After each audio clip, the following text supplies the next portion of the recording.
Good evening. I'm calling back to order this meeting of the Sacramento City Unified School District Board of Education. Item 4.1 will be read tonight, our broadcast statement by our student board member Halbo. And before student board member Halbo reads her broadcast statement, please join me in a big round of applause in congratulating her and being accepted to Gonzaga University.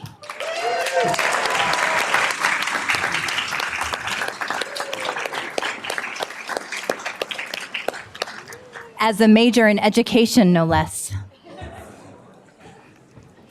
This meeting of the Sacramento City School Board is being recorded in its entirety and will be cablecast on Metro Cable 14, the local government affairs channel on Comcast, Consolidated Communications, and AT&T Uverse. Today's meeting will air Monday, April 8th at noon and Wednesday, April 10th at 6 p.m. and webcast at www.sacmetrocable.tv.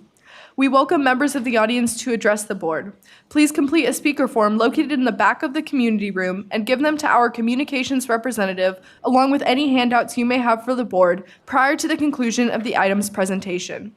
Please speak into the microphone when addressing the board and state your name for the record. Please limit comments during public comment to items that are not on the agenda. If you do comment on an item that is on the agenda, we will ask that you please defer your comments until your item comes up on the agenda. Please also turn off your cell phones or place them on silent or vibrate. Thank you, Board Member Halbo.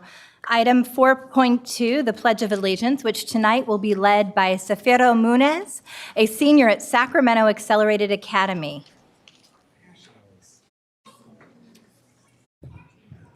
Hi, Sophia.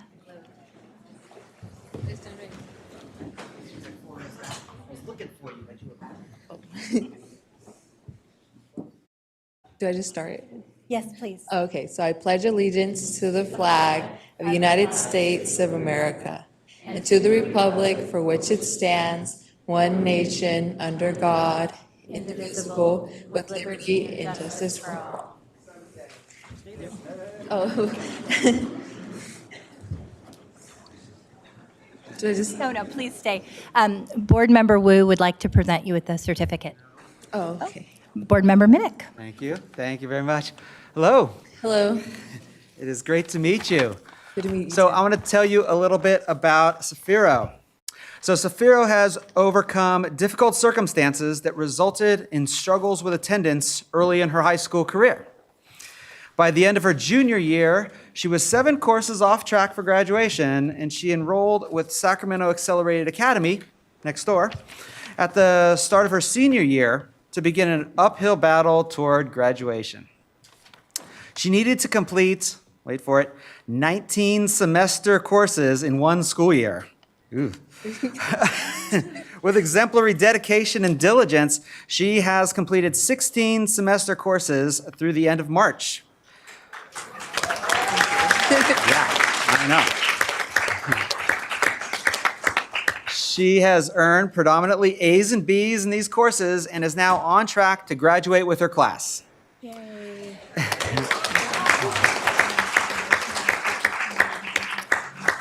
Additionally, she has taken full advantage of Sacramento Accelerated Academy's coordinated advising sessions with Los Rios Community College District.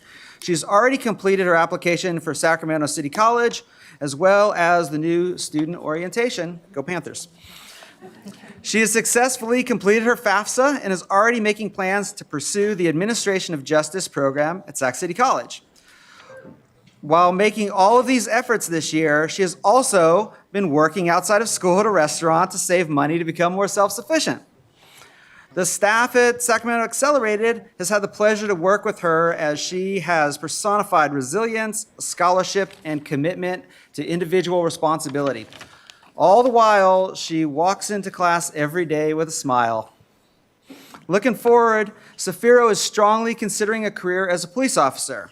Everyone at Sacramento Accelerated Academy anticipates her undeniable ongoing success. Her teacher, counselor, and principal, who I saw, there he is, are extremely proud of her and her accomplishments, and particularly the grit that she has exhibited that has inspired our small school community. So congratulations. Thank you.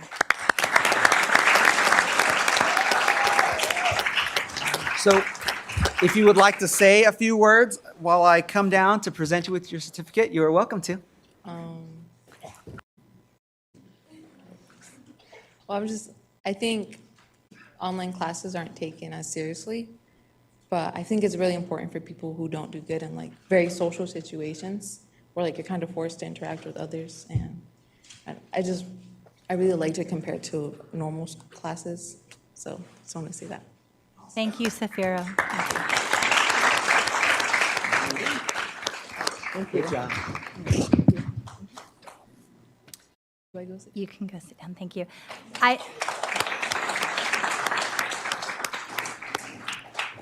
Item 5.0, announcement of action taken in closed session. None, Madam President. Thank you. Item 6.0, agenda adoption. Before I ask for a motion to adopt the agenda, I am going to move item 9.1 at the request of County Superintendent Dave Gordon to just following item 7.3 and the District Green Apple Awards. Do I have a second from my board? So moved. All those in favor? Aye. Any opposed? Abstain? The motion carries. Thank you. Item 7.0, special presentations. Item 7.1, which is approving resolution number 3077, resolution in support of Assembly Bill 428, Medina Special Education Funding. I have to say, this resolution is extremely important. For those of you who have followed the introduction of this legislation, Sac City, as we are grappling with a budget crisis, have recognized that while we have a moral and fiscal imperative to meet the needs of our special education population, we are not adequately resourced to do so. And in fact, in the last year, we received $60 million less than we expended to meet the needs of these critical student populations throughout the district. And so tonight, in hopes of adjusting a woefully inadequate rate that was locked in the 1990s, we are passing or asking to adopt the resolution in support of Assembly Bill 428, championed by Higher Education Chair Assemblymember Medina. I'm going to read just a couple excerpts, and then we will call for a motion. Whereas special education is a federal and state mandated education program that entitles children with disabilities to receive a free and appropriate education, whereas California provides educational services to more than 700 children with identified disabilities, whereas Sacramento City Unified provides services for more than 6,900 students with identified disabilities. And whereas the neutral funding formula, Assembly Bill AB 602, does not adequately or equitably provide special education funding to pay for the increasing costs of providing education services to students with disability. Whereas the current amount of funding for students with significant disabilities such as autism, blindness, deafness, severe impairments is far below the necessary amounts to support their education. Whereas AB 428 by Assemblymember Medina would increase and equalize AB 602 base funding rates, establish a funding mechanism critical for preschool programs with children and disabilities, provide additional funding for students with the most intensive needs, and address declining enrollment SELPAs. And whereas the Sacramento City Unified School District supports this increased funding, therefore, now be it resolved by the Sacramento City Unified School District Board of Education that we urge Governor Newsom and the California Legislature to support and fund AB 428 by Assemblymember Medina. Do we have a motion to adopt this resolution? Do we have a second? Student preferential vote. Aye. All those in favor? We have public comment, Madam President. And we have public comment on this item? Wonderful. Thank you. How many public comments? We have 3 public comments. Angel Garcia, followed by Kenya Martinez and Angie Sutherland.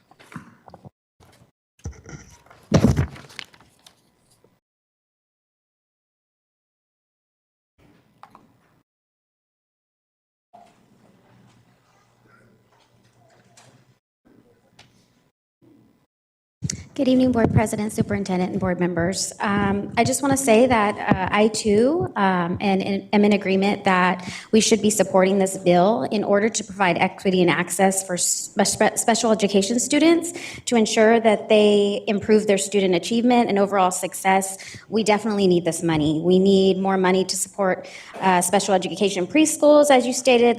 There's long-standing funding inequities, and we know that our students, particularly in this district, have greater needs. What I will say is I also believe in transparency and accountability, and unfortunately, me as a parent advocate participating in multiple groups, I have not seen that with the special education budget and knowing where our dollars are going. I can provide an example. Our ERMS funding, we don't know what those services are. We don't know where the money went. We don't know where the outcomes were. We don't know what happened with the monies that the district is getting in terms of Medi-Cal reimbursements. And so, although I believe in more funding, we need more funding overall. Being 41st in the nation of per pupil funding is a disgrace. But I will say that with the local planning process for SELPAs, the CAC is a part of the governance structure for SELPAs, and it should be an advisory body in Ed Code. It is an advisory body. And so they need to be utilized in that capacity. It's a condition of receiving these funds. And so we need to be sure that our CACs are not being consulted and they're not advising at the end of May and June on special education budgets. So as a part of the Coalition for Students with Disabilities, I want to say accountability now. We want more funding, but we also want accountability and transparency. Thank you. Thank you, Angel.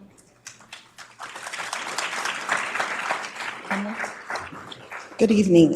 Angel just said it all. I'm just going to piggyback up on what she just said. I just have two questions. I'm very happy this additional funding is coming to Sac City Unified School District, but I just want to know who will be held accountable if this additional funding is received. Right now, we have impending solvency that might happen to this district, and I want to know who will be held accountable. This district has a history, especially with the special education department, of not being clear as to where funding is going. So that's my question for you, the board. Thank you. Thank you, Kenya. Good evening. I'm Angie Sutherland, and just to add on to what Angel said, I'm going to share with you specifics of how the CAC is part of the governance structure of the SELPA, and it's not being utilized appropriately in its advisory capacity. Since I've been involved in the CAC for many years, we have not been a partner in the development of the budget, but the Ed Code states that the local plan process is also the annual plan. That's a part of it. And it's supposed to include a schedule of regular consultations regarding policy and budget development with the CAC, and not just the CAC, but other stakeholders, such as teachers. So I don't know if that's, the teacher part is happening, but the CAC part is not happening. There's also the annual service plan, and that's the services that are provided at the school sites. And every year we get it at probably in like June. Sometimes we even have to call a special meeting in order for them to show us a very bare bones plan, same one that you guys see that you approve every year. I don't want these plans to be rubber stamped. That needs to stop.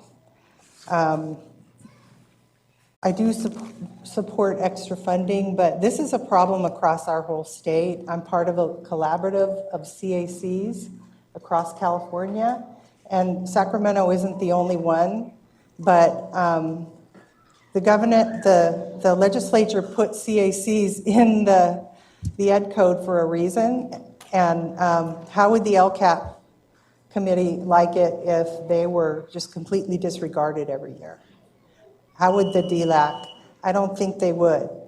Angie. Just letting you know. We're not taking questions on public comments, but I do want to say, Angie, I would like the staff at our upcoming presentation on the special education work that has been done to address the findings of the audit, to include some of the questions that you brought forward tonight. So please leave those materials. I'm going to leave this also It's the actual ed code, so Great. you can see Thank you. how the CAC is part of that. Thank you, Angie. Item 7.2, approve resolution number 3076, the resolution to support climate action in our schools. I'm sorry, Madam President, I interrupted you on your vote. So I think we should go back to preferential vote and the vote by the board Okay. on 7.1. Our student preferential vote. Aye. All those in favor? Aye. Any opposed? None. The motion carries. Item 7.2, which will be presented this evening by Board Member Lisa Morawski. Thank you, President Ryan. Do we have representatives from the McClatchy Eco Club here tonight? It wasn't clear to me whether, oh, okay.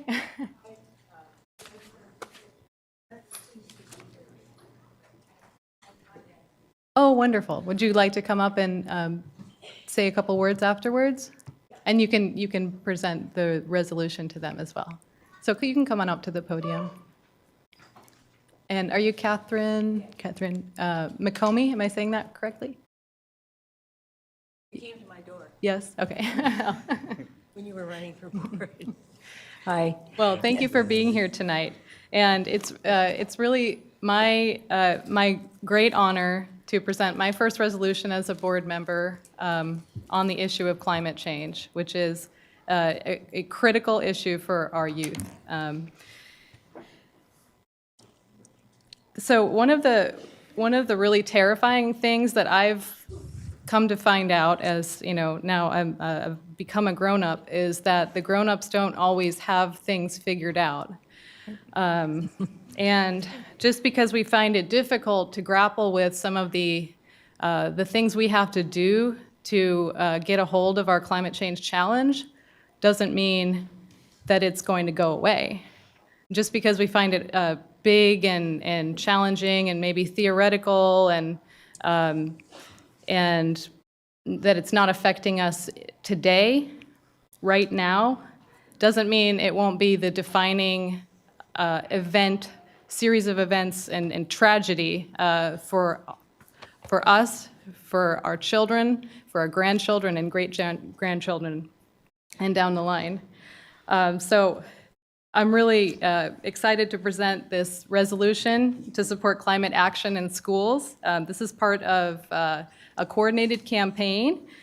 It started in Sonoma County in 2017, and according to the website, there's 39 school districts so far and counting throughout California and the United States who have adopted resolutions. And I just want to share with you a couple of key highlights from the resolution. Whereas schools have the potential to make tangible environmental change in the world while teaching students to be stewards of their communities, the earth and its resources. Whereas the California State PTA adopted a climate change is a children's issue resolution in 2015 that urges school districts to serve as models to address climate change. Whereas climate change is a generational justice and human rights issue. I want to say that again, generational justice, because I think it's a critical thing for all of us to be thinking about as who's going to bear the brunt of climate change. Whereas climate change impacts all people, but disproportionately young people and future generations, people of color, and people in poverty, thus exacerbating inequality and limiting equality of opportunity. So those are some of the whereases, and we're resolving to call on Congress to take swift and effective action on climate change. And we're further resolving to continue our commitment as a district to energy efficiency, to continued development of programs and infrastructure for walking and biking to school, to pursuit of LEED status for our buildings, and just in case anyone's questioning whether we can make investments in facilities with our budget situation, please know that facilities funding is separate from our general fund. So I think this is maybe an area that we can make some investments for the future. So with that, I'd like to turn it over to you, Catherine. Okay. Yes, my name is Catherine Mccomey. I am I had been a full-time employee of the district. Right now, I'm still working part-time as a school psychologist. So, and I began as a teacher in this district in 1983. So to me, this is the most important issue that we're all facing. It's nonpartisan. It's going to affect everybody. Right now, of course, in California, there's been all these wildfires and floods in different places and storms, and it is related to climate change. And I know I was working in John Garbillo's school, and the school, actually one day it was closed before Thanksgiving because the air was so bad. So it affects us now. It is affecting us now. And my goal is to try to get young people involved because we're at a very, very critical time. And we have to do what we can do. I think if my striving is just for everybody to be involved. If we get everybody involved in this country, maybe we can make some changes. So I'm also involved in a group called Citizens Climate Lobby, and our organization is going to Washington to lobby Congress to try to do something. There are people that want to do something. So anyway, I hope very much you can pass this resolution, and I'm working with students at McClatchy and other places. Unfortunately, they couldn't be here tonight, but anyway, we need to do this. So I hope that Sac City can take the, direction for all of the districts around here. We support this. You pass this resolution, then we get other districts around here to do it as well. Thank you so much, Catherine. Thank you for your support and your encouragement and engagement with our youth. And if you could just hold there for, we can get a photo real quick. Okay. So,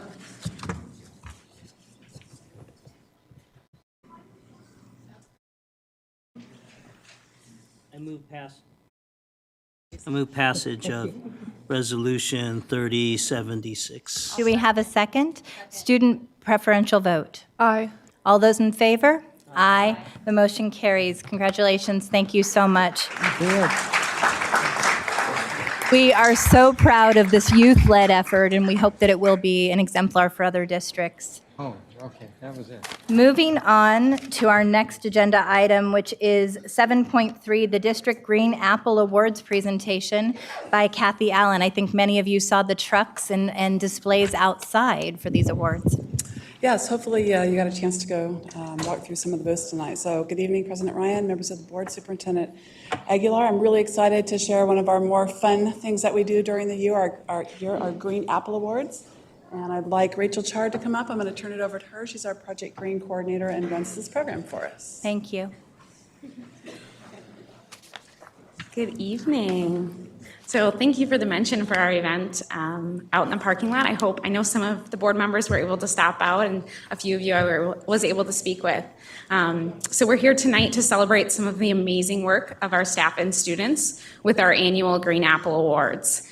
These awards recognize those that go above and beyond in our schools to make them more green and sustainable. The 4 awards given tonight represent the educators in our district who spend hours beyond the classroom teaching students important agricultural skills, designing spaces for their students to learn outdoors, and organizing hands-on learning activities for their school. They also represent students that are fighting for climate change action, implementing recycling programs, and championing energy conservation. They were nominated by other students, their peers, and members of the SEUSD community. So I'd like to recognize those standing behind me. For our 2019 Green Apple Award recipients, we have our Green Team of the Year, West Campus High School. Yay. Some of their members are present here tonight.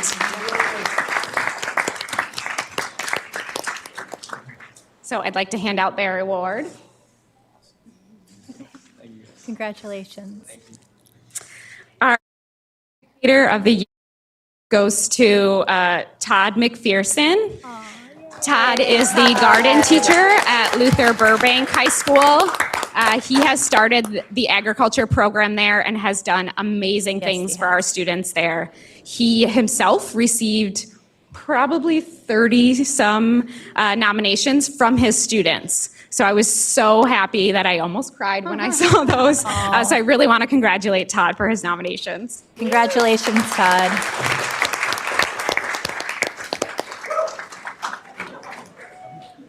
So Todd also has some students here with him, and they were out in our fair in the parking lot handing out the plants that they grew themselves. So if you didn't get a chance to do that, feel free to stop by Burbank Urban Garden. They have a phenomenal program. The third award I want to give out tonight is for our Green Administrator of the Year. This award goes to Isabel Govia. She's the principal at Harkness Elementary. For the last probably 2 years, I have personally been working with Isabel on outdoor learning spaces for her students.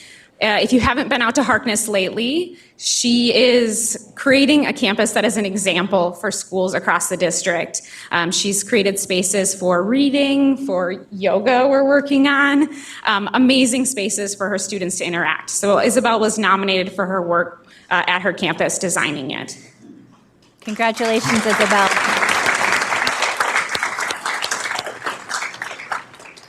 Our fourth and last award tonight is for our Green Operations Staff of the Year. I personally feel like this is an area of our district that is not as recognized as they should be. This is our custodial staff. So this year's award for Green Operations Staff of the Year goes to Jeffrey Smith. Jeffrey is the custodial staff at John Morris Therapeutic Center, and he does amazing work in their garden space. And if you haven't been out there, definitely check that out as well. It is probably one of the most beautiful garden spaces in our district. It is very relaxing, and they have fruit trees and grow just about everything. And Jeffrey has been integral in that garden space out there. So I'd like to give him that award tonight. Congratulations, Jeffrey. I'd also like to offer the opportunity for any board members that want to come down and take photo opportunities with our award recipients tonight. Do we all want to go down very quickly? Okay, we're all going to come down very quickly. Great.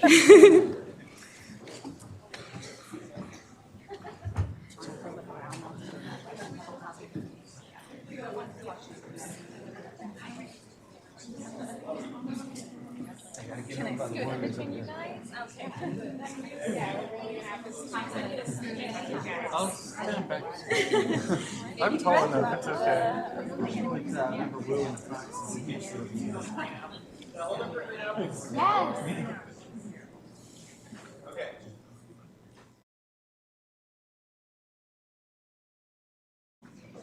Thank you. Congratulations. I can't wait to come visit your campus.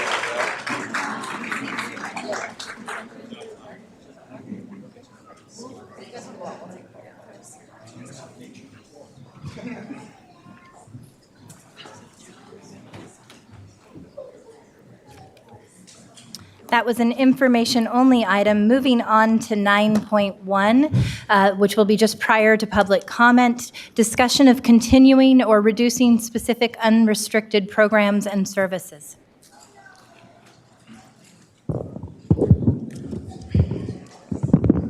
Good evening, Board President Ryan, members of the board, and Superintendent Aguilar. My name is Amari Watkins. I'm the district's Director of Accounting Services. I will be facilitating this evening's discussion surrounding the unrestricted programs and services that will need to be evaluated for potential savings in addressing our structural deficit. We will not be discussing the fiscal impact of each of these programs at this time, as that detailed analysis has yet to occur. This is an information item only to provide context and frame the discussion regarding the budget decisions that will need to be made by June should other solutions not materialize. We will begin by discussing other student supports and then move into classroom considerations and finally operations. So at this time, I'd like to first introduce Gary Courtney, who's our coordinator of visual and performing arts.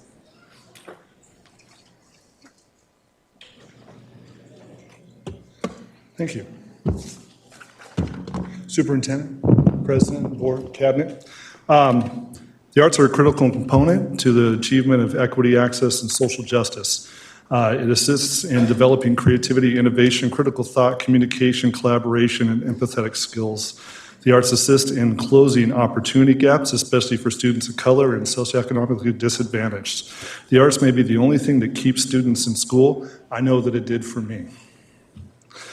Arts integration programs, like Any Given Child, not only deepens learning in other subject areas, but may be the only arts experience that students receive. It is also a prerequisite for participation in the SCOE SSAE grant and the Sacramento Arts Education Consortium, which through the Sacramento Metropolitan Arts Commission and the Friends of SMAC will be a significant outside funding source for the district in the future.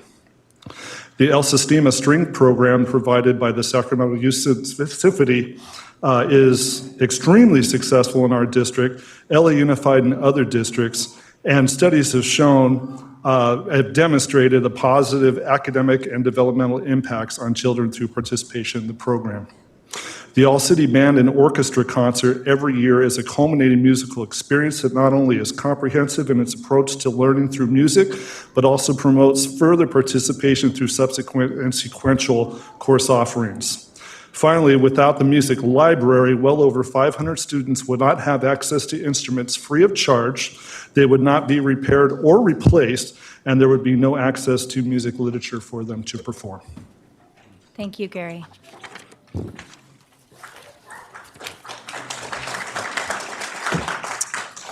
Good evening, Board President Ryan, Superintendent, and members of the board. My name is Kari Hansen-Smith, and I am proud to serve as the coordinator for gifted education and advanced placement programs in our district. Sacramento City has a long-standing commitment to ensuring that all unique learner groups have access to instructional supports that meet their learning needs. Services for advanced learners via gifted education have been a mainstay in this district for well over 40 years, evolving over time as the needs in our community have evolved. This year, approximately 5,000 students, about 13% of our total population, in grades 2 through 12 are eligible for and are receiving services at schools across our districts, in classrooms where they are supported by teachers who have committed to extensive professional learning that is focused on high leverage acceleration and differentiation strategies provided by the Gate Department staff and differentiated to meet teachers' learning needs.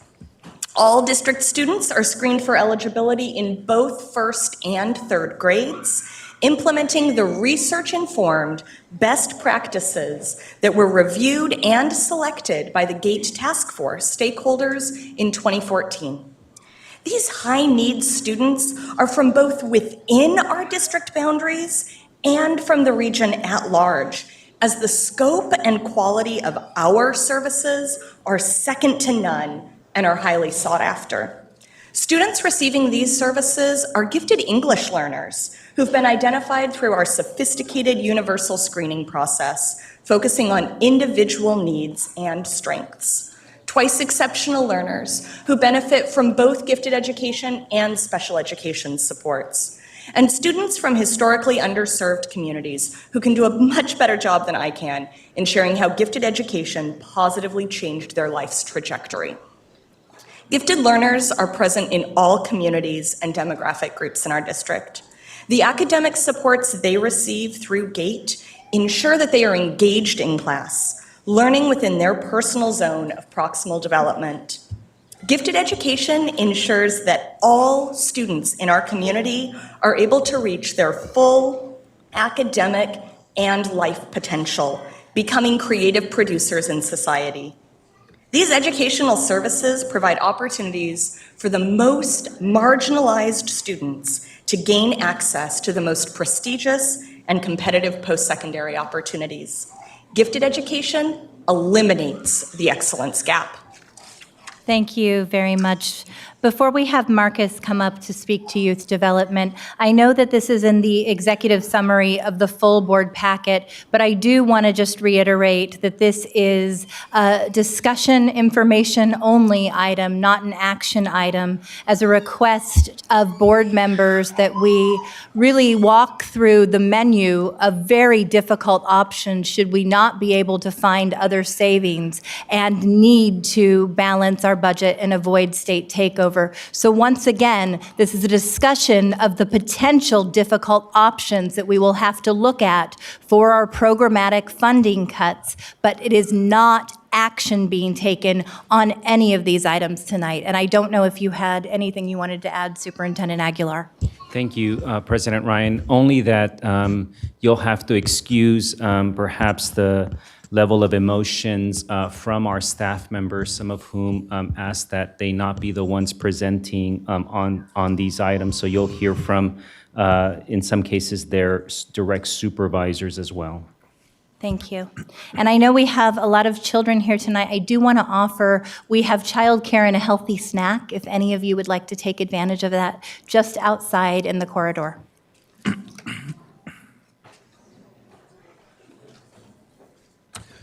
Good evening, Board Member President, as well as Superintendent Aguilar and the rest of the board. I'm going to go a little bit different with this because I want you to be able to feel and understand that this is about community. What I know is schooling is compliance, but education is liberation. What I need us to understand is that it's very simple for us to take this and put 16,000 students in front of us and say that's the impact, but it's bigger than that. I want you to think about 35,000 people. And I want you to know that in that 35,000 people is Miss Jackie Rose and her team and the beautiful work that she does. In that 35,000 people is Daryl Roberts and his team, is Dr. Mahone and her team, is Boys and Girls Club, Target Excellence, BMAD, SAYS, Epic Bloom, folks that are showing up for our babies every day. In that 35,000 is the single mom or the single dad who gets to work just a little bit longer because they know their babies are somewhere where they're safe, somewhere where they're learning, and somewhere where they're loved. In that 35,000, of course, is our babies who show up early for us, who stay late with us, who spend their summers with us, because they know within this family is a circle of support. And oftentimes we put our babies in a circle of adults that don't look like support. It turns into a cage.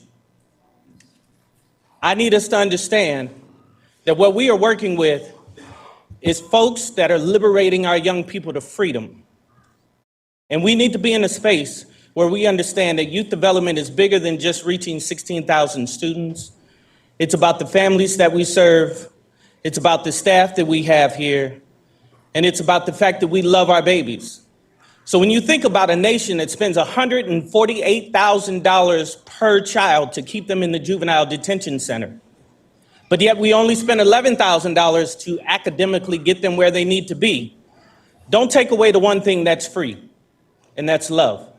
Because that's what we do, and that's who we are. Thank you, Marcus.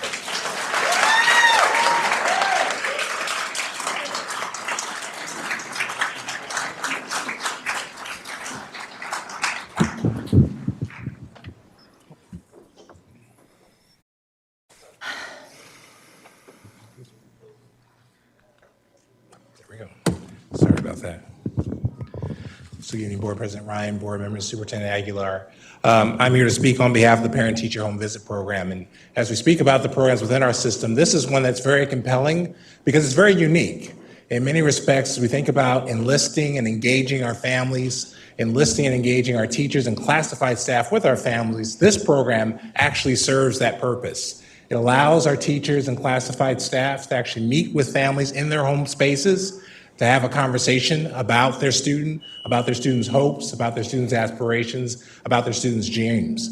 Equally important, it creates an opportunity to create a relationship for both parents and classified staff with students and their families. And so in many respects, while this program is somewhat small in terms of the numbers, in terms of the 1,400 students served, its footprint is significant because it does something very unique. It makes students visible in a way that they don't see and the teachers don't see them in the classroom. It allows them to share an opportunity to get to know the family, allows them to humanize this relationship between the teacher and student, between the classified staff and student. It's really important to note that even though it says parent-teacher home visit, we have a lot of classified staff who participate. And this humanizes the campus. This makes learning more real. This makes relationships more real. And it makes our interventions more real. You know, I also will say in terms of the parent-teacher home visit nationally, Sacramento Unified's been a leader for 2 decades. And so it's really important to honor that legacy.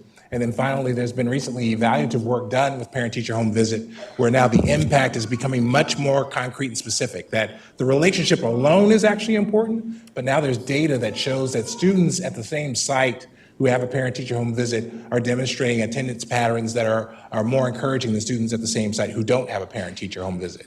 And so with that, I'll end there. Thank you so much, Vincent.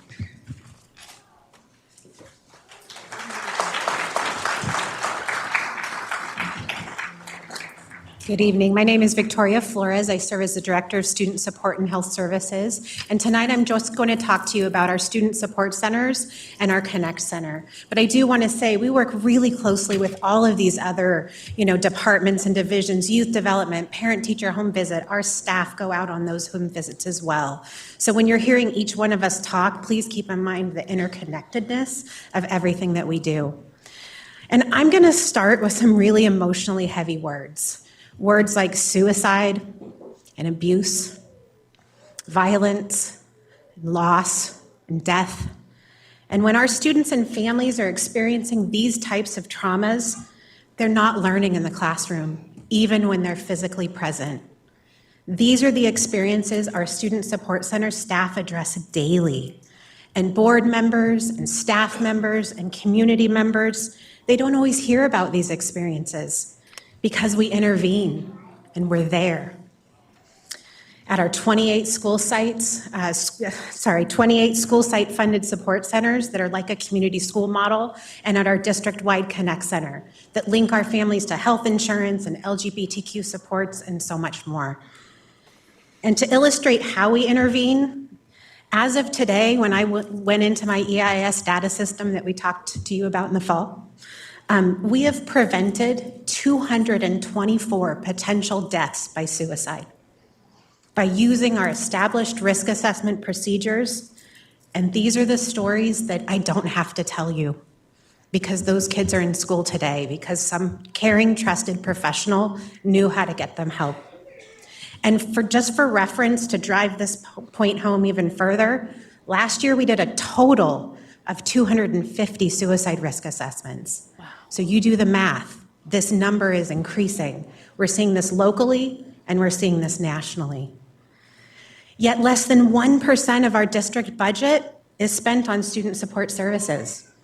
The 38 staff members that this money funds directly serves 20,000 students each year. We also serve the entire district community, from policies that I bring to you all to our our suicide prevention trainings and procedures that are enacted in our schools every single day, to our mental health crisis team that was led today out at a school site due to community violence that happened yesterday. And those students and those families were able to go to school, and those staff members, let me not forget our staff, were able to go to school today knowing there was a caring, trusted professional who could help them with their needs. That was led by our Student Support Center staff. This 1% budget expenditure is further leveraged by the 70 mental health interns that we supervise in partnership with our local universities and colleges, and the numerous community partners that we connect to our schools. And they support our students and families during the times of most vulnerability and need.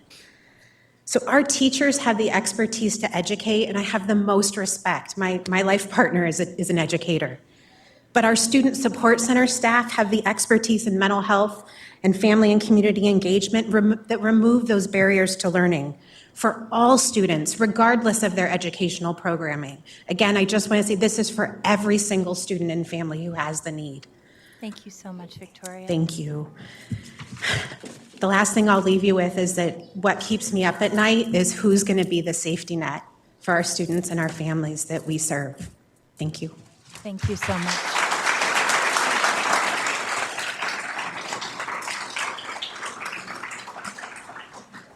District-wide athletics.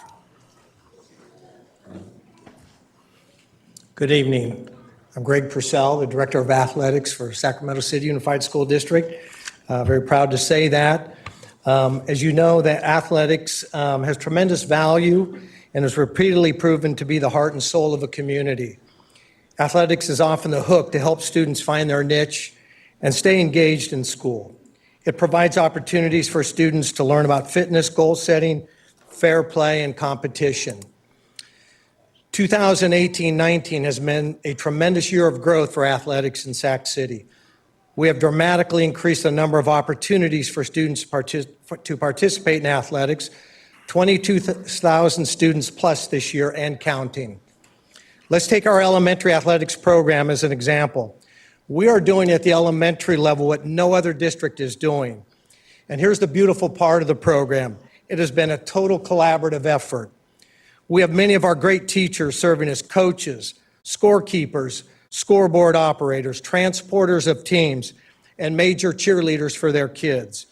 Our classified staff has stepped up big time in support of the program, where we have plant managers, custodians, school secretaries, office clerks, serving as coaches, scorekeepers, and keeping our elementary sports website up and running. Our maintenance and operations staff has played a major role in athletics this year. They have ensured that our facilities are up to par with quick responses to site and game day needs. Our principals have given unconditional support to their kids and really ensured the success of the program. Many of our parents and community members are coaches, assistant coaches, and help with carpools every Wednesday afternoon. We have 1,300 kids playing basketball every week and over 1,000 parents, family members, friends, and district employees filling up gymnasiums each Wednesday to watch games. Our Stride Running program, in which we have partnered with Sacramento Running Association, our first through sixth graders have logged over 45,000 running miles this year, and that number continues to grow every single day. We've also started work with a group that's comprised of our 6 high school athletic directors, physical education teachers from our elementary level, K-8 level, middle school level, to examine how we currently staff our coaching positions at all levels. By looking through the lens of equity, we discovered that way to be much more effective to serve our students in years to come. So this has been a true Sac City team effort this year, and really we are just getting started in developing a robust K-12 athletic program for all Sac City students, because they deserve nothing less. Thank you. Thank you so much, Mr. Purcell.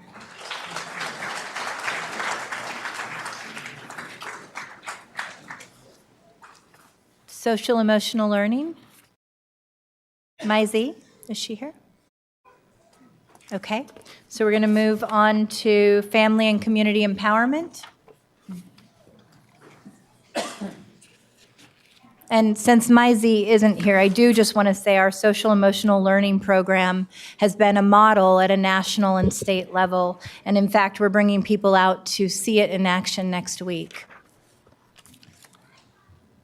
As we talk about family and community engagement, it's important that you see the list of activities that this department does, because obviously the work of this team is critical in building relationships. But I want to bring emphasis to 3 things, because I think so often when we think about engaging with our families, there's an opportunity to think about, building family relationships alone is important. But actually, this program is building into a space of building family relationships to the support of students, to the guiding principle. And so there's 3 ways, and there's many ways, but 3 ways I really want to talk about this. One is through emerging work around college-going workshops. The FACE department, in partnership with our Director of Guidance and Counseling and with school leadership, has spent more time thinking about ways of informing our families about graduation requirements, A through G completion, what it means to go to college. And what that work really entails is the notion of educating our families to be advocates for their students. That as we think about our system, we think about the opportunities that we have available for our families and students, we want our families to be empowered, to talk at school site council meetings, to talk here at board meetings about what does it mean to have college-going opportunities for students. Another way that the FACE team in the last year has partnered with some of our direct services to students is offering transition workshops, really thinking about what does it mean to go from 8th to 9th grade? What does it mean to go from 6th grade to 7th grade? Really getting direct about helping our families understand those transitions and able to support their students. And so as we talk about family and community empowerment as a family support, it really becomes in many respects a student support as well. And so as we think about their programming, their partnerships with the food bank, that's not just servicing families in kind of a holistic sense, it's actually providing conditions to support our students. And then finally, in this last year, we've had a unique opportunity through the FACE team to lead a partnership with the Mexican Consulate. And what that really means is an opportunity to provide services potentially to our families, but actually provide education to our families, particularly our immigrant families, about experiences that they can get support directly from the consulate. And we've actually gone there to support some of their programming as well. And so as we think about the partnerships in our community, FACE is one of those units within the district that is out making conditions better for families, which ultimately makes conditions better for students. Thank you, Vincent. And I know My Z had just shown up.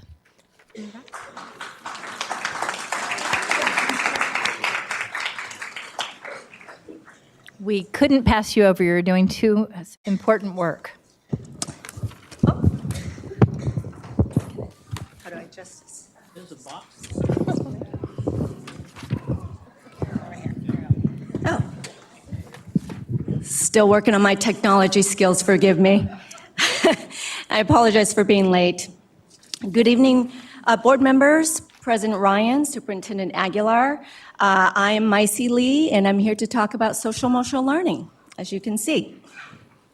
So we're in our 7th year of system-wide implementation, and we have a lot of work yet to do.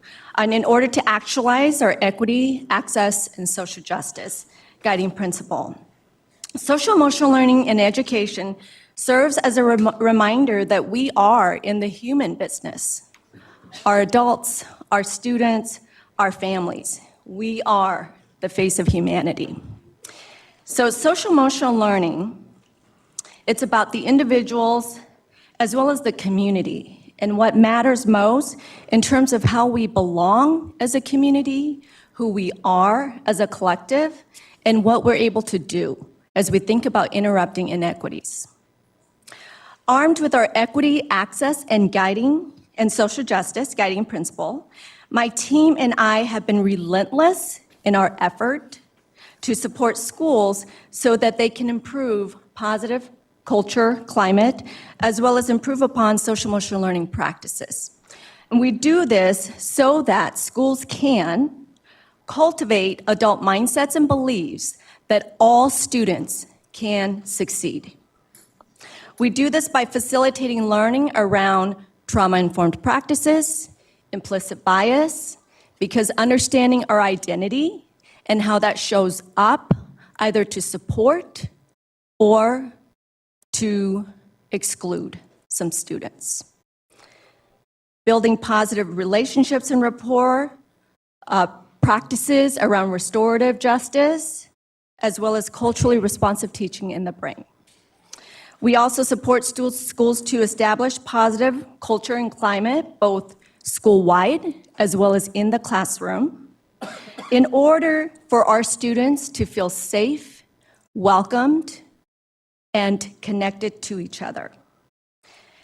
We also support schools to explicitly and intentionally teach social-emotional learning skills so that all of our students are cultivating and developing their sense of self-awareness, their self-management, social awareness, responsible decision-making skills, and growth mindset.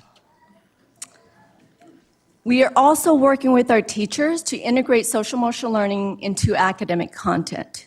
This is important because in order for our students to reach grade level readiness and in order for them to master Common Core state standards, social-emotional learning skills are necessary.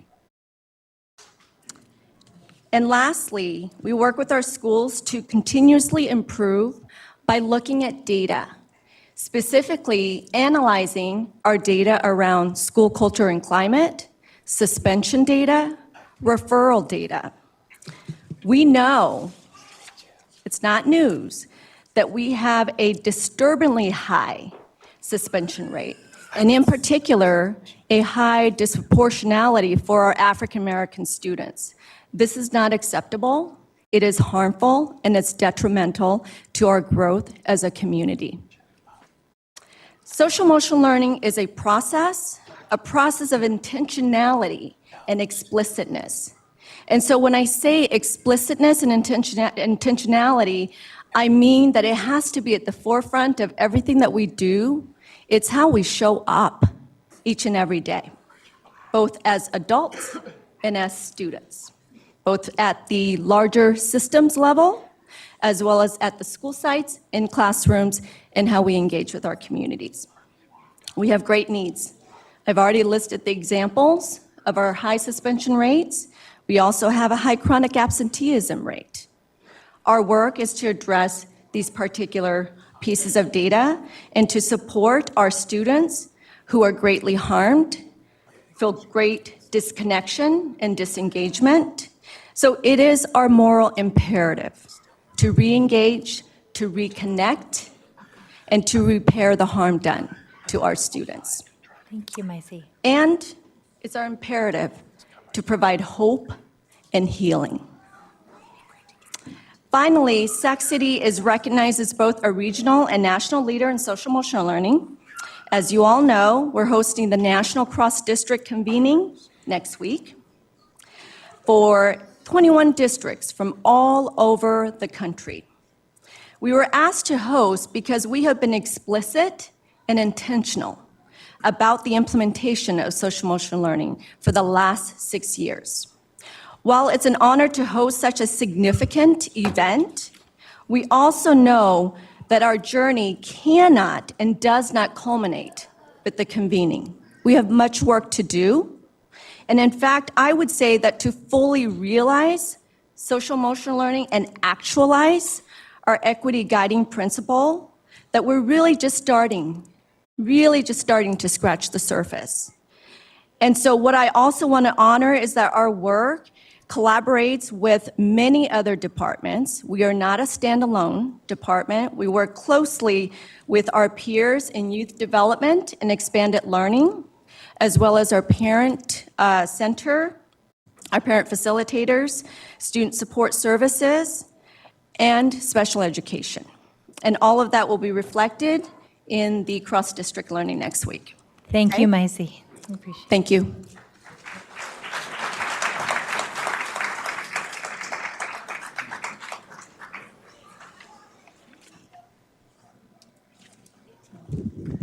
Good evening, Board President Ryan, Superintendent Aguilar, members of the board.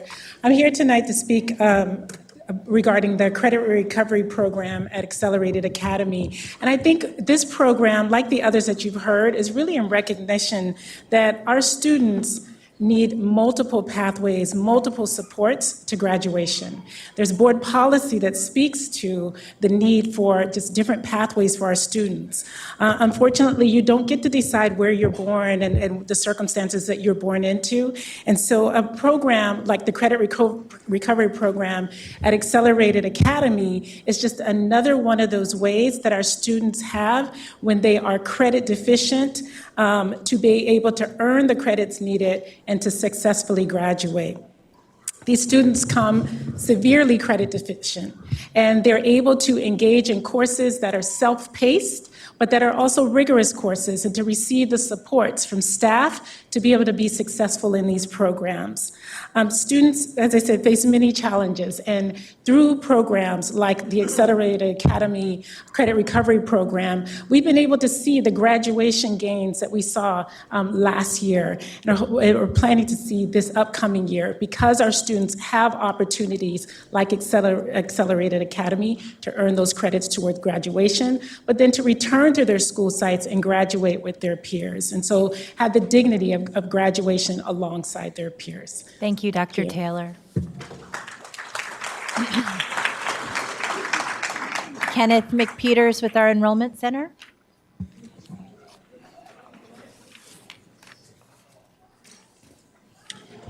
Good evening, President Ryan, Superintendent Aguilar, and board members. I'm going to be brief. Just be honest with you, I'm going to be brief.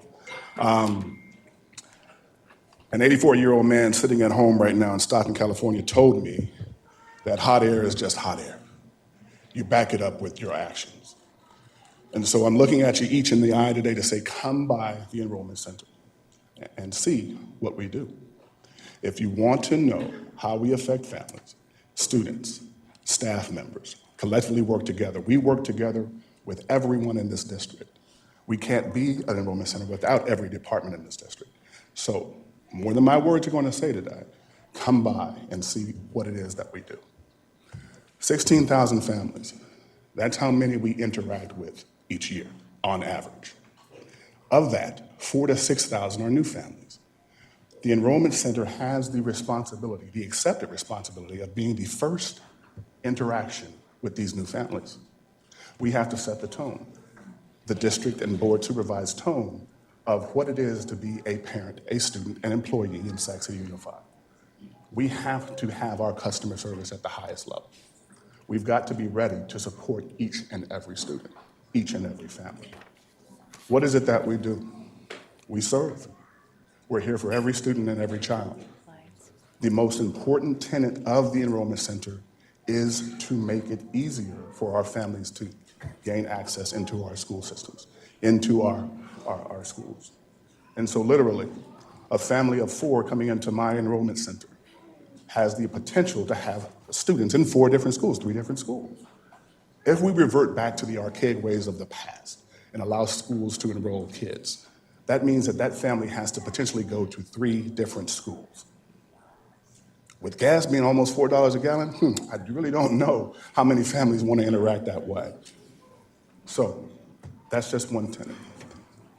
Board Member Pritchett wanted us to support your constituents by allowing us to go to Rosemont High School and put a pilot there to help support those families.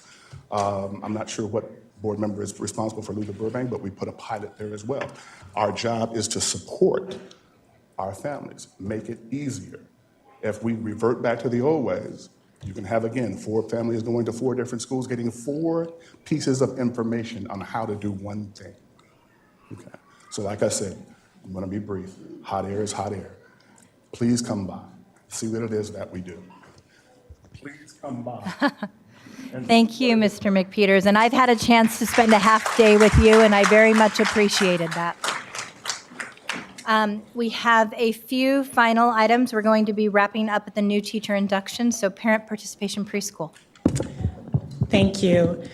So with the parent participation preschool, really what I just want to express is that this is a program that at its core is about parent education, right? And we know that through parent education, we create far greater opportunities and better outcomes for our students. This program works with families, parents of students who do not qualify for state-funded preschool programs or federally funded preschool programs. And it's a partnership. It really exemplifies this idea of parents as partners, as our parents work side by side with our teachers to learn strategies and skills and for working with their students around educational games, educational strategies that they can then engage in and support students with back at home. And we know that even though there may be one child that's involved in this program and that parent is working with, as other siblings come to that family, that parent has gained life skills that will allow them to support their children academically for their full duration of their schooling. Thank you so much, Dr. Taylor. And our final, thank you. Our final presentation this evening, our new teacher induction program. Good evening. I'm Kelly Dunkley. I'm the induction coordinator. I've been the induction coordinator for Sac City for the past 8 years. The California Commission of Teacher Credentialing, CTC, requires that all teachers holding a preliminary credential participate in a commission-approved induction program to clear their credential and finish the credentialing process, which they started at their universities. Since 1998, 21 years, Sac City has provided an induction, the induction opportunity for our new teachers to participate in order to complete that credentialing process for the new teachers. Beyond providing the opportunity to clear the preliminary credential, we offer an effective on-site mentoring, feedback, and support to our newly credentialed teachers. Currently, we have 125 support providers providing support to 308 preliminary teachers, which impacts more than 13,000 students across 73 of our 76 sites. New teacher support is needed to recruit, retain, and grow our teachers in Sac City. And one last thing, we've offered induction. All other districts in the surrounding area offer induction at no cost to our teachers. It is imperative that we continue this service and opportunity for our new teachers. Thank you. Thank you so much. So we are going to continue the classroom consideration presentation at a later time. Do we have any public comments on this item? Yes, President Ryan. And before I read public comment names, I do want to make sure that we provide a disclaimer on public comments. I will call up public commenters 5 at a time, but first wanted to read the public comment disclaimer that's posted on your board agenda packets tonight. Members of the public may address the board on non-agenda items that are within the subject matter jurisdiction of the board. Please fill out a comment card available at the entrance if you wish to provide a comment to the board. We ask that comments are limited to 2 minutes with no more than 15 minutes per single topic so that as many people as possible may be heard tonight. It is within the board president's discretion to reduce the amount of allotted time for each public comment in an effort to provide the opportunity for all individuals to be heard within the allotted 30-minute time frame for public comments.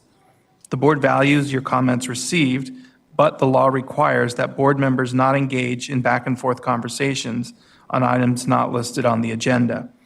The board may, at its discretion, refer a matter to district staff or calendar the issue for further discussion. With that said, we do have 16 public comments on this item, and may I please have the following individuals line up to give public comment. I'll call you up 5 at a time. The first 5 are Lori Merritt, followed by Stephanie Sanchez, Richard Dahl, Tamara Toby, and Anthony Del Bon. Good evening. Hi, my name is Lori Merritt, and I am the parent of 2 children in the district, as well as a first grade teacher at Caleb Greenwood Elementary School, an environmental educator, and a proud union member. I'd like to thank you, Ms. Garcia, for coming to Caleb Greenwood's PTSO meeting this week, and I too am a parent first. As a single income family, because I stayed home with my children, we wouldn't have been able to afford preschool. But because of the wonderful parent participation program, my children were able to benefit learning through play, and they were ready for school, and they thrive in school now. I learned as much, if not more, as a parent, and I have learned skills that have made me a better teacher as well. I've seen the parents that come through the parent participation preschool program, and they are involved parents. They're parents that are coming to events, they're running PTSO, they are invested in their children's education, and they have the skills and the confidence to support the community and the school. I would just like to take a moment to acknowledge all of the people connected to the parent participation preschool program that are here. There are a lot of familiar faces. So whether you are a parent that has benefited from the program, a child that has benefited from the program, an alum that has graduated through, a supporter, or you're somebody that believes that early education is important, I'd like you to stand up right now.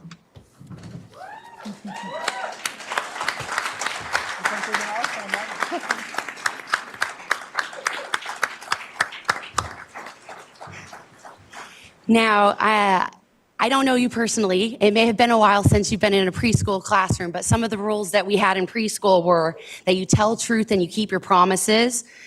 So I'd like to encourage our board to do that. We also obey laws and rules, and we use kind words.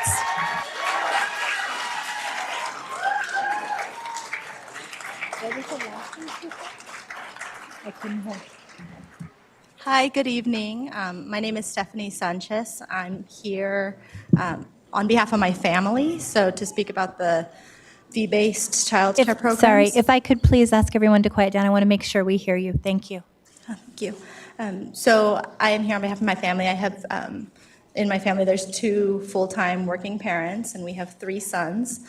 2 of our sons attend the Theodore Judah Children's Center after-school program, and my youngest son, I'm really hoping at some point will be able to attend. We, as a family, really value the on-campus quality and continued education they receive through the Children's Center.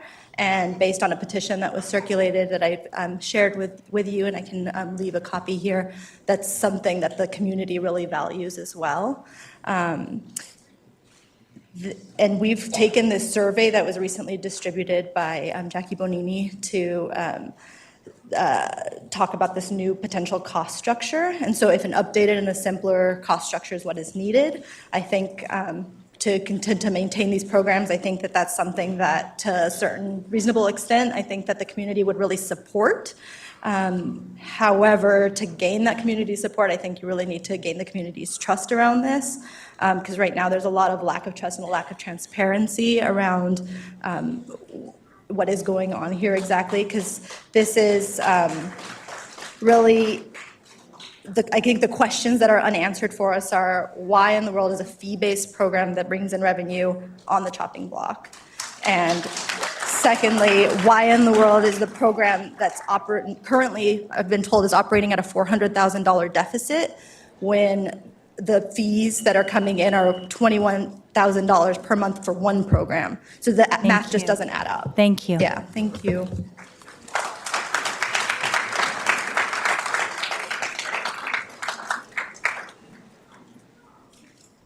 Good evening. My name is Richard Dahl. My wife and I are proud products of SCUSD. We believe in the district and the incredible teachers here. In fact, so much so that we both became teachers. Our daughter has been part of the 2-year-old participation program this year. We found it to be both stimulating for her and for us, and a perfect introduction to school. Preschool is one of the most important points in a child's development.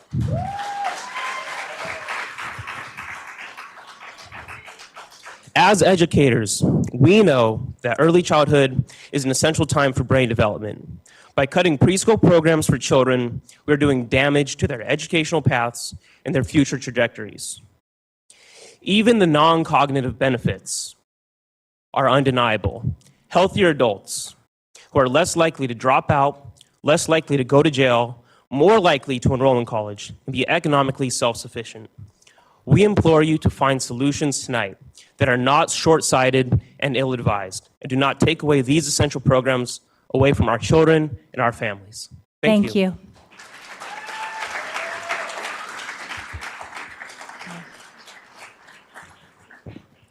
Good evening, board members and superintendent. Sorry, I have to read.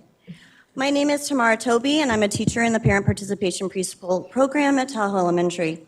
I am also a parent of 2 daughters who attend Sutter and West Campus. I have been working in early childhood education for 27 years, and I know how important it is to set a good foundation for kindergarten. I started my career teaching preschool. I then worked at a nonprofit teaching in-home parent education to CPS families, where I met Michael Minnick. It is at this point in my career that I realized that my passion was to work with children and their families together. I have been with the district for almost a decade teaching preschool and parent education classes, which I love. In talking with kindergarten teachers in the district, I have repeatedly been told children are lacking the foundational skills coming into kindergarten. The teachers may say there is also a lack of parent involvement. Many teachers don't even have the opportunity to meet parents at all. I know the district and teachers would like children to have better foundational skills and more parent involvement. Well, our program achieves both of those goals because we serve children between the ages of 2 and 5 years old and their parents.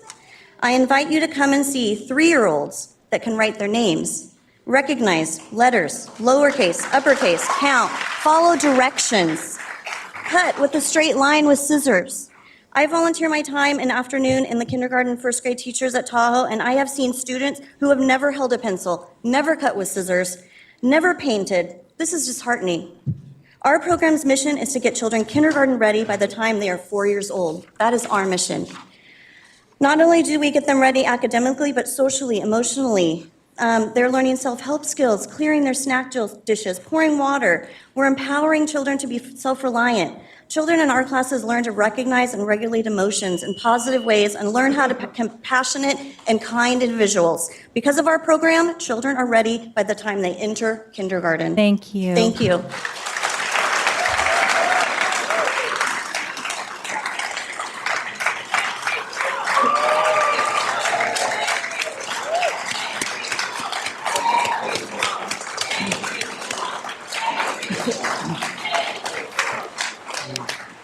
Good evening.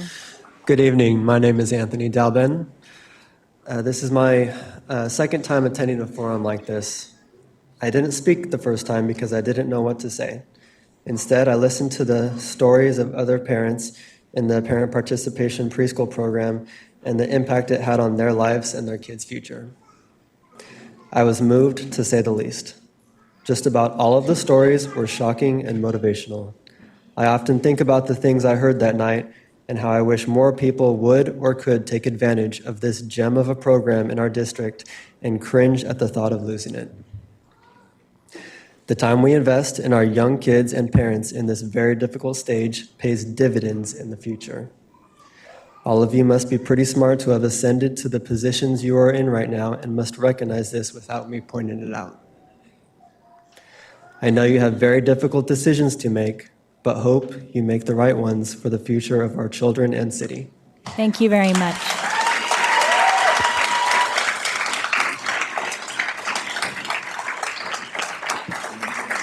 President Ryan, we have 12 more public comments. The next 5 public commenters are Anita Warmack, Kara Sein.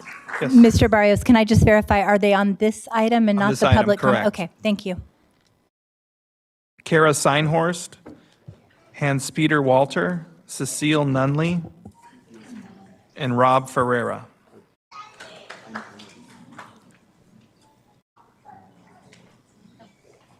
Oh, please come. Please come to the dais.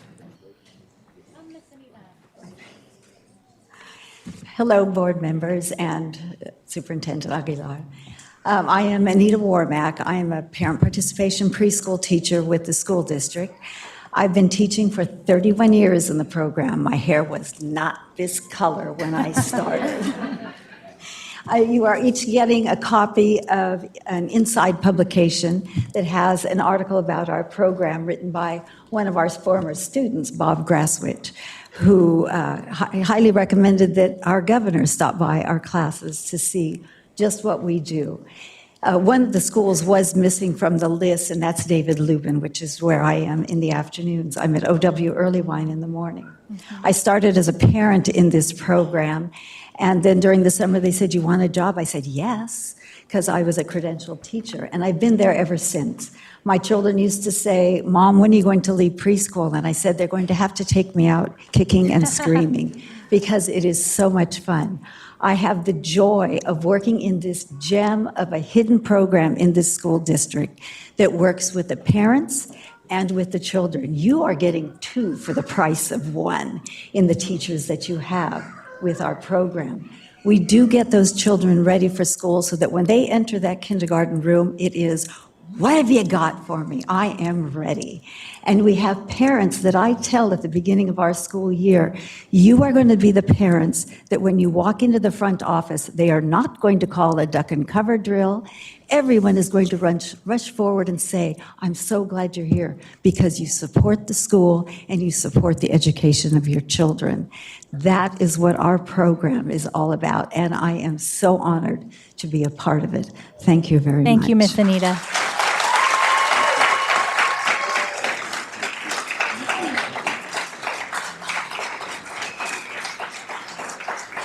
Good evening, President Ryan, board members, and Superintendent Aguilar. My name is Kara Seinhorst, and I probably have the distinction of being the oldest attendee of the parent participation preschool here. I went to it when it was at Hiram Johnson in the early or late 70s. I also have two kids in the preschool myself, my autistic fifth grader and my 4-year-old. The fifth grader has graduated from the program. I would just tell you that because the lab fees offset so much of the cost of the program, I don't think you're going to save a lot of money cutting this gem of a program. I think you'd be nuts to cut it. And it's just a brilliant program. The kids learn numeracy, literacy, a little Spanish, a little sign language. I see them experience science, gardening. I'm proud to have planted some plants in our little garden at Tahoe Elementary, which was also not on the list. They learn about nutrition and hygiene and fire safety and conflict resolution and even manners and dozens more. And all of that is done with warmth and care, especially at my site with Ms. Toby. So please protect this program. It's not worth cutting and it's brilliant. It's worth its weight in gold. Thank you. Thank you very much.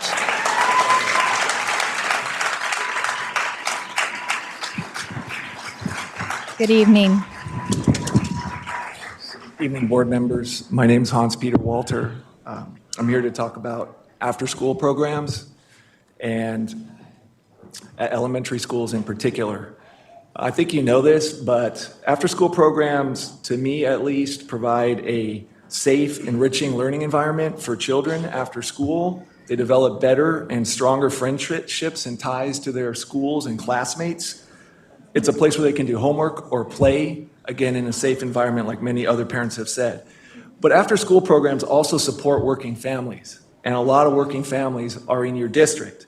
For many families, work is virtually essential and necessary to provide food, shelter, clothing, all the necessities for their children. Parents should not have to choose between their children's after-school care and their work or career choices. Perhaps most importantly, many parents actually choose schools based on after-school programs. I know in particular, I have a 7-year-old at Theodore Judah Elementary School. I have a 4-year-old who I want to go to kindergarten at Theodore Judah. I've spoken to other preschool parents and they've asked about the after-school program. And when I said, well, there's a waiting list and maybe you'll get on, maybe they won't, I know multiple parents who are going to private school because private schools provide that after-school option almost invariably. So I know there are tough budgetary decisions necessary here that you are going to have to make. And I urge you to avoid cutting after-school programs because it's going to create a vicious cycle for the families, parents who may have to choose between employment, career options, and you're going to lose students of working families who would be valuable members of the Sac Unified School District community. That being said, I and other parents are willing to do our fair share. So before any talk of cutting after-school programs, especially the Children's Center at Theodore Judah, is discussed, talk to parents about paying money. We already pay hundreds of dollars a month for it.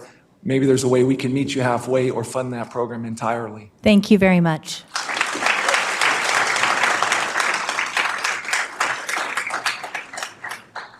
Cecile? That feels so Put it weird. down. Thank you. The technical part. Good evening, board members. First of many times, I'm sure I'll be up here. One of the things that I am a little disappointed with on the presentation is the fact that there are no costs. I do feel that if the costs were there, the public would have a more informed aspect to all of these things, because as you can tell, both from staff as well as from what we're hearing from the public, it's very emotional. And we understand that it's going to be very emotional. However, you as board members, you don't get that luxury of just always delving into emotion. You have to make very serious, tough decisions, not just based on money, but also based on effectiveness. That's right. And sometimes those that come up here are maybe able to articulate their needs and their concerns very well, but you have to remember, you're also talking about the most marginalized community. You have to keep those in mind as well. So I urge all of you, please, please, please, really take the responsibility seriously, because it has to be something that's fair and that's equitable to the entire community. Thank you, Cecile.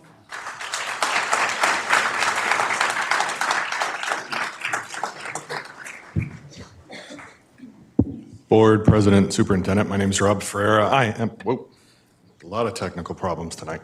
I am a parent of 3 daughters, all who went through the parent participation program.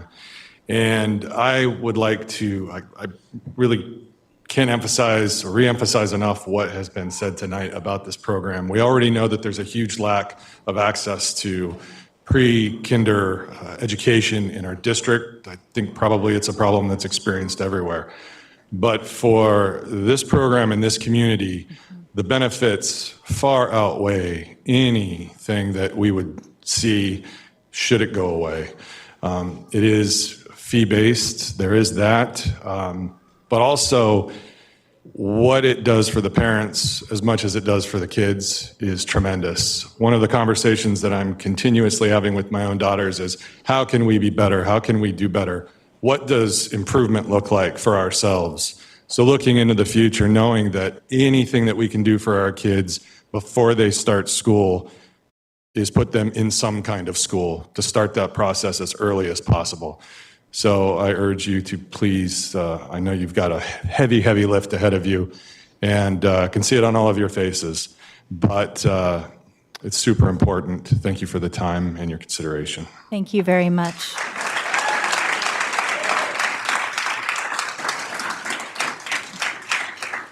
President Ryan, we have 8 more comments on this item. The last 8 commenters, if you could please line up when you hear your name called. Phyllis Mosley, followed by Bonnie Anglin, Judy Arnold, Lisa Shearer, Stacy Witten, Troy Flint, and Amanda Vargas.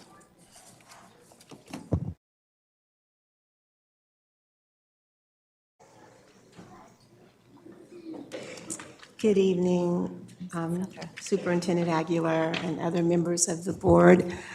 I just want to, first of all, acknowledge our director, Jackie Bonini, and her boss, Iris Taylor, as well as you, for not turning a deaf ear to our families and our teachers in our school-based program. I appreciate it greatly. I, too, was a parent years ago in the parent participation program back in the late 70s, and a year later became a teacher for this school district, and then went into the school-age after-school program some 28 years ago. And I have to say, I've watched the program evolve and turn into something quite beautiful and something that is absolutely necessary for working parents.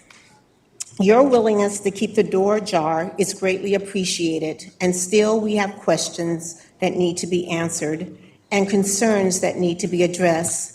These things can only be resolved if all parties involved come together with respect, transparency, honesty, and an open and willing mind. That's everybody, the board, the teachers, the family, and the unions. All of us together being willing to put down our differences and come together to talk about collaboration, because I'm not seeing a lot of that. I see a lot of division, and a house divided against itself will certainly fall. I hear and I see people not practicing the very things that we want our children to do each and every day. Work together with respect for one another and to do no harm. Keep and honor what you promise. Again, I ask that you trim the fat from the lean. Stop cutting valuable programs and consider where we can cut costs. Maybe trimming the fat from administration and other things, but not our programs that our children so greatly need.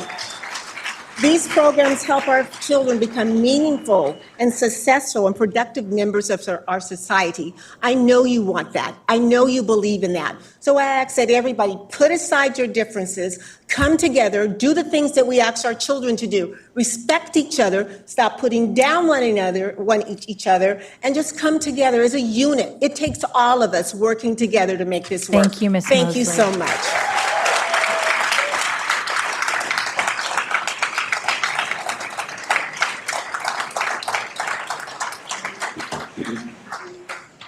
Hi, thank you for taking the time to hear my comments. My name is Bonnie Anglin. My son, Harbin, who's in the audience, and I have been involved in the parent participation preschool program for a full year now. And our experiences here have transformed all of our lives for the better. My son learned to sing his first song in the program, Twinkle, Twinkle, Little Star. And now he knows other songs, but Twinkle, Twinkle, Little Star remains his favorite. He's also learned to share with others, to wait his turn, and to clean up his mess. These are all valuable social and life skills that he'll have for the rest of his life. My son is not even 3 years old, but he's benefited so much from just the toddler program, which only meets 1 day a week. My husband and I had so looked forward to his progress in the preschool, which is the meat and bones of the program, because the children are there 4 to 5 days a week. As a family, we can't afford a more expensive private preschool. Additionally, because my son turns 3 later this month, he's ready for preschool now. But most families put their names down on a private preschool waiting list years ahead of time. For us, it's too late to do this. We had counted on this parent participation program being around for our son, so we didn't wait list elsewhere. Everyone in this room knows there is a crisis in early childhood education, nationally, regionally, and locally. In fact, Gavin Newsom has made early childhood education a top priority of his administration. To cut this program now would only deepen and perpetuate this crisis further. This is not a distant or abstract crisis. If this program is cut, families in Sacramento will have few or no affordable options for preschool. And this is a societal problem with decades-long reverberations as children enter school unprepared to succeed. I want to emphasize that the parent participation preschool is valuable for our local community. Thank you. And I want to be really respectful. We, instead of cutting the comments down to 1 minute or doing 2 minutes for each, but we will need to keep you to that. So thank you so much. We appreciate your comments.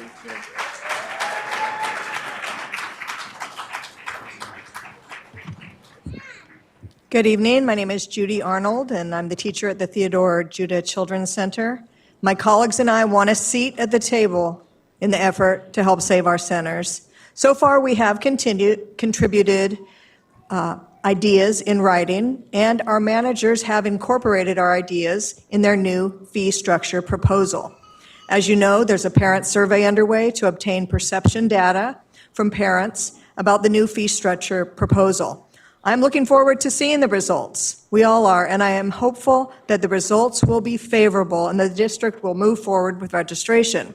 But if the survey results are deemed favorable, my colleagues and I can rest assured that our suggestions contributed to the solution.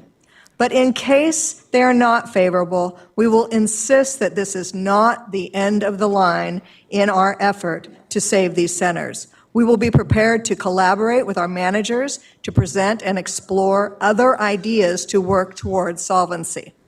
Discussions with parents and among teachers during these past few weeks have already yielded a number of new and viable suggestions. I am confident that in-person collaboration with a diverse group of stakeholders can get us over the hurdle.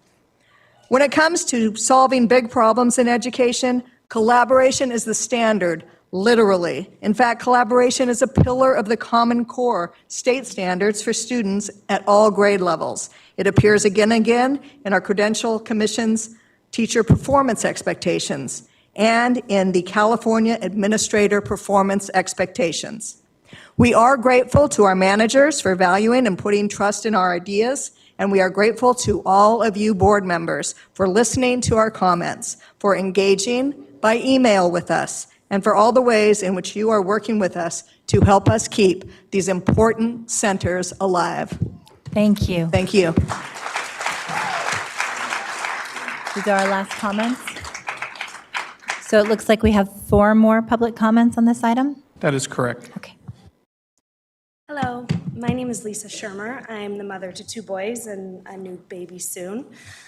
We live a block and a half from David Lubin, which is where my oldest son goes to the parent participation preschool. I know we are short on time, so I'll try to keep it to a few key points. So first, I just want to highlight what you guys basically already know, that the research shows the long-term impact of high-quality preschool is going to extend far into the life of the child. So we already know kids are going to benefit from this program. I also think that this is probably the most impactful thing you can do to ensure success of your students, is ensuring that they have access to high-quality preschool. So secondly, we also know that it's more effective and less expensive to address knowledge and skill gaps early. So rather than down the road, if we don't have access to the program, we know this is one of the few reasonably priced programs available to middle-class families. There's not a lot of affordable options for many of us. For low income, there's Head Start. For people with more money, they can afford private preschool. Many of the families in our program either would struggle to afford or couldn't afford a private preschool.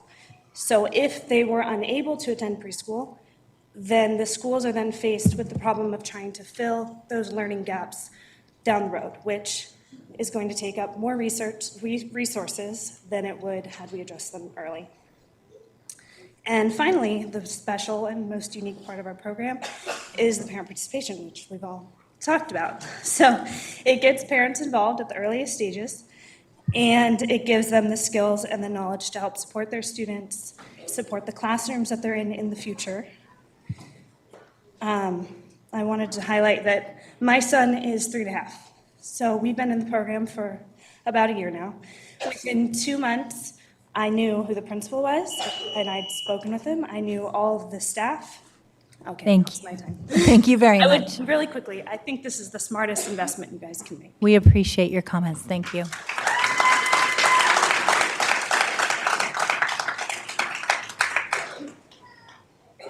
Come on up. I love the mom handoff. It's always good to have that. So to know that there's a possibility that my daughter, who's 2.5, won't have the opportunity to grow and thrive, and myself as well, in the hands of Miss Anita, as my son has had, it's devastating. I'm a part of the upper, lower class and lower middle class, and it can make things difficult of where you fall in line. I'm a stay-at-home mom who has schooled my kids from birth, and to come across the parent participation has helped me take my knowledge to higher levels, involving my kids and the community we create with the other parents. This program prepares us as parents for true involvement. For the older the age brings, it prepares our children with confidence and skills they need to thrive in the upcoming grades. The demand of what children should know before kindergarten is rising, and it's stressful and ridiculous to expect from children who are not used to a classroom environment to go straight from home to school with an overloaded kindergarten teacher expected to shape them into what they need to be before first grade. We need the program for the future generations so that we have the chance to make our world full of caring, responsible, capable, confident, and open-minded young people of our planet. It benefits all of us as a whole, and it starts now at this age where it's most important. Everything we are doing in our world is more advanced and more technical than before. Our kids are advanced at this early age, and our schools should match that. Thank you. And can we get your name again? I don't believe we have it for the record. Stacy Witten. Thank you, Stacy. We appreciate your comments.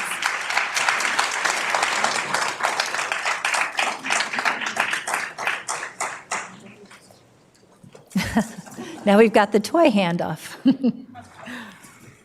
Hello, my name is Troy Flint. I'm the parent of a daughter, Ophelia, in the Tahoe Park Elementary Parent Participation Preschool. And as I sat here watching the presentations, I reflected on how great the need of our students is, how impressive some of the programs are that serve those students, and how tragic it is that we're here in this position.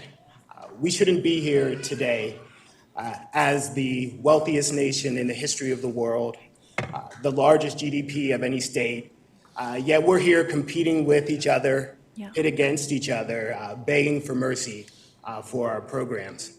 And I understand the challenges that you face as a board. I work in education advocacy. Just last month, I was at the Capitol advocating with some of my colleagues, and we had a booth out on the lawn. And there were international tourists who came by and asked us what we were doing, and they couldn't understand being from other countries. And I had to explain to them that here in the US, you have to beg for public education. And that's sad that we're reduced to that. But I'm here to beg because my family is at stake, and more importantly, the families of those even less fortunate, those students who were committed to serving are at stake. And as you know and has been said, research demonstrates that the longest lasting effects in education are those that come to those at the youngest age. And these are the students, when we're making trade-offs, that we have to consider. These are the students who have 14 or 15 years left in this district and who are going to be contributing the most and have the most to gain. And she's ready to grab the mic right now. Yes, she is. She would give you a great speech. But I want to refer back to the Local Control Accountability Plan, the LCAP, that's supposed to guide this district. The goals that are stated in that plan are to provide college and career-ready students, to have safe and mentally and emotionally healthy students, and family and community empowerment. Thank you very much. She really does want that mic.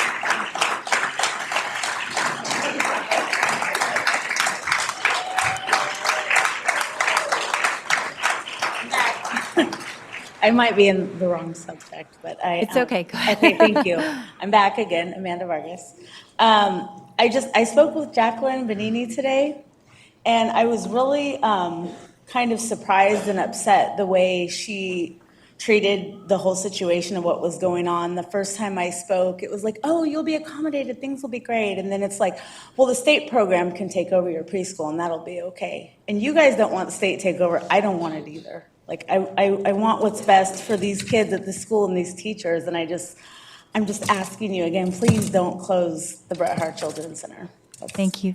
Oh, did you have more to say? That was all. Thank you. So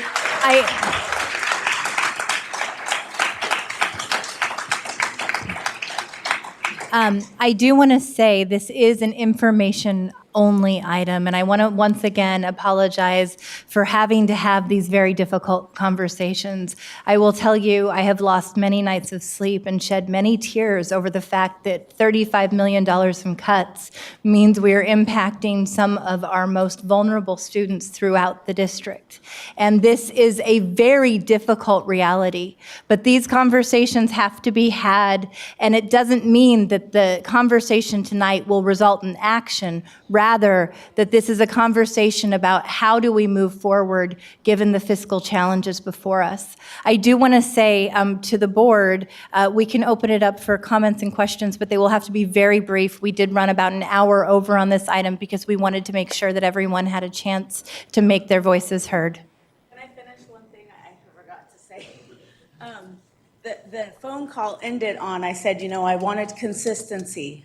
My daughter had just started preschool, and I wanted this consistency. And her, to me, was, it is what it is. All through her life, she's going to be changing teachers, and you're just going to have to accept that. I'm sorry that that was the message you received. Thank you. Sorry. Thank you.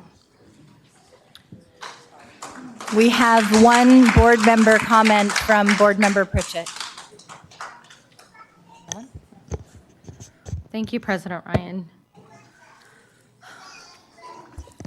Aside from school closures in 2013, these last few board meetings have been some of the hardest for all of us. My heart hurts for all of our students and everybody that is going through this with us. The time is now that we need to start working together to close our budget gap. And unfortunately, we don't want to have these conversations. This is the last thing that we want to do. We might just look like these politicians in suits up here, but we really, truly do care about our students and our families and our teachers. You should continue. We have to close a $35 million budget deficit. So you should continue asking questions of us and SCTA and holding us all accountable. There's not a single program in this packet that I could say, oh yeah, we could get rid of that. Not a single one. When I go through this, I marked just a few, and I know you said I had to keep it quick, so. For example, parent-teacher home visit, and I won't go through all of them because they're all very important, but, parent-teacher home visit project, I've sat on that, the Sacramento-based board and the national board, and has helped them succeed. And I have seen so many success stories that have come out of the parent participation home visit project. The district-wide athletics. I have been a sports mom since my kids were tiny. I have taught cheer and football. I have ran the sports leagues. I have taught soccer. My husband was a football announcer at the high school. I know the impact of sports for the students that are involved. I have mentored many of these students. And in fact, my own child would not have survived high school without playing high school football. That is what got him through. And I'm sorry if my voice is shaky, I'm quite emotional.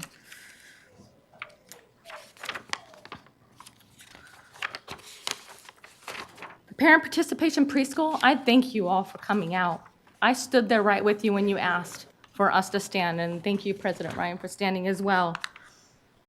Being a low-income mother when my kid was young, luckily, I had the opportunity for my daughter to attend the parent participation preschool, which allowed me to have a job and make a living. If I didn't have that program, I would not have been able to work a full-time job. I truly do believe that that program shaped me who I am, who I was as a young parent, and having the support of Miss Anita, who I see in the audience, who came up to speak from us. She was my teacher, and she guided us. She made us better. I can tell you that even my own daughter that was in her class still talks about Miss Anita. She's 21 years old now, and she still talks about how that class shaped her, and now she works in public service as an EMT. And I credit that a lot to the program that Miss Anita gave to her. Thank you, Miss Anita.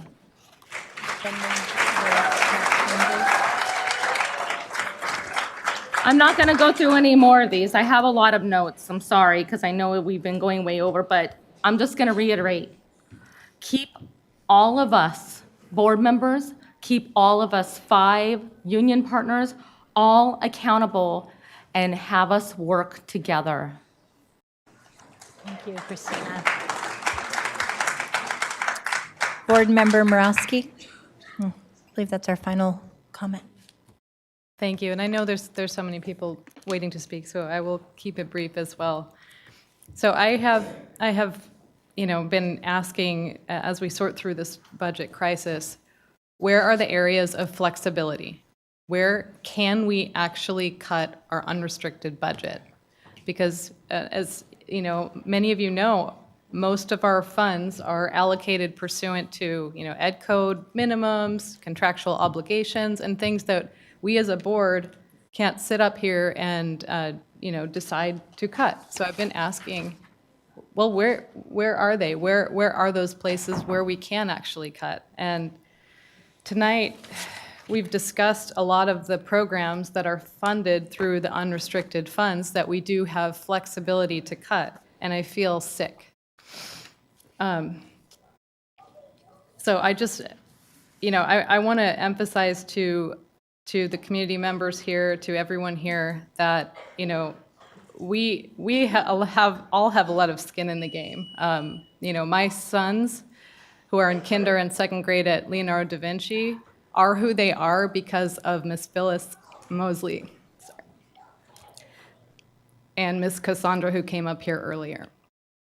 So I just want our community to know that we take all of these very seriously, and it's really disheartening to see that the flexible areas that we have to cut are the supports that our most vulnerable students need.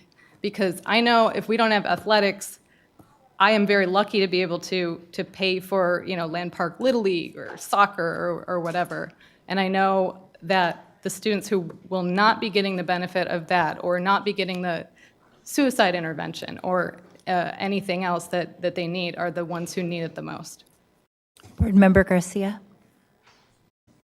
Yes, thank you. I too want to echo the sentiment that this is a very difficult presentation to have, because all of these programs are core programs. There are no luxuries here. We're so beyond having any program that is something that's nice to have. These are just fundamental in terms of engaging and preparing our students.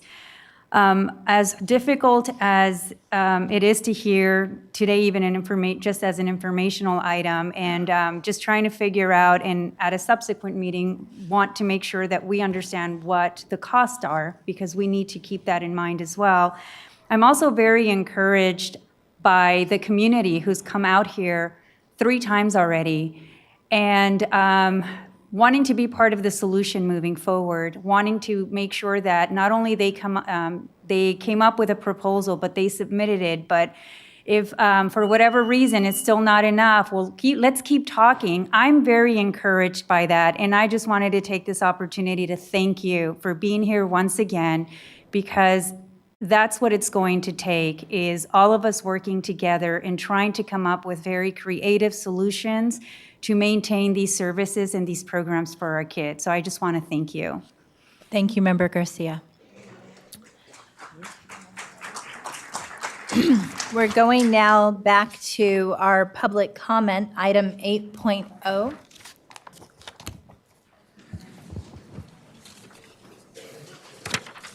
So we have 31 public comments. And if I can ask those of you who are leaving the room, if you can do it quickly, just so we can make sure that we can hear the public commenters who've waited quite a while to be able to speak this evening. So President Ryan, we have 31 public comments in total. They are broken up into 4 different subject areas. We have 6 related to fiscal solvency, 9 related to a teacher strike, 10 related to a homeless shelter, and 7 general public comments. And we will start by reading the first group of public commenters on fiscal solvency. Marlene Garcia, please come up when you hear your name. Marlene Garcia, followed by Marisol Lavinia, followed by Rosa de Anda, Carolyn Cabillas, Tara Thronson, Martha Alvarez, and Jeff Owen.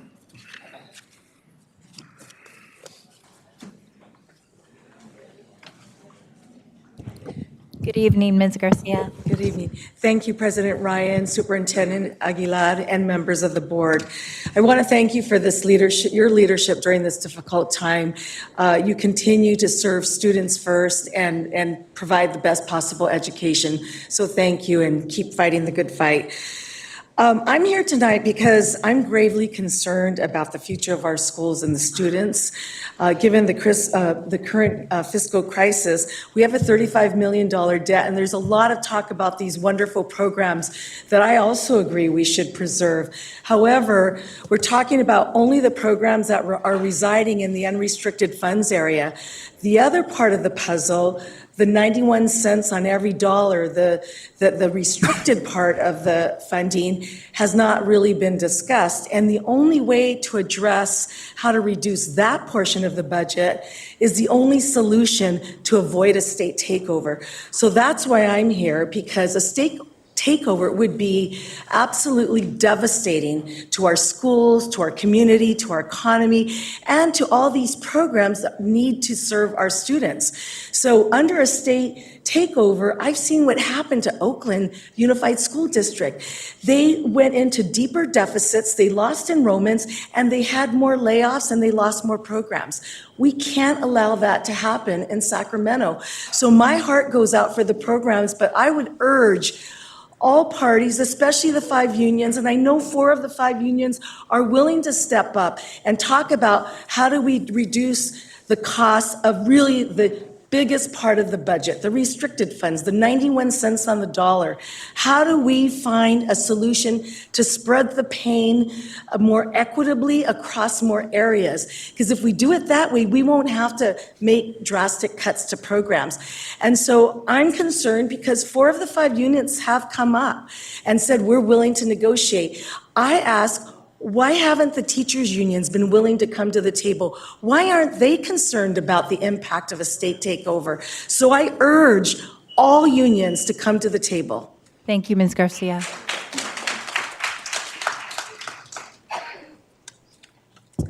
Good evening, President Ryan, Superintendent Aguilar, and members of the board. My name is Marisol Aviña. I'm here as a community member who's also very concerned about a potential state takeover of our schools. We all know the history that has happened with other school districts that have gone under, that the impact will be heavily felt by students of color, low-income students, and that is of great concern to me. I am here representing, members of the community that look like me, growing up as an English learner, as immigrant parents who didn't know how to access the system, and be a voice for me, who was an English learner and low-income student. And I just want to urge all parties to come together and really work towards a solution. If we have 4 of the 5 unions that are ready and willing to take a shared sacrifice, why can't we have all 5 at the table and really coming together towards a solution? We have a great equity champion in Superintendent Aguilar. We've seen improved graduation rates and improved college readiness under his leadership, and really would love to see more of that happen here in Sacramento. And so I just want to urge everyone to come together to save our Sacramento schools and to be part of the solution. Thank you so much. Thank you, Marisol. Good evening, Jesse, Superintendent Aguilar, and board members. I'm here as a member of the community. I'm very concerned about what's going on with this district. I would like to thank you first and foremost for your guidance to guide the district through this very, very difficult period. You're doing a good job, I think. Thank you very much for that. I know it's painful. I know that there's going to be a lot of pain that's going to be spread out among various constituent groups. My main message tonight is that all key players, and that includes all teacher unions, come to the table and work with you to find solutions to this budget crisis. My hope is that through that collaborative process, we can spread the pain around so that we're not seeing so many of these wonderful programs just disappear. So thank you very much for all of your work, and I hope you can pull everyone together. Thank you very much.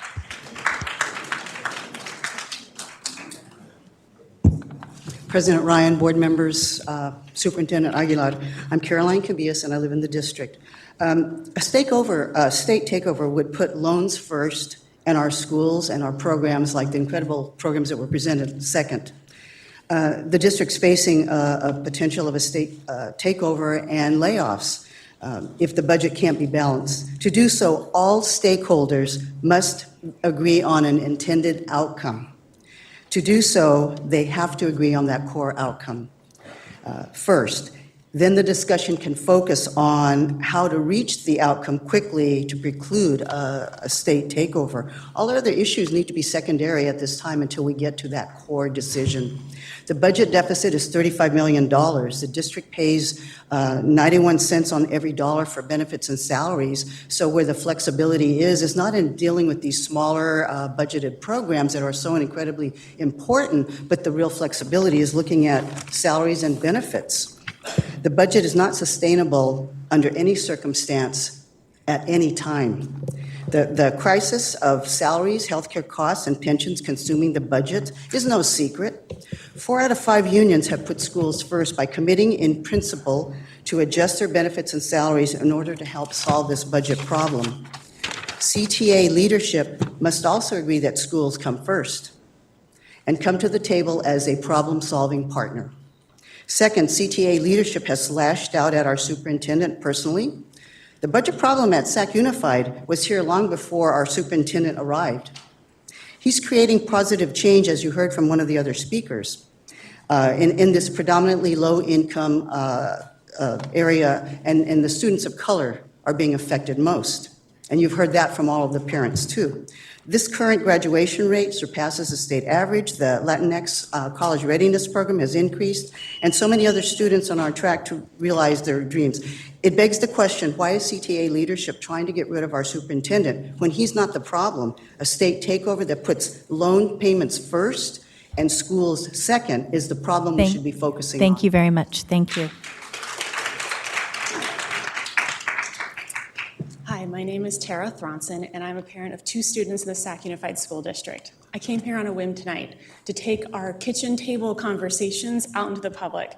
I'm not sure if this is the right venue, but my ask is that you and all 5 unions come together and solve this problem. I don't know what the solution is, but as a parent watching this, it feels like we're watching all of us riding down a river together, coming to a fiscal cliff, and everyone's fighting or not talking to each other, when we need to be rowing together towards a solution. Because this problem is going to be solved, and I do not want the state to be the one solving the problem. Because all of us in this room, we know the needs of our kids, we know the needs of our parents, we know the needs of our families, and we're gonna make those tough decisions with those kids in mind and needs in mind. Also, as other people have said, a state takeover, we're just gonna be spending money outside of the classroom, outside of the teachers, to pay back debt. The threat of a strike, to me, I have no idea how that is working towards a solution. I just see it continuing to drive a wedge in all our relationships. I can tell there is deep mistrust and wounds. I do not understand the history. I'm not sure that I need to know the history, but all I'm doing is asking all of our leaders with the district and with the unions to behave in the way that we are modeling for our students. Just come together in good faith, work together, and just please solve this problem. And if there's any way that us as parents can help you with this, please tell us, because we feel just afloat in having our conversations, talking to each other, and have no path to help solve this. So please, if we can help, let us know. Thank you.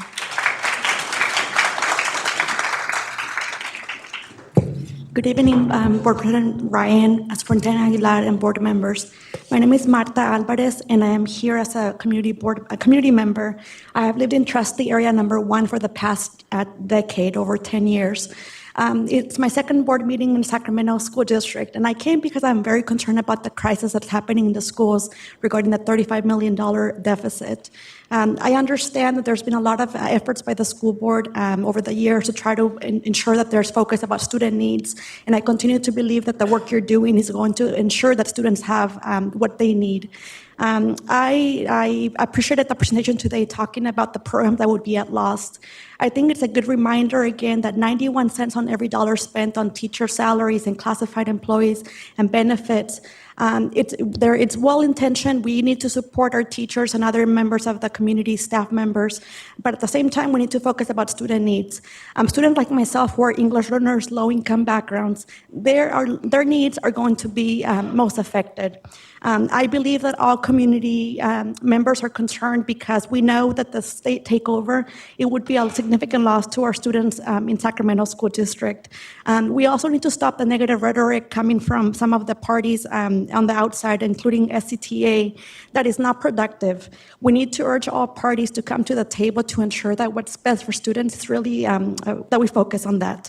We need the school district to find a better financial footing so that the focus can continue to be on supporting students in the classroom, in teaching and learning. I appreciate the unions who have come to the table, the 4 groups who are willing to negotiate, and I urge SCTA to do the same in order to ensure that the state does not take over the schools. Lastly, I also echo the comments. Superintendent Aguilar has been a true blessing for the community here in Sacramento, focusing on social justice and equity, and we cannot afford to lose him. So with that, thank you for what you do, and thank you for putting students first. Thank you. As we wait for Mr. Owen to come up, I'd like to call up the next 5. Okay. Anna Molander, followed by Aaron Duarte, David Fisher, Scott Chase, and Alice Mercer. Mr. Owen? Good evening, President Ryan, Superintendent Aguilar, and board members. My name is Jeff Owen. I'm the Executive Director of City Year Sacramento. Our program serves the students at Leotato Floyd, Father Keith B. Kinney, Oak Ridge Elementary, Rosa Parks, and Fern Bacon. As you know, our teams of 8 to 16 AmeriCorps service members serve at those schools as positive role models, academic tutors, and positive role models. They are on campus for 10 hours a day, every day of the week. They start by greeting kids in the morning and energizing them in the school. They engage with them out on the blacktop and play, and in classrooms where they are partnered with teachers in grades 3 through 8th. They support teachers by circulating around the classroom as the lesson is delivered, working individually with students who might be struggling to stay focused or having trouble grasping that day's lesson. Our service members, in collaboration with their teachers, identify students struggling with attendance, behavior, English, and math, and create focus lists of 10 to 12 students, providing them additional personalized individual and small group instruction throughout the week. Our partner teachers say that our service members in the classroom help them feel successful and ensure every child gets the emotional and academic support they need. Finally, our members serve in support of our after-school providers, leading homework sessions, providing extra one-on-one tutoring, and running activities. I'm here because you are discussing the deep cuts that may need to happen to the unrestricted programs that are doing meaningful work and jeopardize the impact results that City Year and others are having. Many of our service members become teachers, including at the schools that we serve at. We are currently laying plans on how to deepen our impact and expand our program using the data system that's been employed by the district. I've also worked with many districts, including Vallejo and Inglewood, where there are deep scars from that program. Damage has been done to families and staff. The trustees there care about academic outcomes, but are really there to only make cuts, are not there for the long run, and have no ties to the academic outcomes in the long run. I'm asking you to sit down with the union and teachers. You're not opponents. Work in an interest-based bargaining framework. You are the caretakers of our children's future and everyone that wants to help you make it a bright Thank you, one. Mr. Owen.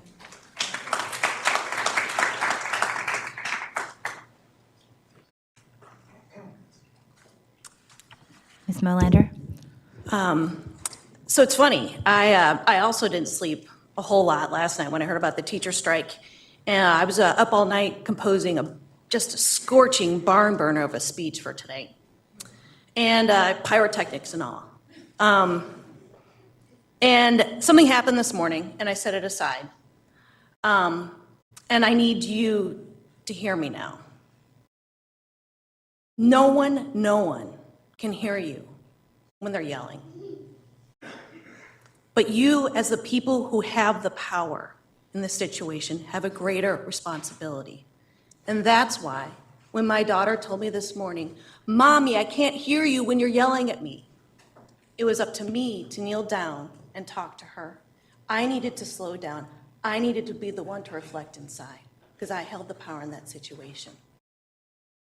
You hold the power in this situation. This is your contract that you negotiated. This is not the first time we've been here before with our contracts. In fact, as somebody who's been deeply involved in the district for a lot longer than many of you, except for Mr. Wu, I know that this is the same thing that happens on every contract. It's time for you to offer the olive branch. It's time for you to swallow your pride. It's time for you to come to the table and listen. I want to make one point here.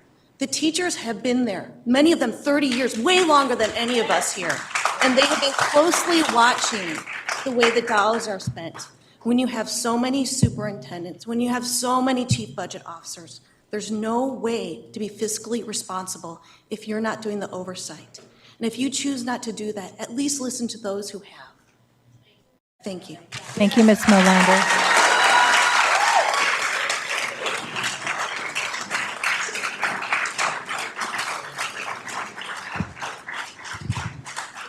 Good evening, David Fisher, President of the Sacramento City Teachers Association. As educators, it's our responsibility to be role models and teach our students the valuable life lessons, including such fundamental beliefs as honor your agreements and obey the law. I had a brief clip. Were you going to be able to show that? 15-second clip. That's something I think we can agree on, that board member. As board president and the mother of 2 children in our schools, I want to be very clear that the Board of Education will not approve a budget that hurts students. Our students didn't cause this budget deficit, and we will not balance the budget on their backs. As board president and the mother... All right. I want to say that it's something we absolutely agree with. However, decimating child development is balancing the budget on their backs.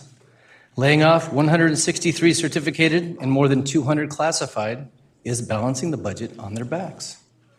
Refusing to honor your agreements to use approximately up to $16 million in potential health plan savings for services for kids, including lowering class sizes, more school psychologists and nurses, is balancing the budget on their back. I want to just repeat that for a second. When we signed this visionary agreement, we didn't just demand services for students. We said we will find the resources. It won't cost the district an extra dime, and we agreed to change our health benefits to add these services for students. This is exactly what the district now is reneging on. And that 91%, what if we took that $16 million from our health benefits that we agreed to use for students and used it towards students? Wouldn't that help that 91% that we keep hearing over and over about? You agreed to do it. You signed off to do it. Let's do it. The new normal in Sac City seems to be to say one thing and then do the other. On behalf of students and to ensure that the district's actions are lawful and match up to your rhetoric, the almost 3,000 members of the Sacramento City Teachers Association are Thank you, officially David. giving you notice that of our intention to strike the district for one day, April 11th, to protest the Thank district's you. unlawful actions. Thank you.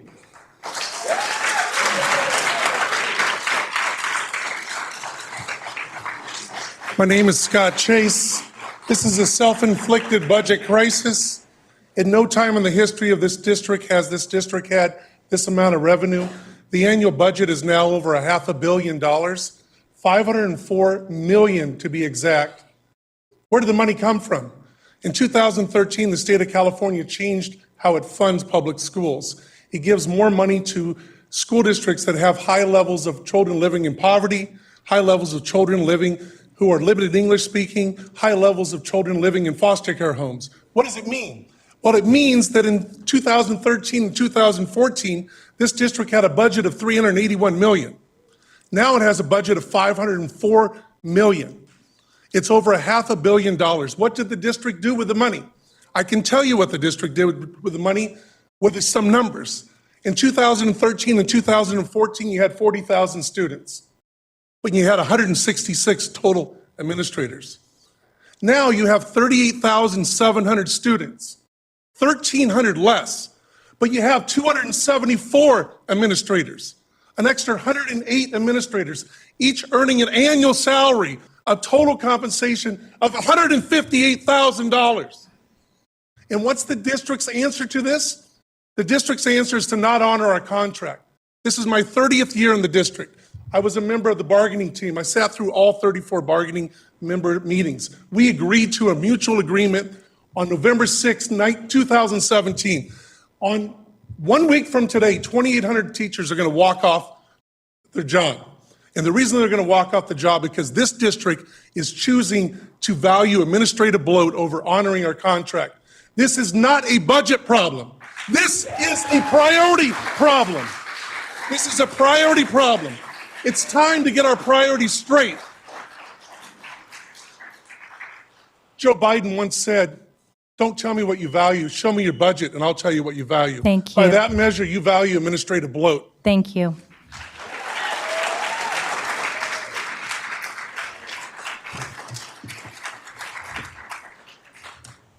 My name is Alice Mercer, and I'm a teacher over at Hubert Bancroft Elementary.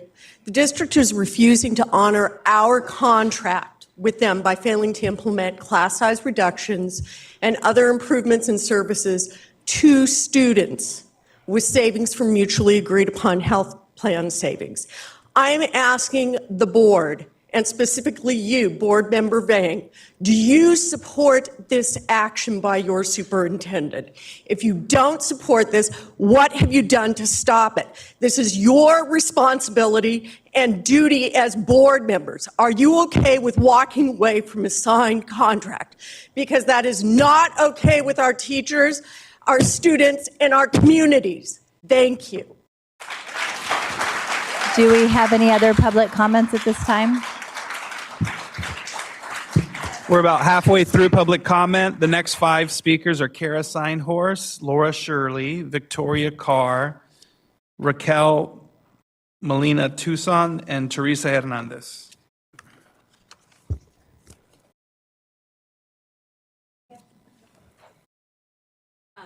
I want to start by thanking all the speakers that have gone before me, particularly the first group of speakers who helped me win District Talking Point Bingo. I want to say that the district has backtracked on the contract to implement the mutually agreed upon salary structure and even sued teachers to prevent them arbitrating as required by the contract. And I'm asking the board, and specifically you, Board Member Minnick, do you support this action by your superintendent? If you don't support this, what have you done to stop it? It's your responsibility and your duty as a board member. Are you okay with walking away from a signed contract? Because it's not okay for teachers, our students, and our communities. And I have one more thing. I'd like to know if the other 4 out of 5 unions are working with you to find savings. Can you name $1 they've saved?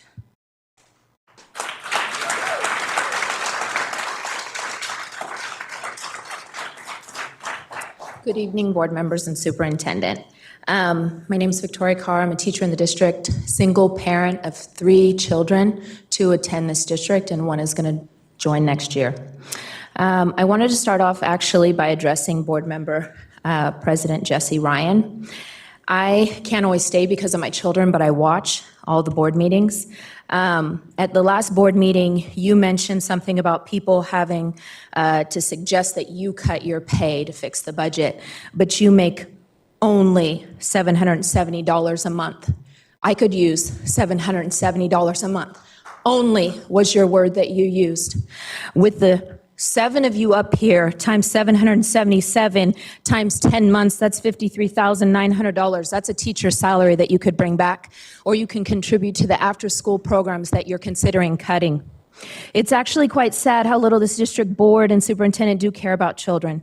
The fact that we negotiated the contract for our children to have all of these healthcare savings applied to smaller class sizes, nurses, counselors, psychologists, and other necessities, you back down on your agreement because all of you couldn't balance a budget. But if you look out here, you have several teachers who can do that job for you. Board member Mai Vang, you also said at the last board meeting, as you looked at superintendent, you said, I want you to do everything possible to avoid a strike. He wasted our Thursday last week. FICMAC was also here and told you that it was your fault that we are here where we are, the district's fault that we are here where we are. So what I say to you is that you need to fix this problem and stop sacrificing the needs of our students.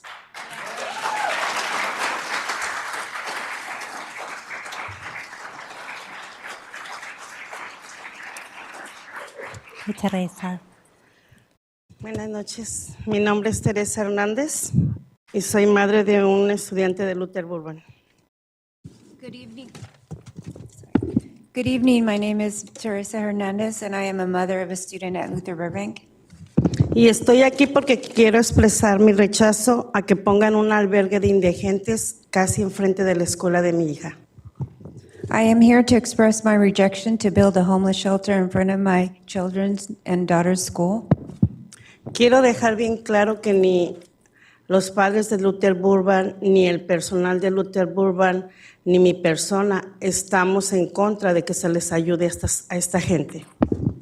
I want to make clear that all the parents of the students at Luther Burbank are not against the homeless or to help them. No somos activistas, no pertenecemos a ninguna organización, solamente somos unos padres y madres preocupados por la seguridad de nuestros hijos. We are not activists or an organization.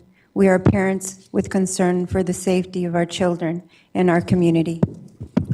Señoras, señores, señoritas, yo les pido a ustedes que por favor, la poca seguridad que tienen nuestros hijos, que no la pierdan.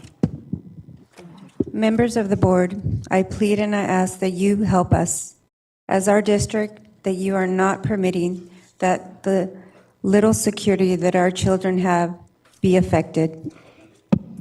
Que nos ayuden a que este albergue sea construido fuera de una zona escolar. Please help us. Do not let them build a shelter that is close to our children's school and in our school zone. Thank you. Thank you, Teresa. Okay, I'm going to call up the next 5 public commenters. Please line up in order. Yesenia Vargas, followed by Laura Barajas, Susana Bravo, Katia Medina, Armando Jimenez.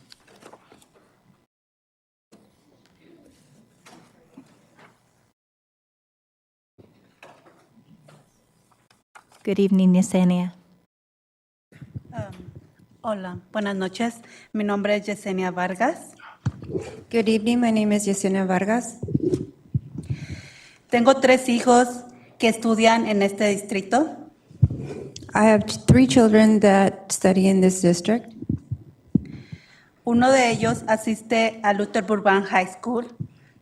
One of them assists and attends Luther Burbank. Cerca de ahí piensan hacer un refugio para indigentes en la estación Florin Road. They are going to build a homeless shelter near Luther Burbank. Yo como madre estoy preocupada por la seguridad de mi hija. I, as a mother, am very worried for the security of my children and my daughter. Si llegan a poner ese albergue, tendré que tomar la decisión de sacar a mis hijos de las escuelas cerca al refugio. If they choose to build the shelter, I will need to take action and take my children out of school and will not have them attend because of the shelter. Y estoy aquí a que me escuchen. I am here to be listened. Y si ustedes podrían hacer algo, please do something. Ya que también les afectaría. Due to the fact that this will also affect you as a district too. Porque yo no sería el único padre que piensa en tomar dicha decisión. I am not the only parent that will plan to take action in this matter. Thank you. Thank you.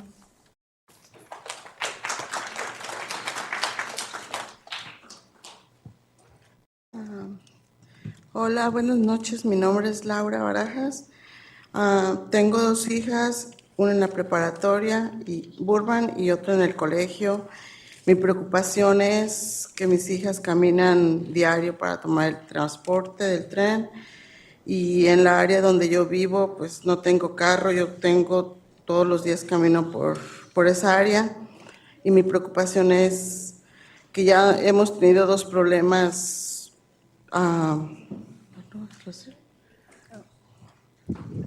Hello, good evening. My name is Laura Barajas. I have 2 daughters that attend Luther Burbank. My concern is that my daughters walk to get RT transportation, and that is near where they plan to build the shelter, and that is near where I live. I have no car, and I walk near there every single day. Y ya mis hijas han tenido un susto por un indigente. No sé cómo vayan a reaccionar su comportamiento otra vez de regresar a ese incidente que tuvimos el año pasado. No estoy en contra de que lo pongan cerca. So my daughters have a concern because there was a problem with one of the homeless, and they feel that their safety is in jeopardy. Lo que a mí me preocupa es volver a esa historia de que les tocó pasar a mis hijas, pero si se puede poner un poquito más retirado de la escuela y del área del transporte de los estudiantes. She wishes that their daughters or her daughters not go through the same thing that happened last year. So if they could please think about another place to have this homeless shelter built. Thank you. Thank you very much. Do we have any other public comments at this time? Yes, we do. We have Susana Bravo, Katia Medina, Armando Jimenez, Rocio Williams, Brenda Kimber, and I'll just go ahead and read the rest, Sally Manduhan, Angie Sutherland, Cecile Nunley, Kenya Martinez, Shanna Just, Esther Morris, and Benita Ayala. Okay. And I know that we have several on the same comment, on the same topic. If any of you want to combine your comments, feel free to do that as well. Thank you. Good evening, Mrs. Jason, and good evening, good afternoon, Mr. Aguilar, and all the board of the members. My name is Rocio Williams, and I'm over here with the rest of the parents to support it because I'm greatly concerned. My daughter, I'm a mother to two children. One of my sons is special needs, is autistic. My daughter is 15 years old, and she going to school for 8 o'clock in the morning. Sometimes she leaving at 7 o'clock to a sport and a lot of activities they're doing in the school. And she really had to walk so many times to the school, because there's a store a couple miles from the school. And so she worked with a lot of kids. And I'm very, very concerned because the building of this, this proposal. So please, Mr. Jorge Aguilar, helping us, because this is not safe for our children.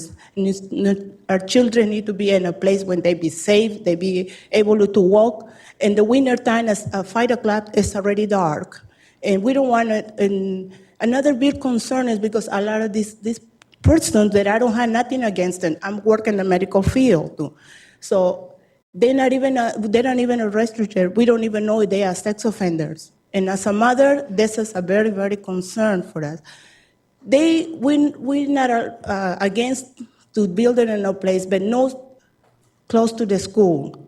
This is not possible. To do it close to the school is put our kids in danger. Thank you very much. Thank you. Ms. Nunley? Good evening again, and I hope that I get this right because I feel so very strongly about it. The first thing that I wanted to say is thank you, Superintendent Aguilar, for your courage and even coming here. Because when you first came to this district, I'm not sure you realized how difficult it was going to be here. So thank you very much for stepping up to the plate because it's been great. I remember when you started and you said you were a disruptor of the systems, and I love that. And I've tried to hold you accountable to that. So I can be your critic as well as your supporter, but I'm a huge supporter of you. And I just think that it's so important that there be someone who says that. I also told you that shortly, I think at the beginning of this fiscal year, that the honeymoon was going to be over. Boy, is it over. There's a lot of cultural changes that have to take place in this district, and it's very difficult. And when you're a disruptor who's trying to change a lot of systems, you take a lot of the heat. So I applaud you for that because you are a huge asset to this district. And I want to be sure, if there's nobody else that's saying it, and I was so glad others did as well, and of course that's not surprising, but you have someone here who's a huge supporter of you, that you really are an asset to this district. And I want to remind all of the board members, I remember all of you, I admonished all of you, except for the new ones who are here now, that you please support Superintendent Aguilar because he's going to need it, because we could see those difficult times coming ahead. So I really want to say just thank you, Superintendent Aguilar. You've been a true asset to this district. Thank you, Ms. Nunley.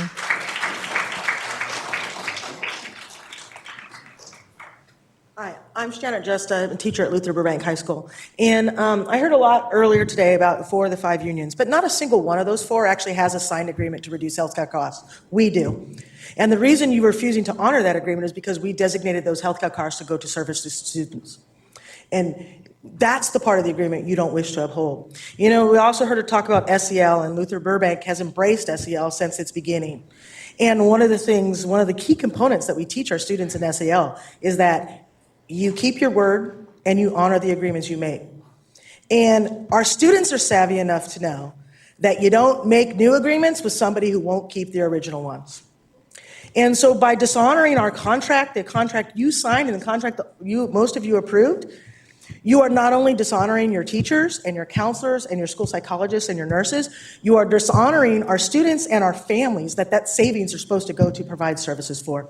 So I encourage you, if you want us to work with you, you've got to show that you're trustworthy to work with. And until you honor our agreement, you are dishonoring all of us, and every single family member, every single student, and every single community member. Thank you.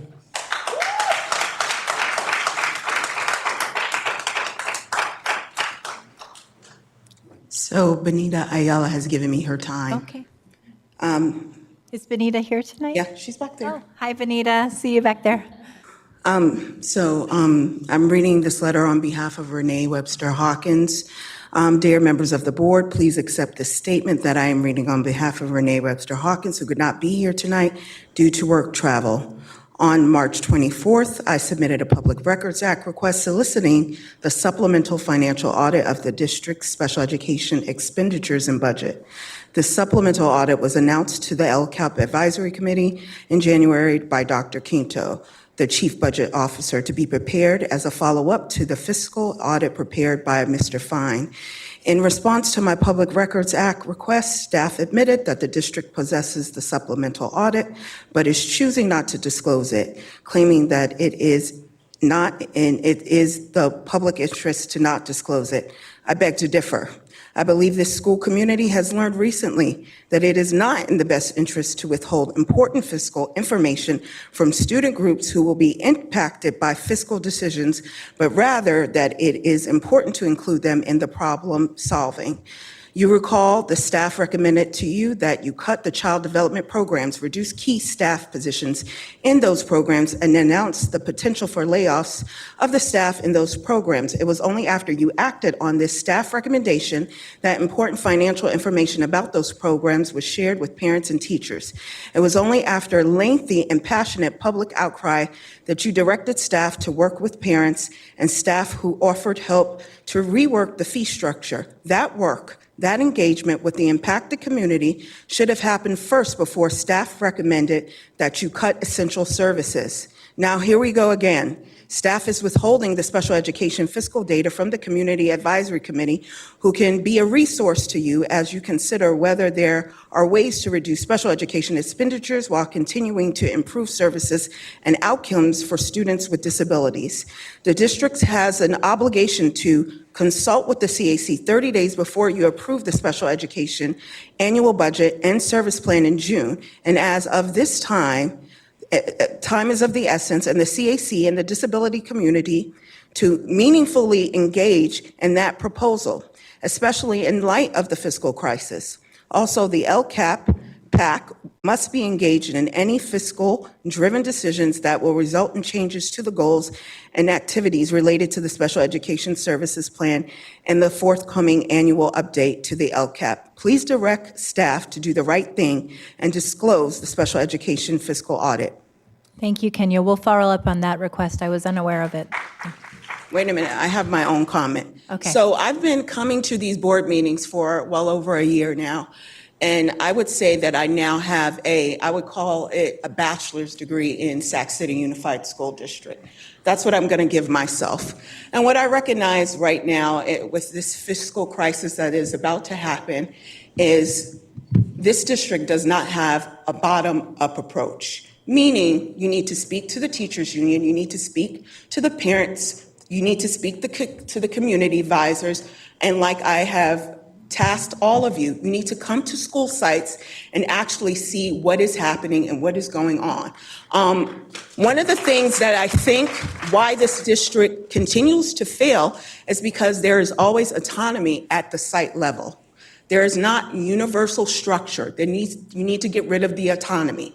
I've seen it over and over again. This is why our district is failing. There's overlapping in expenditures at every site level. There's mismanagement, misappropriation of funds that are happening at every site level, but because there's no oversight and there's no accountability, this is why our district continues to fail. So I would suggest that if you can, before you make any final recommendation, go to some of these individual sites, especially the 5% ones that are in the low income, to see what is happening. That's my plea. Thank you, Kenya. Thank We appreciate that.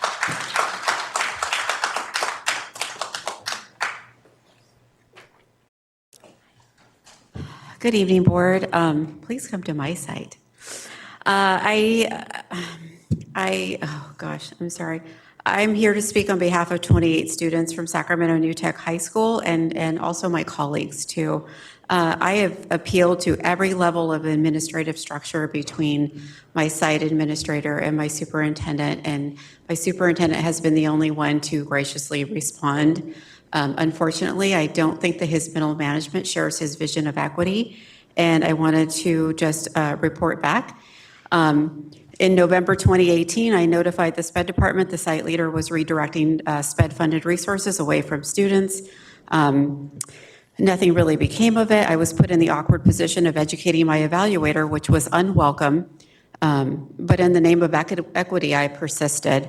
It took 4 months of meetings, emails, late nights, but it was finally admitted that 28 students were owed roughly 950 hours of compensatory services.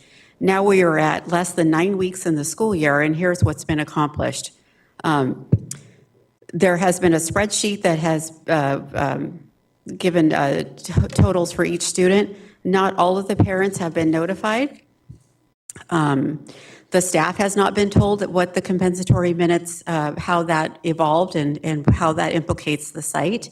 No plan for restitution has been offered to them, except asking teachers to change grades if they think that it's something that they can justify.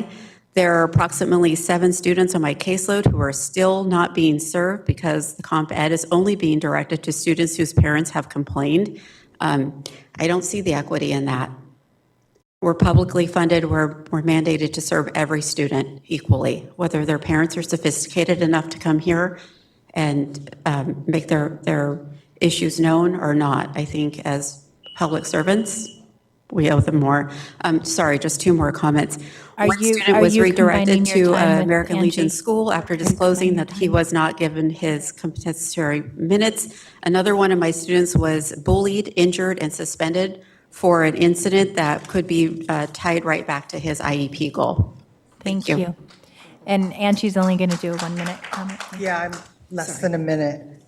So I'm Angie Sutherland. I'm here to support the students that Sally is speaking about. I don't know what's going on here, but this is mismanagement. These services are funded through special education, and the fact that they were diverted to other duties is a huge red flag of what is going on in our district. And I'm glad Kenya read Renee's letter. I'm just disgusted by that we can't have access to that special education budget audit. I've been with the CAC since 2010, and I've never seen anything other than a 1-page little thing showing a budget plan. Where are the actuals? Where are the expenditures? Do you guys even know? Because we sure don't, and it's not right. Thank you. Thank you, Angie.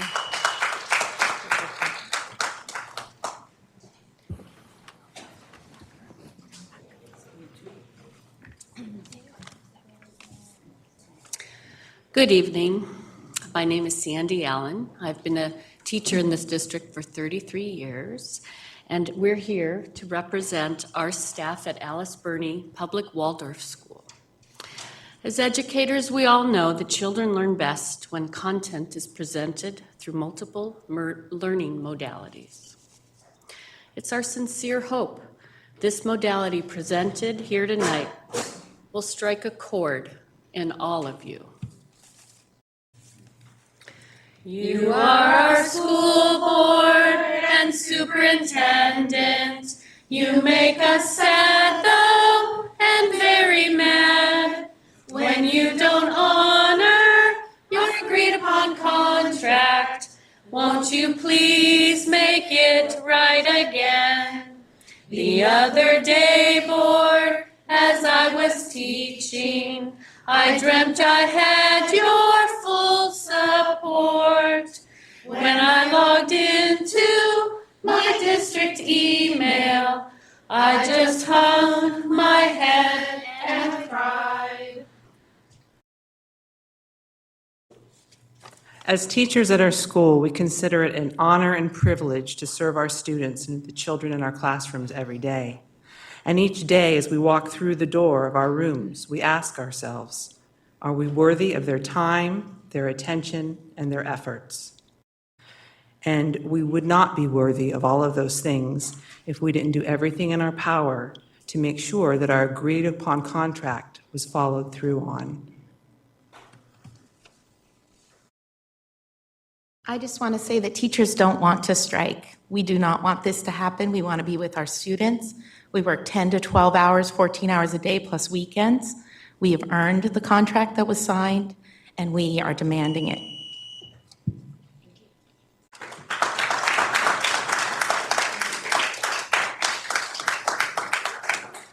This is the last public comment. Thank you.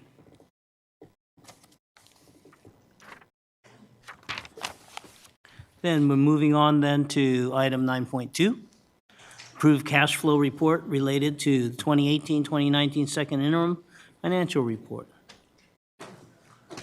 Good evening again, members of the board, Superintendent Aguilar. I'm Mari Watkins, Accounting Services Director for the district. Please allow me to introduce Tamara Sanchez, Associate Superintendent of Business Services from the Sacramento County Office of Education, who will be presenting this item for approval of our second interim cash flow.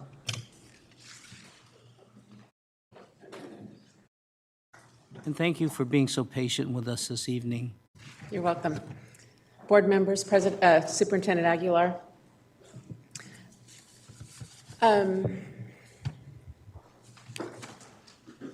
That does not look like, okay. So first of all, in a normal situation where you have a school district that has a positive budget certification, when you think of cash flows, you look at them for very minor issues. You're looking to make sure that your expenditures don't have a different timing than your revenues, and that you're able to make your expenditure payments. And so, there's short-term borrowing that you can do if there's property taxes that you're waiting for and things like that. So think about it like you would your own personal finances, that you have some bills that you have to pay this week, and your paycheck doesn't come in for 2 more weeks. And so you get maybe a line of credit or something, and you use that to pay your expenditures that you have this week. And then 2 weeks from now, you get your paycheck finally, and you go in and you pay the line of credit back. And so in a normal situation, those are the kind of short-term borrowings that are available to school districts. In this situation, where you have a school district with a negative budget certification, we have to think of cash flow in a different way.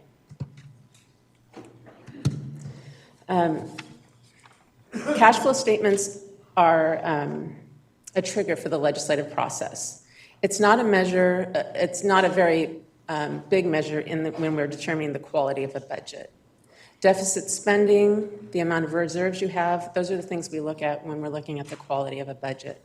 But a cash flow statement is very important to the County Office of Education in performing our oversight work under the Education Code. And it's also very important when you're looking at the emergency appropriations process. So while it is important for the this Board of Education and your district employees to be apprised of the cash situation, it is important that you focus on balancing the budget more than you worry about the cash flow. That being said, I am here to apprise you of your cash flow situation tonight. So in your board packet, you received cash flow items. There's 6 pages of it. We can start on the first page. The first 2 pages are for the 2018-19 cash flows. And if you start on page 1, up in the left-hand column, you see that the beginning cash balance is $75 million. If you go to the second page and the bottom of the June column, you see that your ending cash that is projected for this year is $45 million. So the good news is that you didn't have negative cash at any point during the year. The bad news is you went from $75 million to $45 million. A $30 million decrease is very big.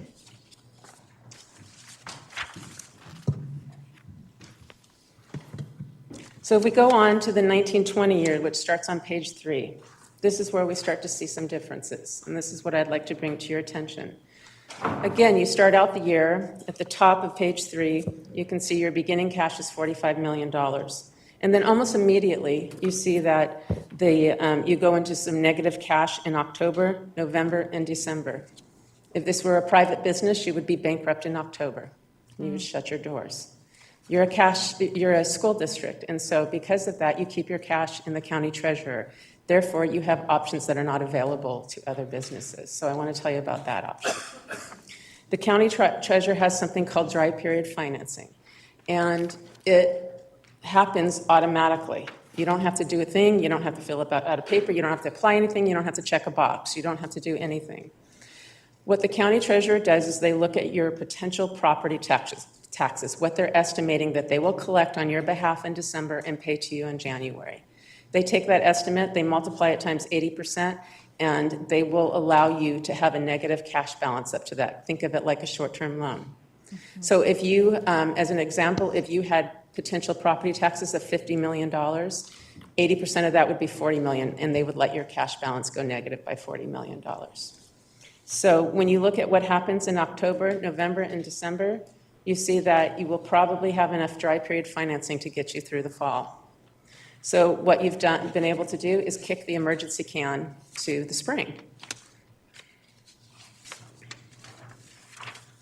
So if you go to page 4, you see at the bottom of the page that you have some months that are positive and some months are negative, but they're all very small numbers. The disturbing thing about this page is you are a $550 million business, and you can't let your cash get to these kind of levels. The fluctuations and the cash needs of a business of this size are too much. So if you say you're going to have $300,000 in February, to me, that means you could have $10 million, or it means you could have a negative $10 million. The fluctuations are just too great here. We've let this get too far on this one.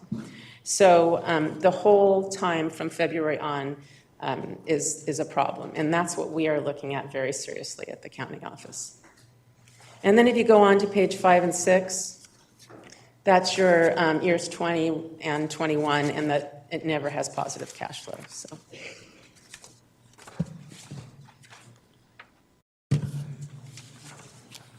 So budgets are prepared on annual periods, but cash flows are prepared on monthly periods. And that's why it is so difficult to predict this part of your business. It's easy to predict when the state apportionments will be received and when salary and benefits will be paid, but the timing of the other transactions is not easy to predict. The district has very little control on exactly which month the non-apportionment revenues will be received, and goods and services purchased by the district could also have variances in the timing of the expenditures. So tonight, you are looking at cash flows that are presented, and you have the actual numbers through January of 2019, and then what staff does is they take typical trends and they go forward from there. But it's really hard to determine exactly, and we expect to have a lot of fluctuations. So at the county office, what we will be looking for going into 1920 is that your cash flow documents will be updated. We will look to see that they're updated frequently, but we also expect that fluctuations will occur.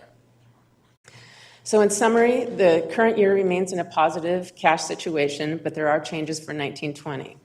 We would expect there would be improvement if there was some sort of good news in the May revise from the governor. That would certainly help your cash situation. If the board makes more budget reductions, that will help your cash situation. But currently, what we are looking at tonight, we continue to project that the district will run out of cash in the 1920 fiscal year.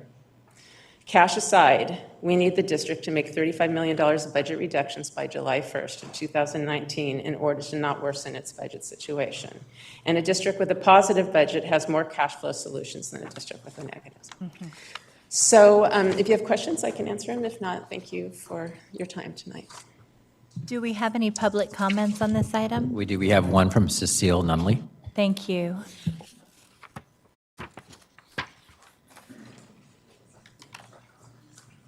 You didn't think I could let this Of pass? course, no. A former CBO, you have to speak. Yes. It's very concerning, obviously, because the report was November before. Now you're October, so you've moved it up a month.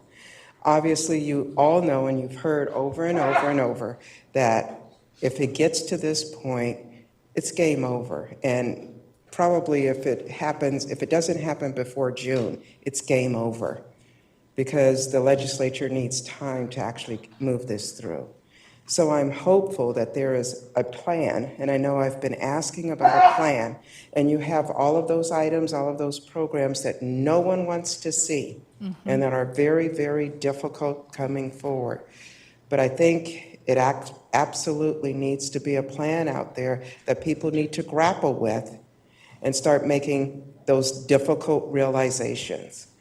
You've had people up here a number of times, and I think they've been so brave to call out that you need all 5 of the bargaining groups up here. And that was so brave of everyone to be up here. And I think you have to put that slash and burn plan out there, because people need to know what the consequences are. Thank you. Thank you, Ms. Nunley. At this time, we're going to take questions and comments from board members. I know that we have a couple already. Board Member Garcia.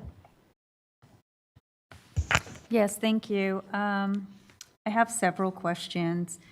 In the memo to the board on this item, there is a sentence about this cash flow sort of reflecting revisions since the second interim report was presented. So I just wonder if you can maybe share what some of those revisions were in terms of assumptions or trends that, I think it's on page 1 on the overview.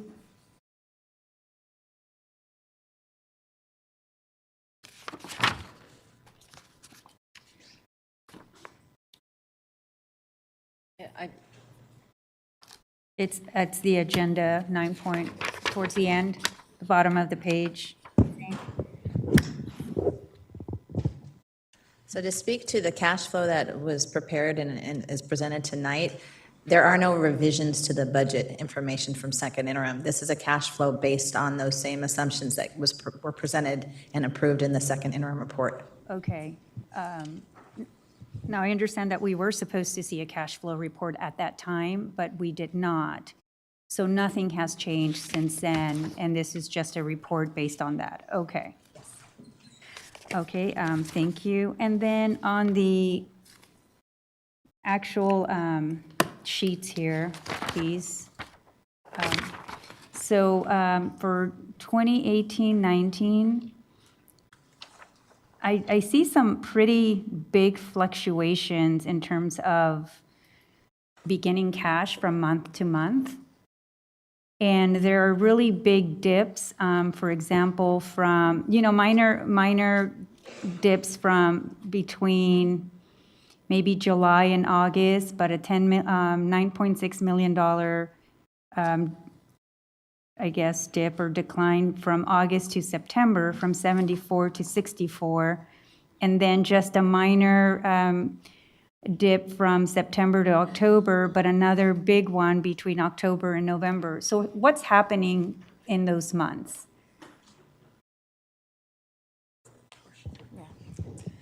So as mentioned by Associate Superintendent Sanchez, there is a lot of variability in when we receive the timing of our funds. The predominant funding that we get is our state apportionment, and there's a established cycle from the state on as to when we receive that and when it's deposited. And so that accounts for the fluctuation of the timing of our revenue as compared to the equalization of our expenditures that we make predominantly in payroll, salaries, and benefits. So that's fluid throughout the year, and it changes from year to year, or do you normally get your revenue from the state every February or every April, or does that change from year to year too?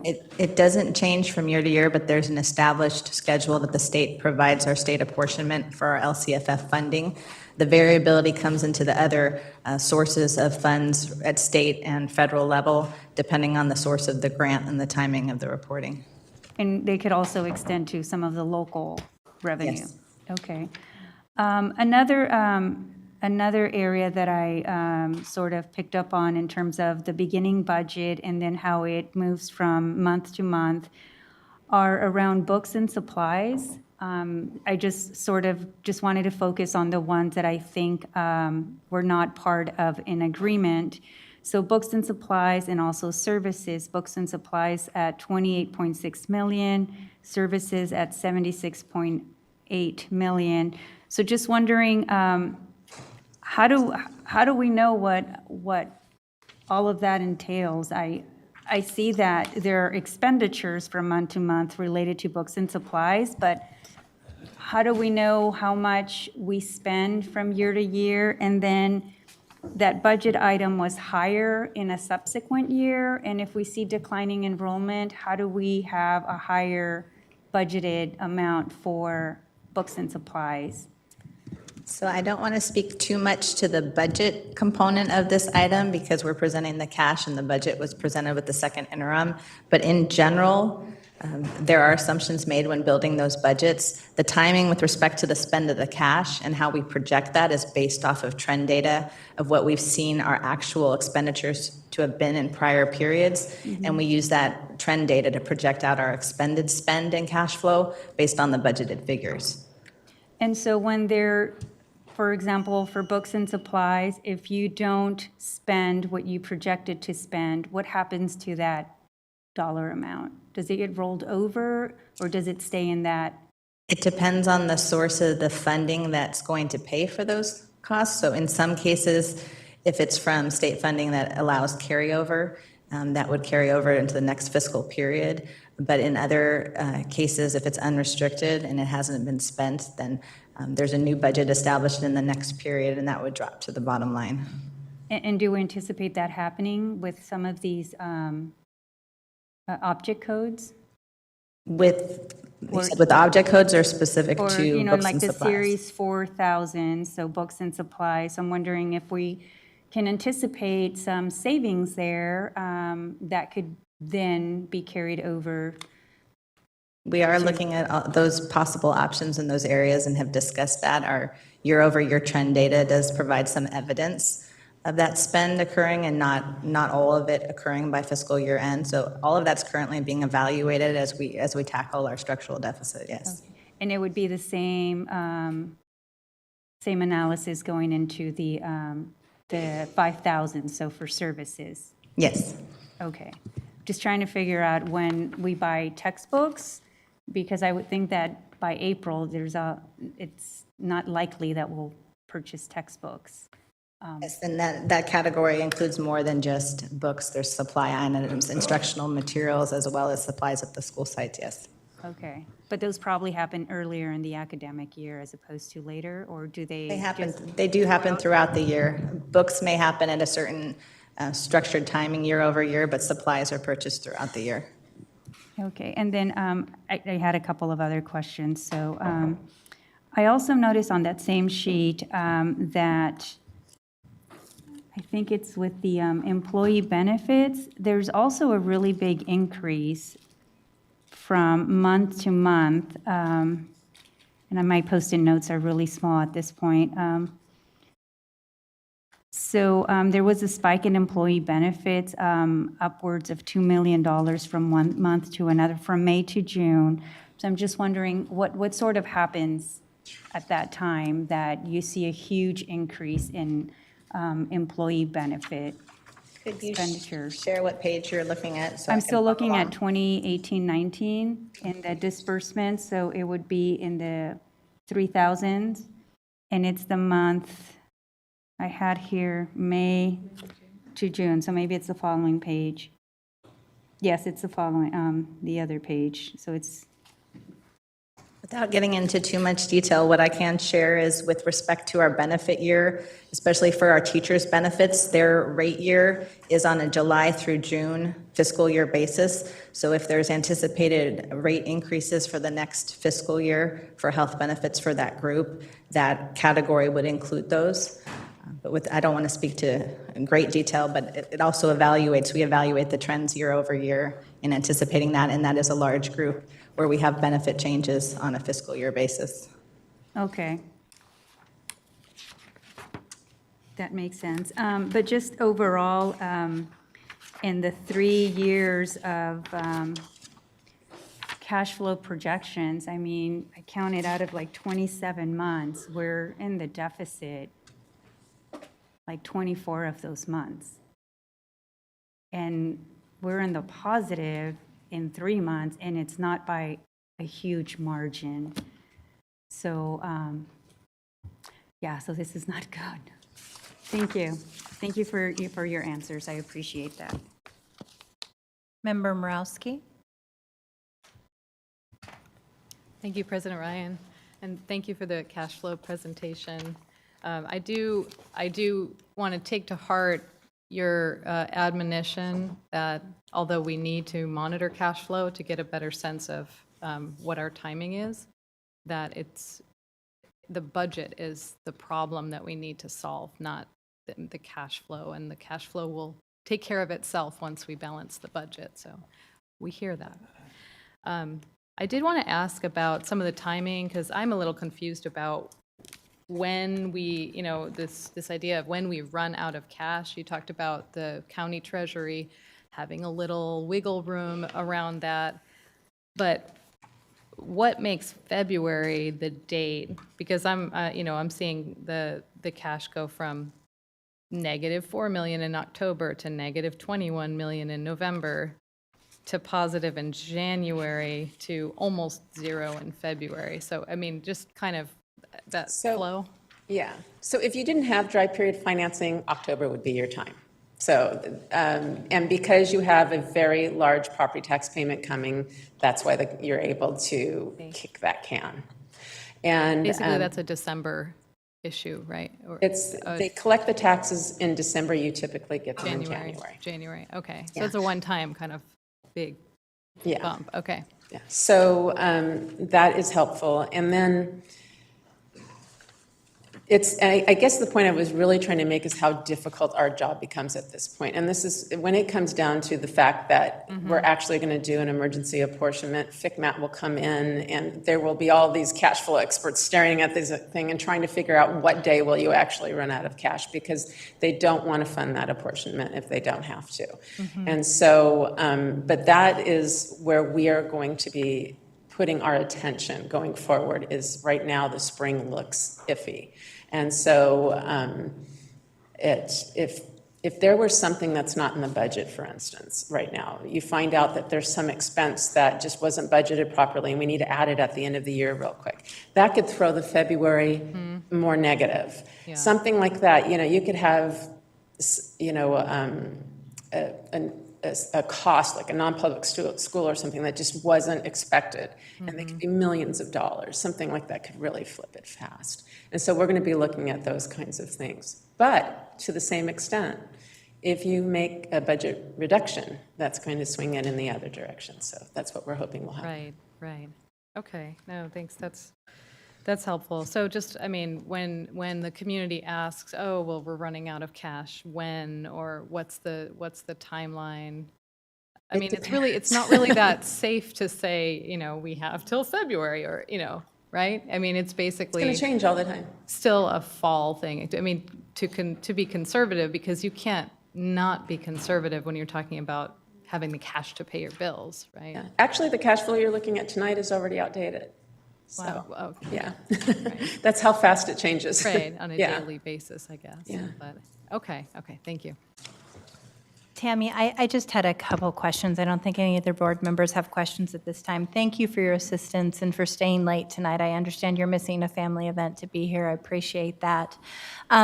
So I know that Mike Fine from FCMAT recently testified in a Senate Education Budget Subcommittee that we were anticipated to run out of cash in April. And so I'm wondering what some of the discrepancies are around the reporting on the date date that we are anticipated to run out of cash, recognizing that the cash flow is not, the biggest indicator of insolvency and takeover, that we have to focus on addressing the budget structural deficit and making those changes. But I do know, since those conversations are out there, that people are asking questions. Yeah, so if I had to guess why Mike Fine said that, it's because April is the month where you actually see the brackets on the other side of the numbers. So that if he saw this in your board packet, then he would see that you're going negative on that month. And so that would be my guess.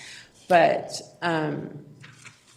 my point is that to me, February looks just as bad as April, because having $300,000 in an organization of this size might mean that you don't have $300,000. It might mean you have negative that month. Yeah. And so, but again, it's just so hard to predict at this point. So I guess if Mike was being pushed for dates or something, that's what he's going to go to, is the best information he had as of that day. And as you said, it's already outdated. It's already outdated. So thank you, Tammy. I appreciate that comment. And I know that the books and supplies item has come up in the past, and I did just want to mention this. Despite the fact that we have projected enrollment decline, one of the things that we have seen in past years in the board is that our requirement that we replace textbooks might vary from year to year. And so you might have enrollment decline in the following year, but you might be actually compelled to replace your textbooks at that time. And so thus your line item, your expenditures for books might actually appear more than they were in a year where you had arguably more students. Well, and let me take that even a step further. Yeah.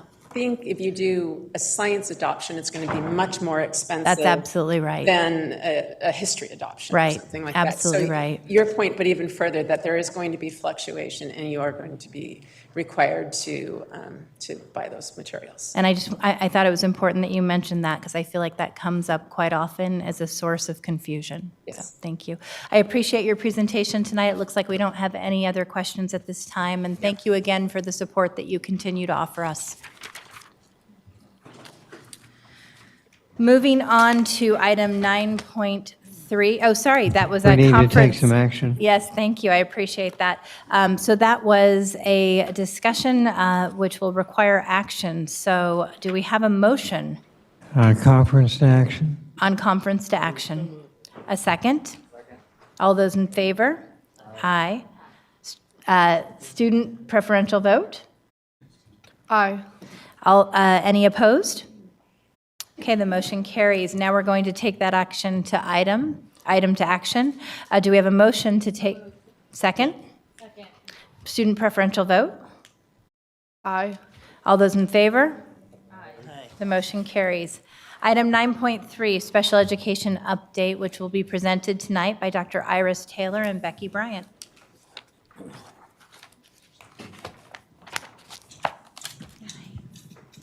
And apparently a whole team. Thank you for staying with us late into the evening.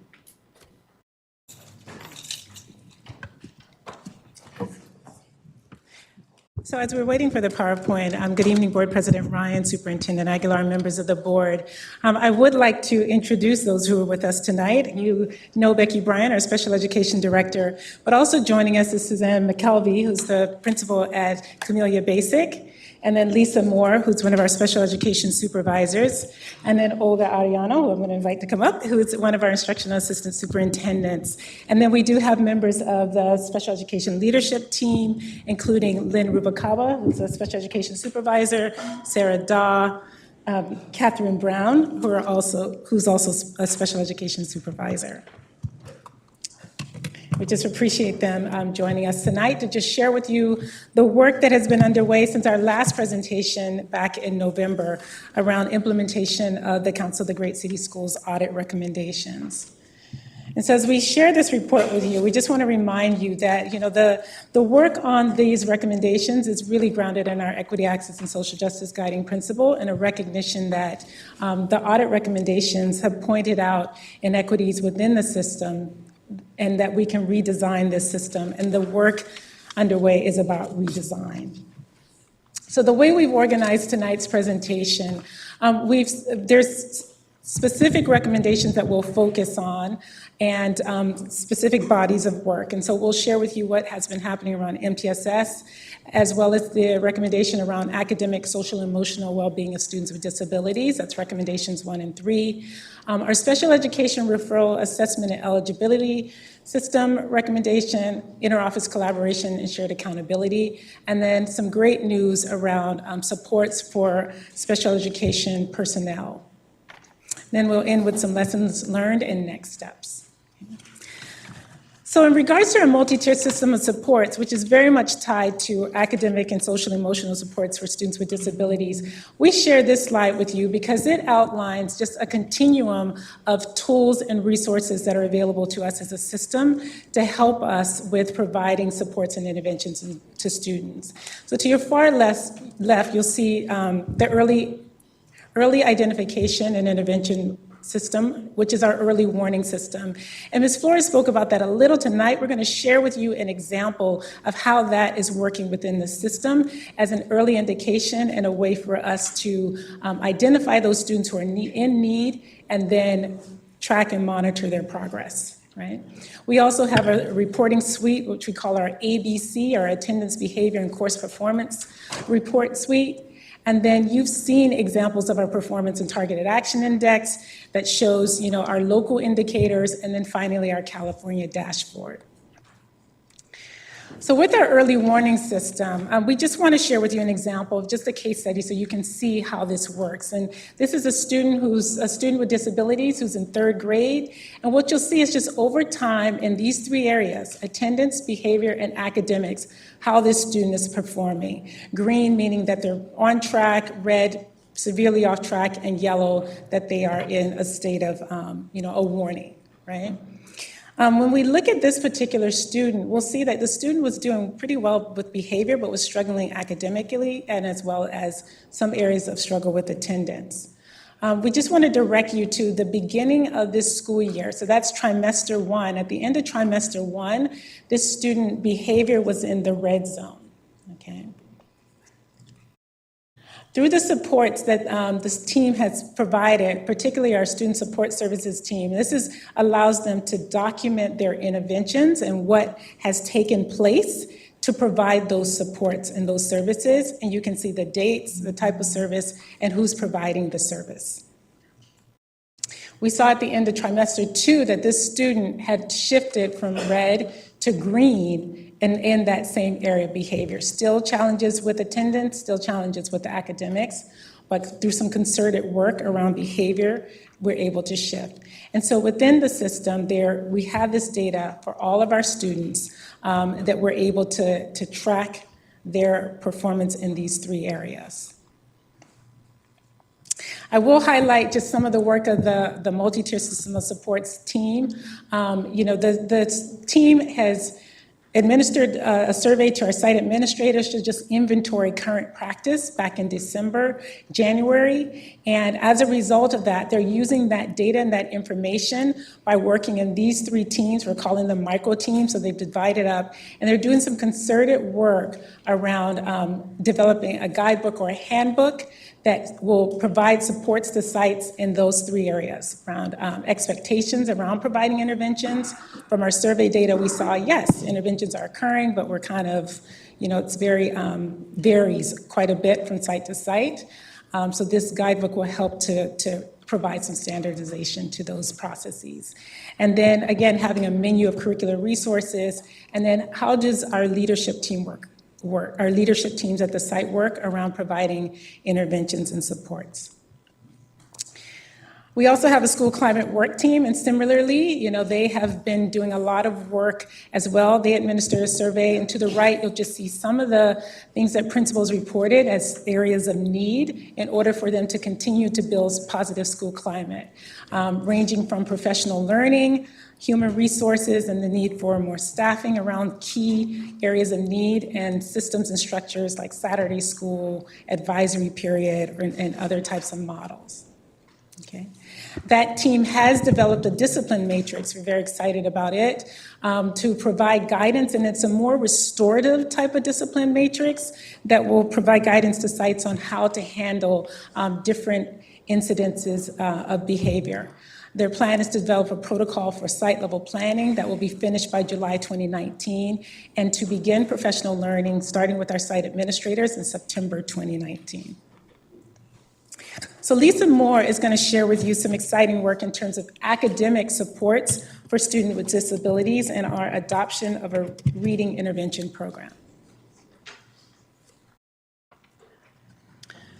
Good evening, Board President Ryan, board members, and Superintendent Aguilar.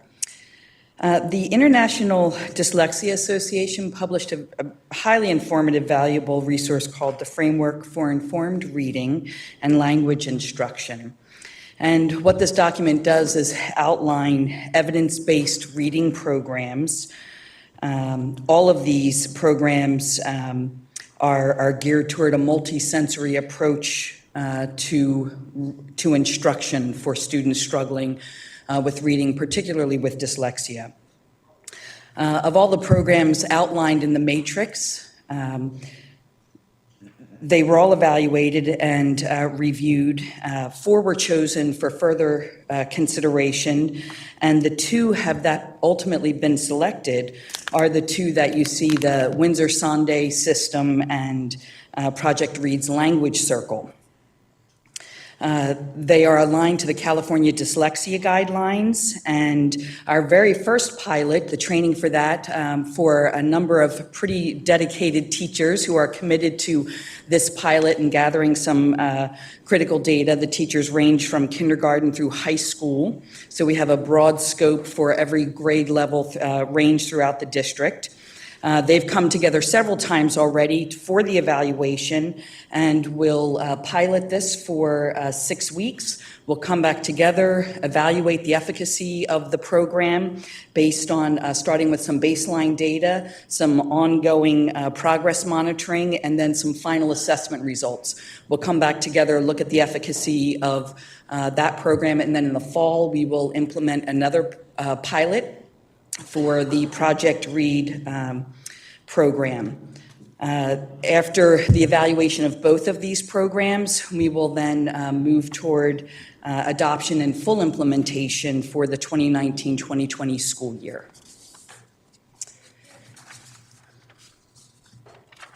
Oh, sorry, that's me. All right, and this next bit of information is about recommendation 2, the special education referral assessment and eligibility. Sarah Dahl and I have been presenting professional learning sessions to site principals this year to support their role in the district, ensuring that students receive the services and supports they need to be successful. To date, we have presented at 4 of the monthly principal operations meetings, and we've addressed a variety of topics, from IDEA protections for students, IEP development and implementation, and the LEA representative responsibilities, the role of administrators in the IEP meeting. And once the IEP is implemented, their responsibility to ensure that the programs are delivered with fidelity. And so I'd like to introduce now Suzanne McKelvey, principal of Camellia Basic Elementary School. She's going to share with you some takeaways from the trainings that we've offered this year. Yeah. Thank you. Good evening. Site principals have been receiving frequent professional learning during our monthly meetings in regards to our students and from the staff in the special education department. We've engaged in meaningful learning around our responsibilities regarding our students with disabilities at our own sites. We have learned about assessment, IEP development, writing meaningful and measurable goals and objectives, and then monitoring the implementation and the completion of IEPs on our site. We've also had a session on discipline specific to students with disabilities. For myself, for example, I had a question regarding legal protocols. So I reached out to the special education department. We collaborated and came to a resolution.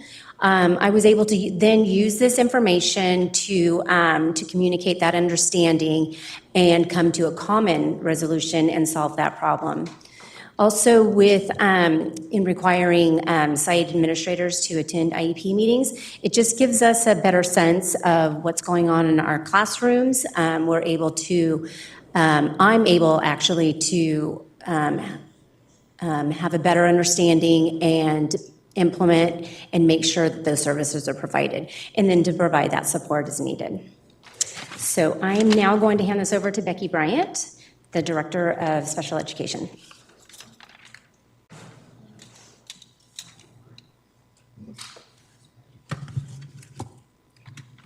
Good evening, President Ryan, board members, and Superintendent Aguilar. Continuing on with recommendation 2, we've been working on an automated notification system that will provide needed information to both families, parents, case managers, and site administrators around critical timelines in the process of referral, assessment, holding IEPs. We first implemented our first phase on October 29th for the very first timeline that a parent would experience in the referral process, which is what we call the 15-day timeline.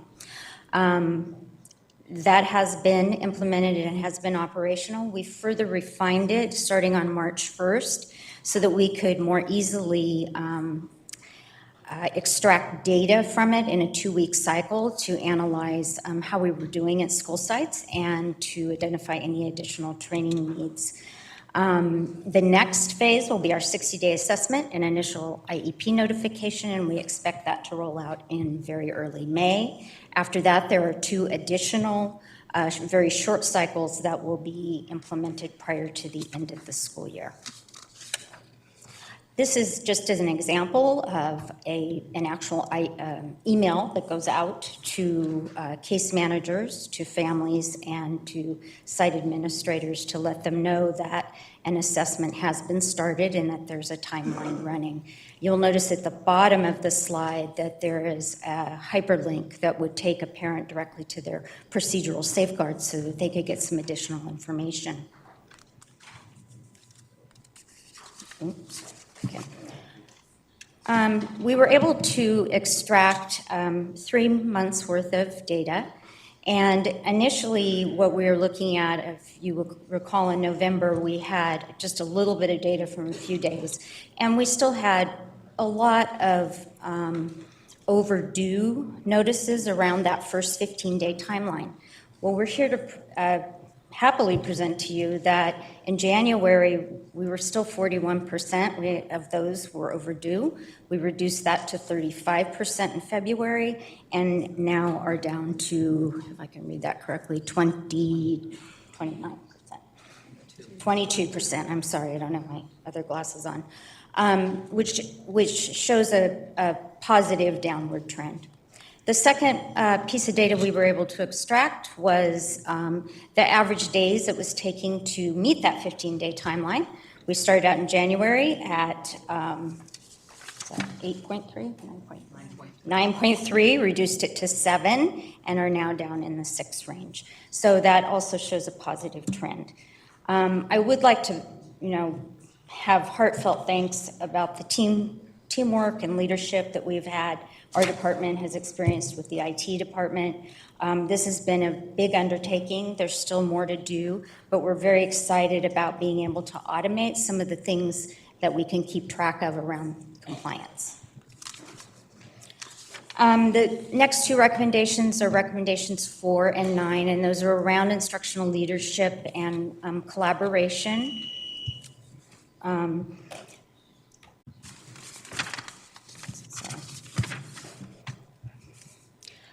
This year, we started meeting weekly between the Chief Academic Officer, the Special Education Management Team, and the Instructional Assistant Superintendents. It's a standing meeting, and we have formalized it to plan topics for professional learning, data analysis regarding some of this data we're able to extract around referral and eligibility, and also to troubleshoot just-in-time issues going on at sites. And so I'd like to introduce Olga Sims, who is one of our instructional assistant SUPs, to share with you her perspective about this. Good evening, and as part of our theory of action is really coming together as a team from our different specialties and being able to come together to look at data, not just looking at numbers, but looking at students by name, and really looking at schools by principal, and being able to really analyze where we need to focus our area of improvement, celebrate successes, be able to then communicate and have like a consistent message that goes throughout. So really our work is very genuine. We come together, we meet weekly. We're able to articulate our thoughts and as practitioners working with our sites, knowing our sites, we're able then to share that with our leaders in our special education department. So I think the most valuable piece of this work is actually being able to come together to know that what we're doing is advancing our guiding principle and being able to provide our perspective through an equity lens. And so that has been one of the best highlights in our collaboration this year.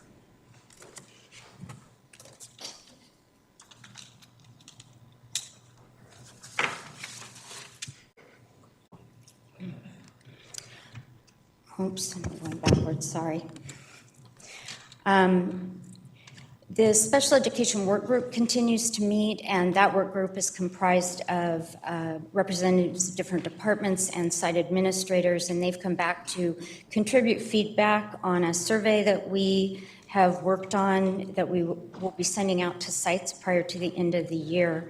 And it's a site which will allow schools to identify steps they need to take to become more inclusive in preparation for opening learning centers within the next 2 years. And a learning center would be taking a group of our special day classes, particularly ones that serve students with learning disabilities, and having those students who might be bused to another school stay at their home site and receive services in a learning center, thereby allowing them to attend their home school and cut down on transportation costs.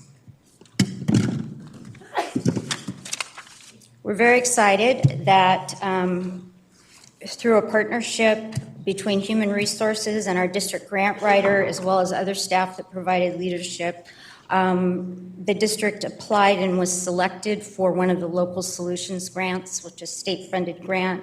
We've been awarded $400,000 over 4 years to provide resources for recruitment. Particularly, one of our targets is for teachers who teach students with moderate to severe disabilities.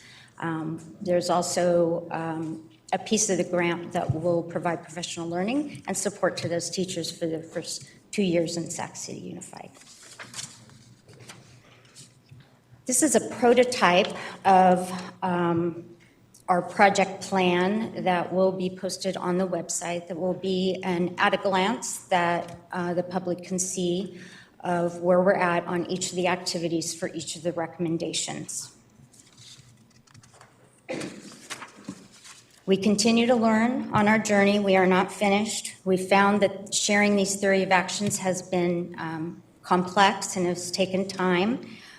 We've slowed down at the request of the CAC to go more slowly so that they could ask those key questions. We could delve deeper into the recommendations, and they've provided really valuable feedback for us. We continue to develop the processes around regular reporting, but really making time to look at that data in different settings is going to be a key next step for us. Again, improving our communication and our engagement with our public continues to be lessons we learn everywhere we go. And we're continuing building our capacity and our learning for all of our stakeholders.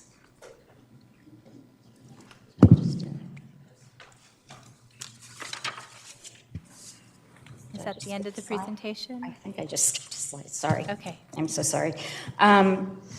So our next steps are to continue the development of the MTSS structure with the work teams, to continue to gather the feedback through the end of the year on the theory of actions with the CAC.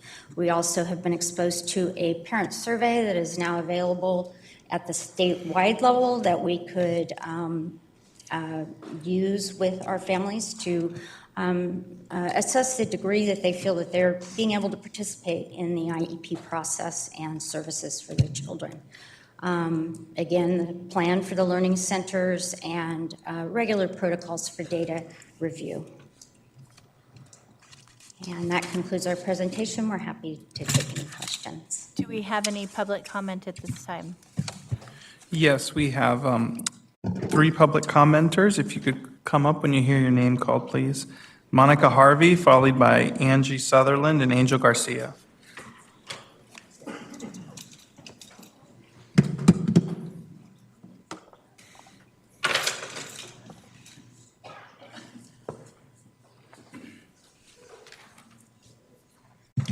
Good evening.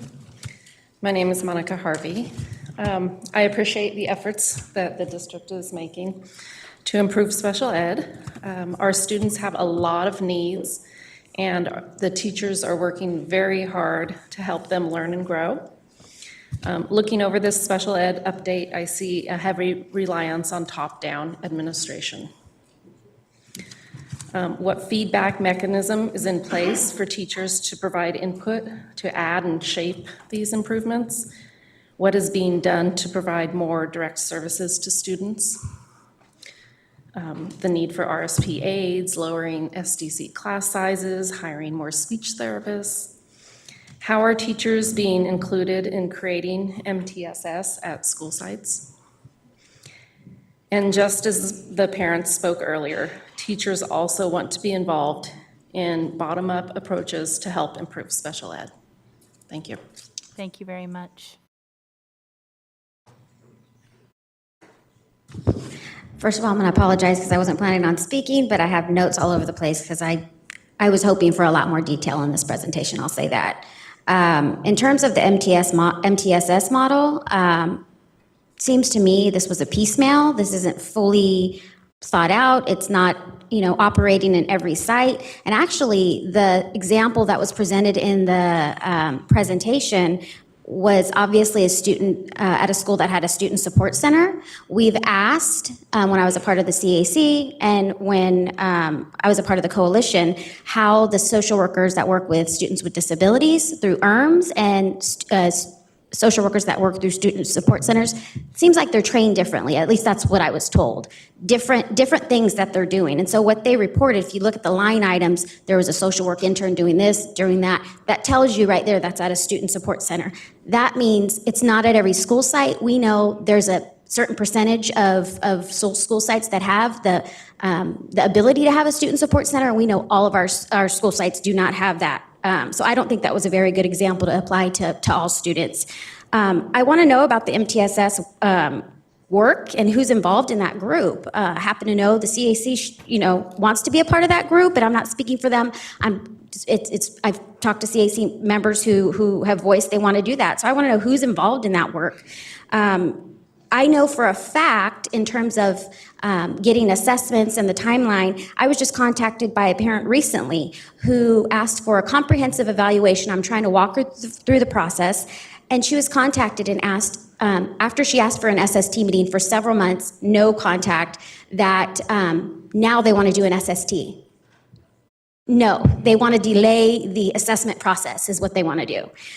So that's not working out. In terms of the special ed work group, who's involved in that? Is there the CAC involved in that? Parents? Are there folks on the ground like teachers, yard duties, after school people that are doing the work and working with the kids, or is it just administrators? I'm sorry. Thank you, Angel. Very disappointed by the presentation.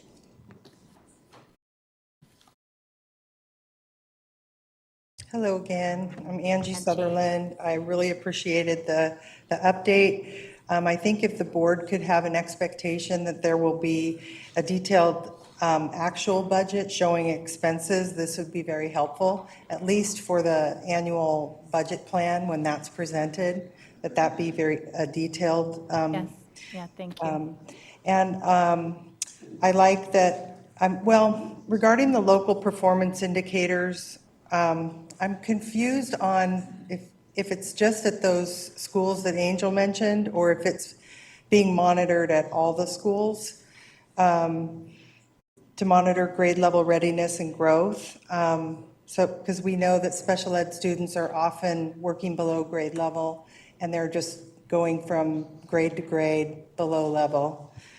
With regard to MTSS, I'm really concerned on how those growth indicators and interventions are going to be monitored.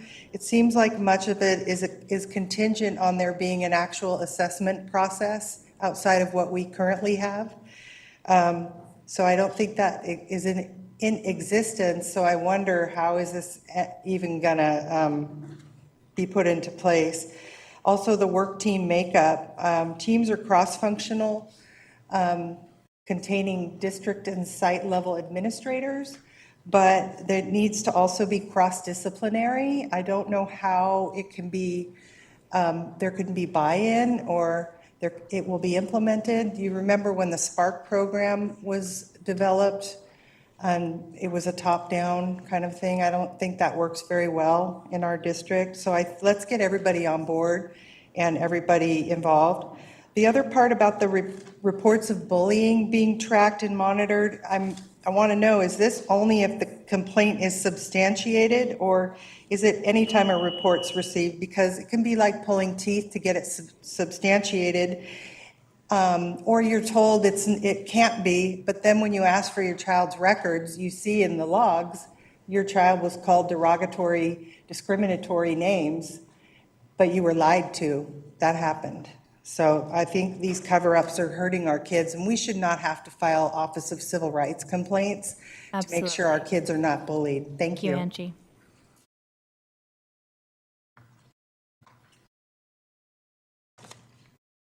Hi, my name is Sarah Williams Kingsley, and I'm actually the current secretary of the Community Advisory Committee. And we weren't somehow on the agenda, but I wanted to say we, as a Community Advisory Committee, the new board, which was voted in at the end of last December, so we've been in office for 3 months, had about 5 meetings. We didn't see this special education update as a board before tonight. I didn't see the PowerPoint until I came and sat in the audience this evening. So there are questions that we've had for the special education department and our interactions with the district that were answered tonight that we didn't receive until we came to this public meeting. We've been asking for information about what we were doing about implementing dyslexia interventions, and some of those were answered in that presentation, and I'm happy to see them, and I know our community will be happy to see them. But we have a whole group of parents who are participating in this process, which is a process that the district is legally obligated to have for our special education parents. And we aren't being informed of some of these changes that are happening. We show up to the meetings, we are giving our time, and it's literally like pulling teeth to get some of this information. We have repeatedly asked as an organization to have a parent representative from the Community Advisory Committee on the MTSS task force, and that has not been allowed. We aren't informed of the meetings. We want to attend. We want to even sit in, even if our voice isn't allowed to be heard, so that we can understand what's happening on behalf of our students. And that isn't something that has been allowed from the district or by staff. Thank you.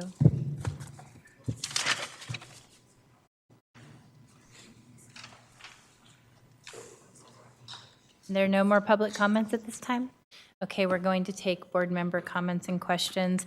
I do have a couple, and I want to address some of the questions that came up from our passionate CAC advisory parent advocates who have been tireless champions of this work and at every board meeting and continuing to watchdog our implementation of the audit recommendations since those recommendations emerged.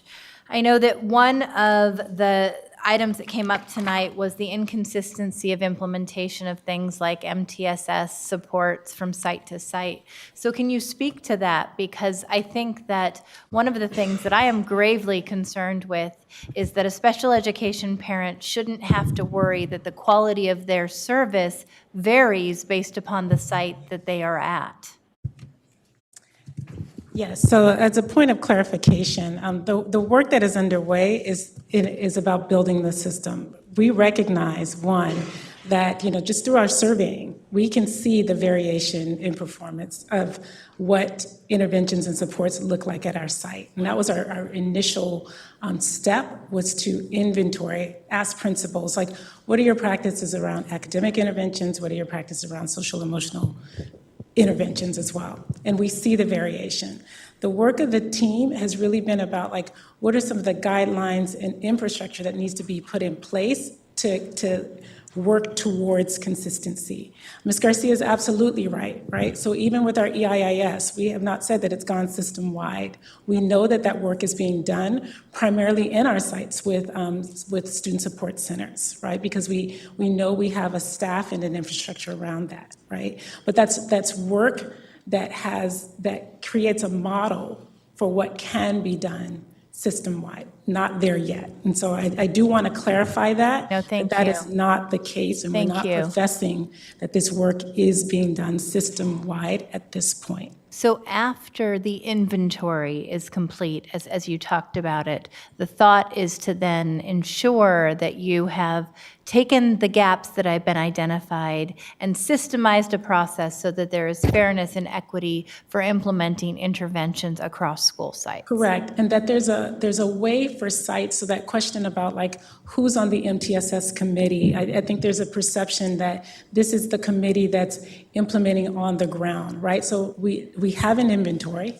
We're working on developing the guidelines, the protocols to then help site teams do the work. And that, those site teams have not been developed. We see from our data from the surveys that sites have leadership teams, right, that are looking at data. But again, the practice around that we know is not consistent, right? So I appreciate that. I do just want to say that we have remarkably informed CAC parents who are also educators at CSU and leaders in policy fields across the state of California. Renee Webster Hawkins is a great example of that. If there is a request to have a presence from a parent of a special education student on the MTSS advisory group, I don't see that as a drawback. I do understand what you're saying in terms of the nature of the work, but I do feel like that is a request that we can honor, and so I just want to put that out there, and I hope that you'll take that seriously. I also think that the request for an actual budget plan that articulates item by item the cost of implementing these recommendations and what has been done to date makes a lot of sense, and I would like to see you move forward with that as we continue to do this work. I mean, one of the things that is really difficult is when we talk about receiving $60 million fewer dollars than we expend in this work, it makes it difficult to advocate through a narrative that is compelling to change that unless we can really articulate how those expenditures are happening at a site level across our district. And so I see this as a tool for our parent advocacy, but also as a tool for our advocacy as we're trying to go after additional dollars from the state. I'm very happy to hear that you are looking at how do we move away from the practice of requiring our students leave their neighborhood schools. One of the things that was to me absolutely astonishing, and certainly as a special education parent, it hurts my heart, is to talk to parents who often have different school sites from year to year based on their home school's inability to meet their student needs. Now imagine if you're already a vulnerable population and you're being told that just as you've established a network with supports that make you feel safe and make you feel like you have a sense of self-worth, the next year you're going to be uprooted and put into another school. And guess what? The year after that, you might find yourself in the same situation. I find that unconscionable, and I think that that is a social justice issue that we have to continue to tackle. It sounds like like you're trying to make some inroads there. So those were my main comments. I appreciate the work. I recognize that it's very difficult work. I hope that we continue to bring in thought leaders from CCEE and others that can help us institute some of the best practices. And finally, I really hope that as we enter this next phase of the work, we are being very intentional in looking at our contracts. I find it absolutely astonishing that the same entities that do assessments then provide services in our non-public schools. That seems to me to be a grave conflict of interest. And as we're looking to provide high-quality service with integrity, I think that that is a practice that we should be moving away from. Thank you. Board Member Morowski. Thank you, President Ryan. There's really a lot in here and a lot to talk about with this, so I'll just keep my comments pretty brief because I know it's getting late.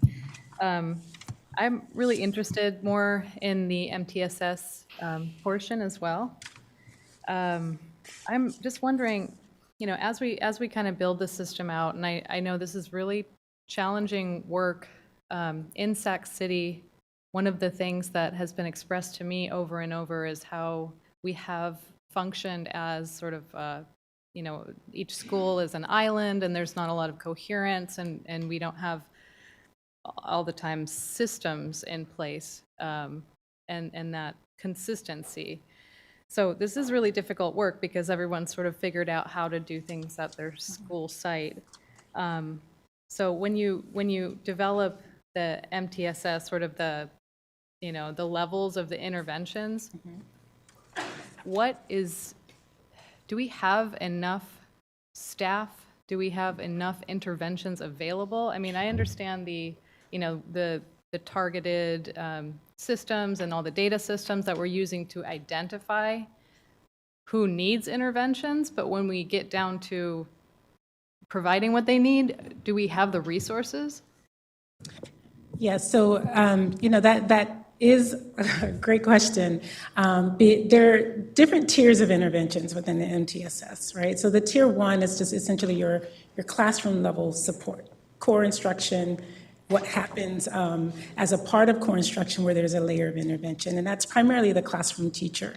What often happens with MTSS is, you know, they speak about it as a triangle, right? And that most of your students should be in the bottom half of the triangle and not needing as much support. When we look at our students, our triangle is actually inverted, meaning we have a lot of more students up at the top who need more intensive interventions than at the bottom, right? Usually what that indicates is that you need to do more work at the tier one level, right? Like your core instructional practices probably need more work to shore up so that you have fewer students who are at that top tier. In that particular work around tier one, what it will require is a couple of things. Professional learning and capacity building for teachers, right? And so it's dedicating resource to that, right? And being able to provide professional learning for our teachers around what core basic instruction, right? And at the same time, you have kids who are struggling. So you need tier two and tier three interventions. Ways of looking at that, and I won't say that like we have the perfect makeup of staff to be able to really do that well. You can see that in what the principals are calling for, that, you know, there's a need for people who have specialization in reading intervention and support. We do have staff, though. Psychologists are very well trained around reading, identifying reading difficulties and things like that. But what you'll hear is like, do we have enough kind of thing? I think it will require a reassessment of who is in our buildings, right? What are the jobs that they're performing? And in any instance, can those jobs maybe be retooled, right? So that we do have staff that are available. If you think about the number of instructional aides that may be in a building, can we take a look at their job descriptions and see, can they support in different ways? We also know, however, that you want your people with the most experience and knowledge base serving your neediest students, right? And so that's just another factor that we'll have to look at. But as a part of the work of the work team, part of that is just looking at our job descriptions and who's in our buildings to see, you know, how can we reimagine some of those roles. But I won't say that that will be sufficient. as we engage in this work. Thank you. So given the alarming growth in the cost of special ed and the unrestricted contribution to that, and part of that being the, like you said, the kind of the flipping of the triangle and our historical failure to invest in systems that really work in tier one to prevent, students from reaching the higher tiers, or even maybe having an IEP to begin with. So when we're talking about tier one, can I just clarify, that's not necessarily students with IEPs, that's everybody? It's everyone. Okay. Core. And when you look at data you say students with IEPs, special ed students as a whole, are you breaking out, the different categories of students and looking at the needs differentially as well? Yes, so we mentioned and shared the Performance and Targeted Action Index, which actually allows us to look at that measure around grade level readiness, right? Which, and we've also shared just some of our challenges around assessment. So we have a sense of how students are doing from grades, right? That does break it out by different disability categories. So we can see how our students are in SDC environments, our students in RSP, how are they performing in that area around grade level readiness, as well as any of the other indicators that are within our Performance and Targeted Action Index. And I think that's a beauty of that system, is that it's not just a grade level, it's actually drilling down into. Okay, so you can break it out and look at the data, slice Yes. index in different ways. Okay, thank you.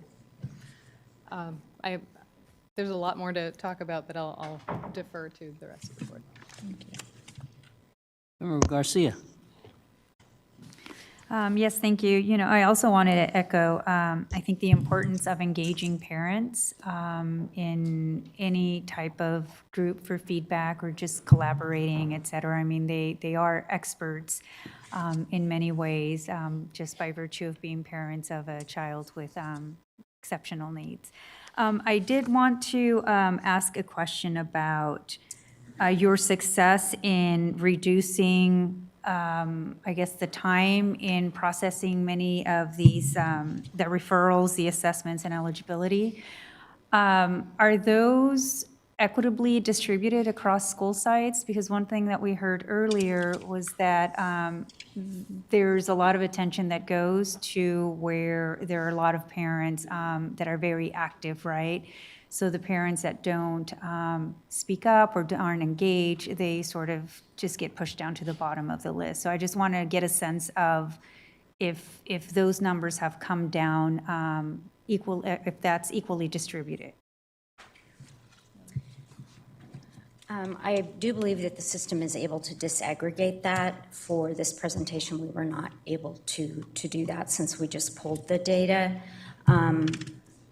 Because we see the emails every day, they come to us. I've been doing sort of an informal, and I don't see a pattern where affluent schools are more compliant than non-affluent schools. So we admit that we've had issues around compliance to timelines in our district. CDE saw that as well. And so as we began this journey, we took it out to sites as a learning experience so that we can work with sites just in time. Like the reason that happened is because you didn't get the form signed. And so really, we've put steps along the way, but we can get that data so that we can see trends among school sites themselves. Okay. And then I also think that it's important to have a budget and where the dollars are going. Not only as a tool to be transparent and to educate everyone, right, us here, but also our parents, but also as a planning tool, where our resources, limited resources are going currently, and how we're going to plan on investing in additional services down the line, right? What is it that we would like to see funded and how we're going to get there? So it is an important tool that I think needs to be made available. So thank you. And I look forward to other updates in the near future and to see more improvements. I know this is going to be a long-term sort of process, but I'm looking forward to hearing about how that's coming along. Thank you. you, Member Garcia, and I think, are there any other comments? And let me echo with my colleagues who said it, particularly about working with the parents. I think that it will bring a fuller body to the work that you're doing. They are the ones who keep reminding us about the Council of Great City Schools audit, and so I think that their input is much valued. Number two, I concur about the budget, particularly about the things that we don't do. I can't take to Washington, D.C. The fact that we only have a 14% for budgeting from IDEA, to ask them for the 40% that they promised us, unless I can argue what would we do with the money and what are we not doing because we're not being funded. You know, we have an education secretary who would like to cut major programs, including teacher preparation and education, planning to cut IDEA even further. That's not pretty, but we can't bring our decision makers in Congress that information unless we have that data. So I urge you, and I concur with my colleagues. Thank you. Thank you. That's it for item 9.3. Moving on to item 9.4, bond program update. Ms. Allen.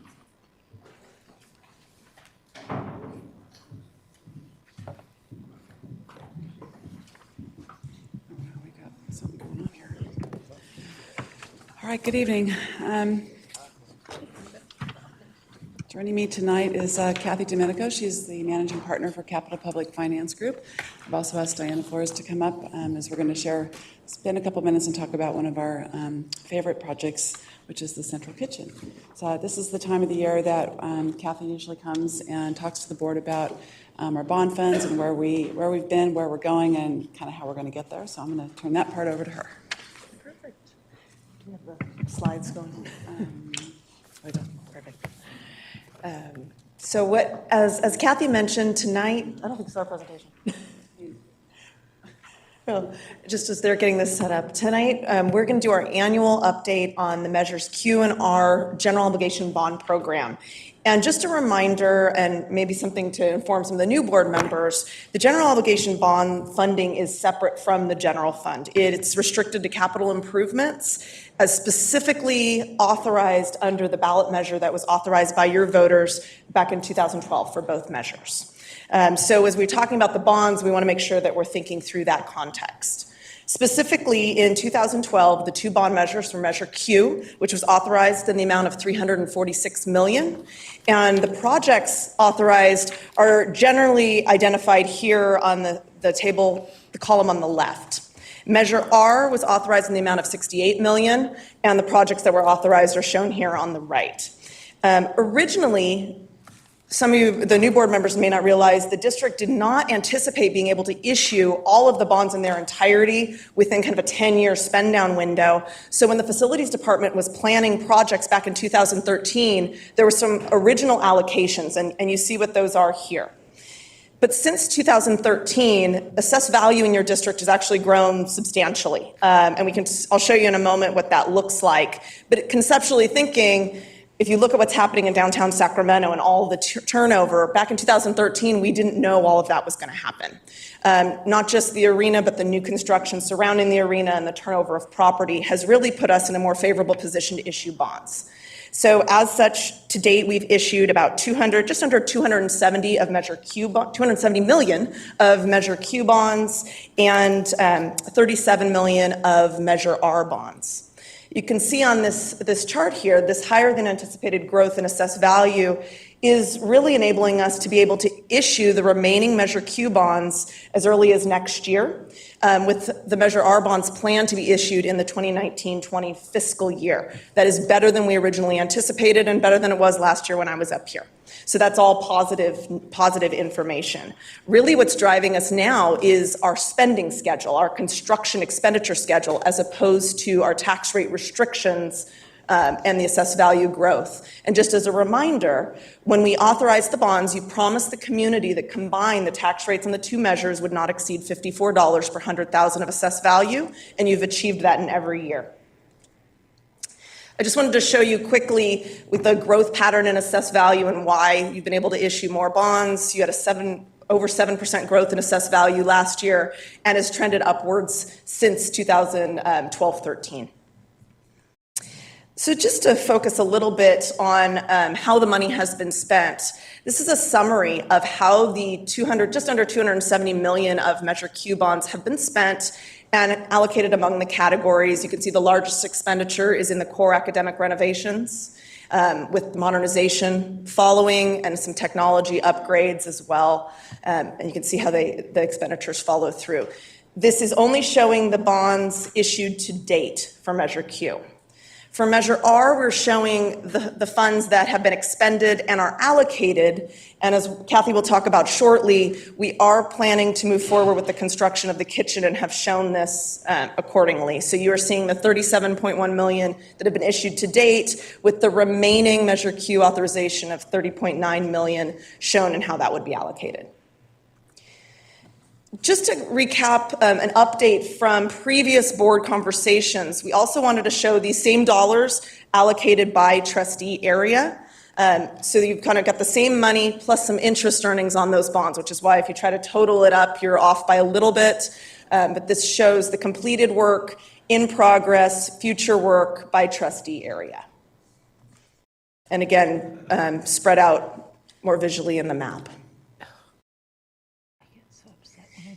Looking forward, the district has funding to begin the Nutrition Services Center project and fund expenditures for that project and the other planned projects through about March of 2020. But we do plan to consider the issuance of the next series of Measure R bonds when we're in a little bit more stable situation with regards to the district's budget. Frankly, when we're looking at selling bonds to the capital markets, we need to be able to communicate to the capital markets what the plan is. It doesn't need to be a perfect plan, but we need to have a plan in place before we can reasonably and responsibly sell the next series of bonds. So although we are expecting to sell the bonds sometime perhaps in the fall, we're planning conceptually sometime in the 1920 fiscal year and hopefully before March. If it's not before March, there may need to be some adjustments in some of the other projects in order to keep the central kitchen project moving forward. So in order to issue in the 2019-20 fiscal year, we will need the board to actually adopt what's called an estimated debt service schedule to submit to Sacramento County so that they can continue to levy the tax rates at the level necessary to issue the bonds. And then just that would be for Measure R. For Measure Q, we would look to that in the future when the funding is needed in order to actually fund the future projects. So that said, not tonight, but we would expect to come back to the board probably in May or June with that estimated debt service schedule in order to provide it to the county in a timely manner for them to set the tax rates. Okay, so we did want to spend a couple of minutes and talk about one of our projects, which is the central kitchen. Moving very quickly on that, we're actually about a year ahead of schedule from what we had originally planned, and actually on the consent calendar tonight will be the construction contract for the construction of the central kitchen. As mentioned, this was voter approved in 2012. I do want to stress that not one dime of this construction project will come from the general fund, and conversely, not one dime from the general fund is used to support nutrition services programs. So they've been self-sufficient and doing quite well since 2008. There's been a $10 million increase, well, 51% from 2008 to current. Again, 18 years they've had a fiscally stable program and have managed to provide wonderful services to kids. Nutrition services funding is also very restricted and is not able to be used on any general fund type of items. So I want to ask Diana to come up and talk about the project a little bit. You want me to do this? Sure, thanks. Just wanted to give you a little history about the central kitchen and our warehouse. We have an expanded food service warehouse on the Reading address. If you haven't been there, you'll notice that we have expanded. We started that warehouse in 2008 with 2 refrigerated trucks. Right now we have 11 refrigerated trucks. We've expanded our program because we have access to more meals to more students in this district than ever before. We started free breakfast programs at all our 80 schools a few years back, about 5 years ago. Last year, we expanded to 14 more schools, non-pricing. We also expanded a supper program. We're on average serving 5,000 more students per day than we did 10 years ago in declining enrollment. So to me, that's a success story. We've added jobs, 16 warehouse jobs in that warehouse, and that warehouse will support the growth for that kitchen. We have an innovative way that we purchase food. A lot of people don't know what we do. We do something that school districts do not do. We don't buy from master distributors. We buy direct from local manufacturers, local growers, and in doing so, we save about 20 to 25% on our food costs. We take that money and we plant it in our salad bars and on our plates for our kids. That's been our vision from the beginning. That warehouse will support that kitchen in a fiscally responsible way. The kitchen will be here in about a year. It will create another 20 to 30 more jobs to the local economy. We have a focus on procuring as much product as possible from the Sacramento region or the Northern California region. In doing so, every dollar we spend locally creates $1.82 to the local economy. It also creates jobs, drivers, manufacturers, warehouse, more growers. Growers are planting more products when large institutions like school districts procure locally. We're inviting more students to the table for so many reasons, but one of the main reasons is well-fed students do better in school. And we want to have a more culturally diverse menu. I don't know if, Brenda, I'm going to pause you there for 1 second. I think that we have to take a vote to extend the time since we're past the 10:30 hour. Can I please get a motion to approve an extension to 11 p.m.? So moved. Second. All those in favor? Aye. Thanks. I'll wrap it up. I know it's really late and we're one of the last agenda items. Increasing the quality of school meals is one of the most cost-effective ways to improve student learning. What I want to highlight the most is the last bullet here, is we believe hunger and food insecurity is a real issue for many of the students here at Sac City. We believe every student, regardless of income, deserves a high-quality, nutritious meal every day. That is what drives us. That's the reason why we're building this kitchen. We have very short time to share everything, so we did create an infographic for you to highlight some of our achievements and the reasons why we do what we do and where we've come from in the last 10 years. The reason why I say 10 years is because 2008 was when we opened that warehouse. It was vacant, it had desks and chairs in it and storage, and we created a food service warehouse there. You can see some of the things that we've been able to achieve, but we did build a revenue center from, at that time, $16 million revenue. Now it's $26 million this year. So that pretty much concludes it. Is there something else that you wanted to add? I do want to say that the Nutrition Services Department does basically write a check to the general fund for just about $1 million in indirect costs every year. So the more successful they are, the more money that goes into the general fund as well. Thank you, Ms. Allen. Do we have any public comments on this item? Yes, President Ryan, we have 3 public comments. Amber Stott, followed by Brenda Ruiz, followed by Santana Diaz.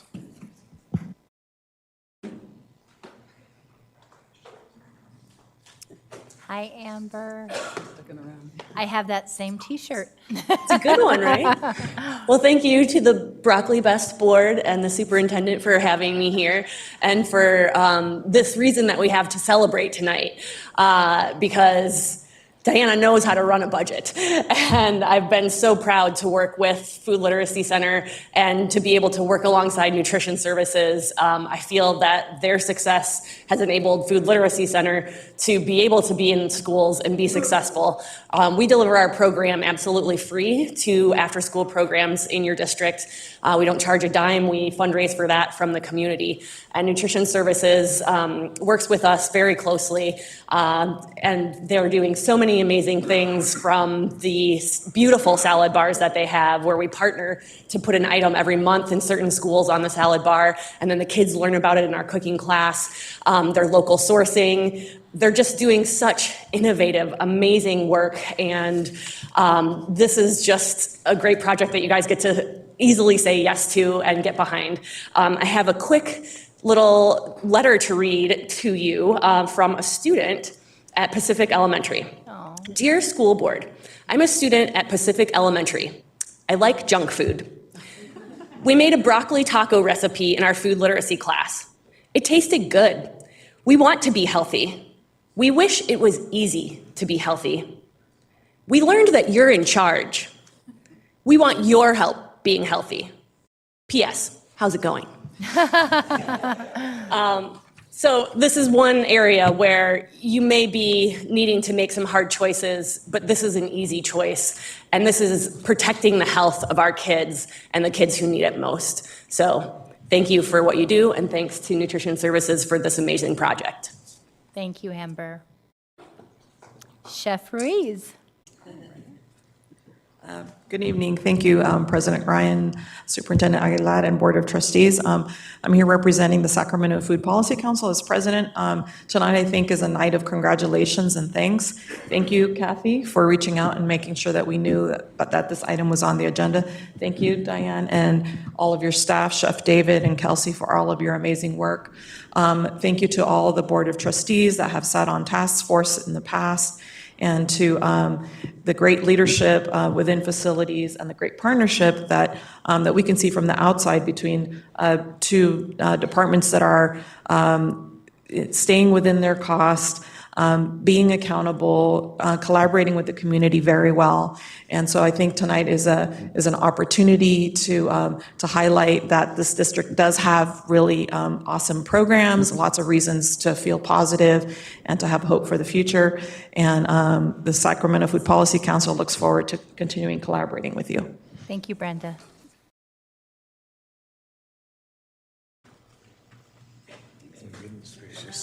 Good evening, Board. My name is Santana Diaz. I'm the executive chef of UC Davis Medical Center. I'm here not on UC Davis's behalf, but on behalf of chefs of our community and what this program means. I run the second largest production kitchen in town in our city limits, second to this program. This program is 5 times what my program is.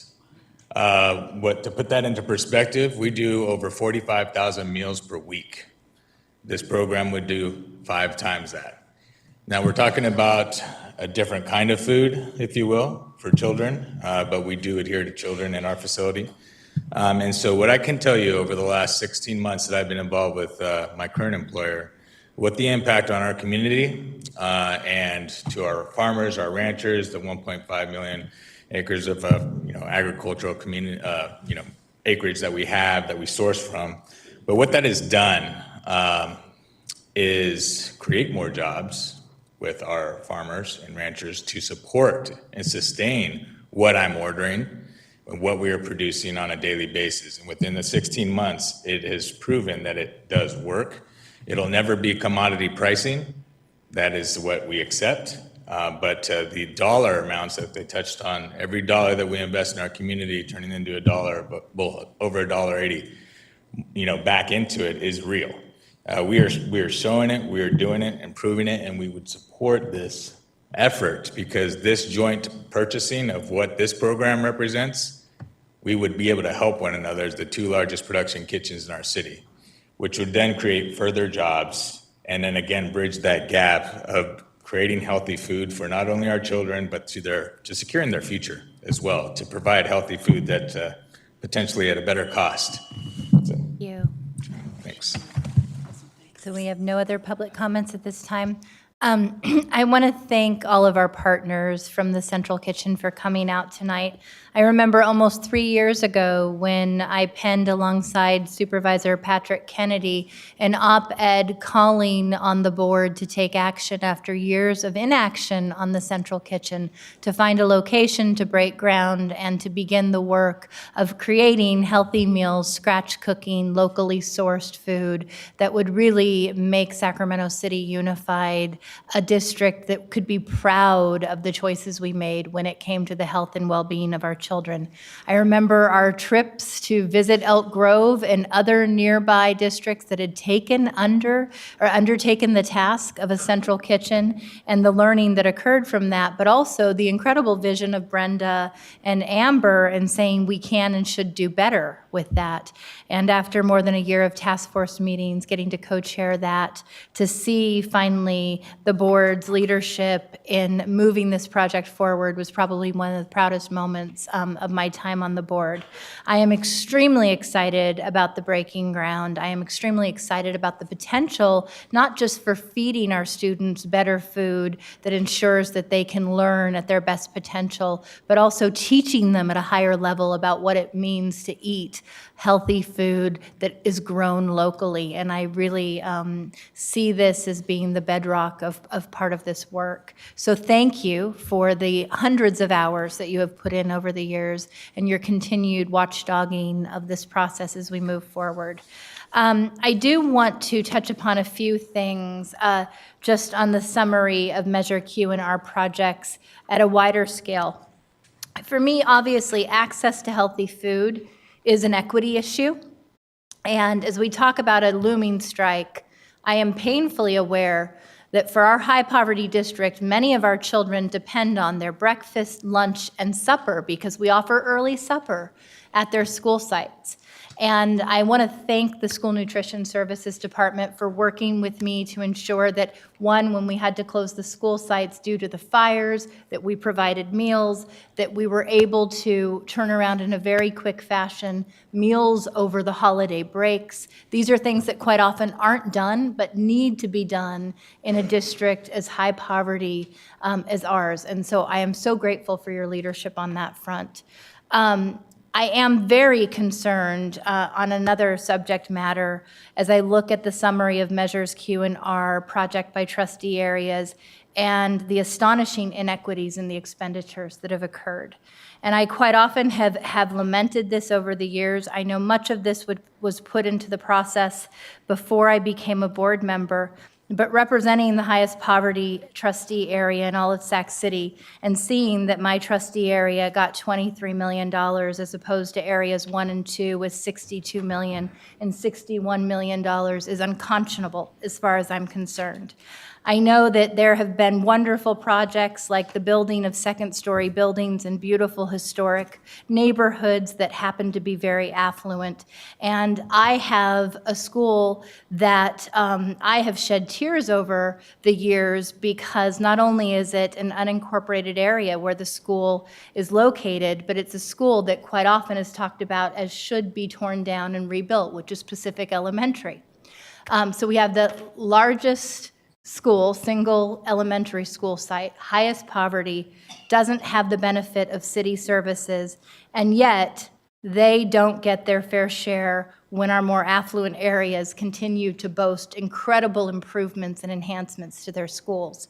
I know that Superintendent Aguilar has instituted for the first time an equity index in the form of facilities, and I have to say, we remember, those of us at this dais, there was some friction in the beginning with some of the board members from more well-resourced areas saying, no, we just want to get new potholes being filled and tar and we want to have upgrades to our playgrounds. And for the first time, they were told no, that we have to operate through an equity index that ensures that our monies are spent across all districts, recognizing need above the ability to be the loudest constituency.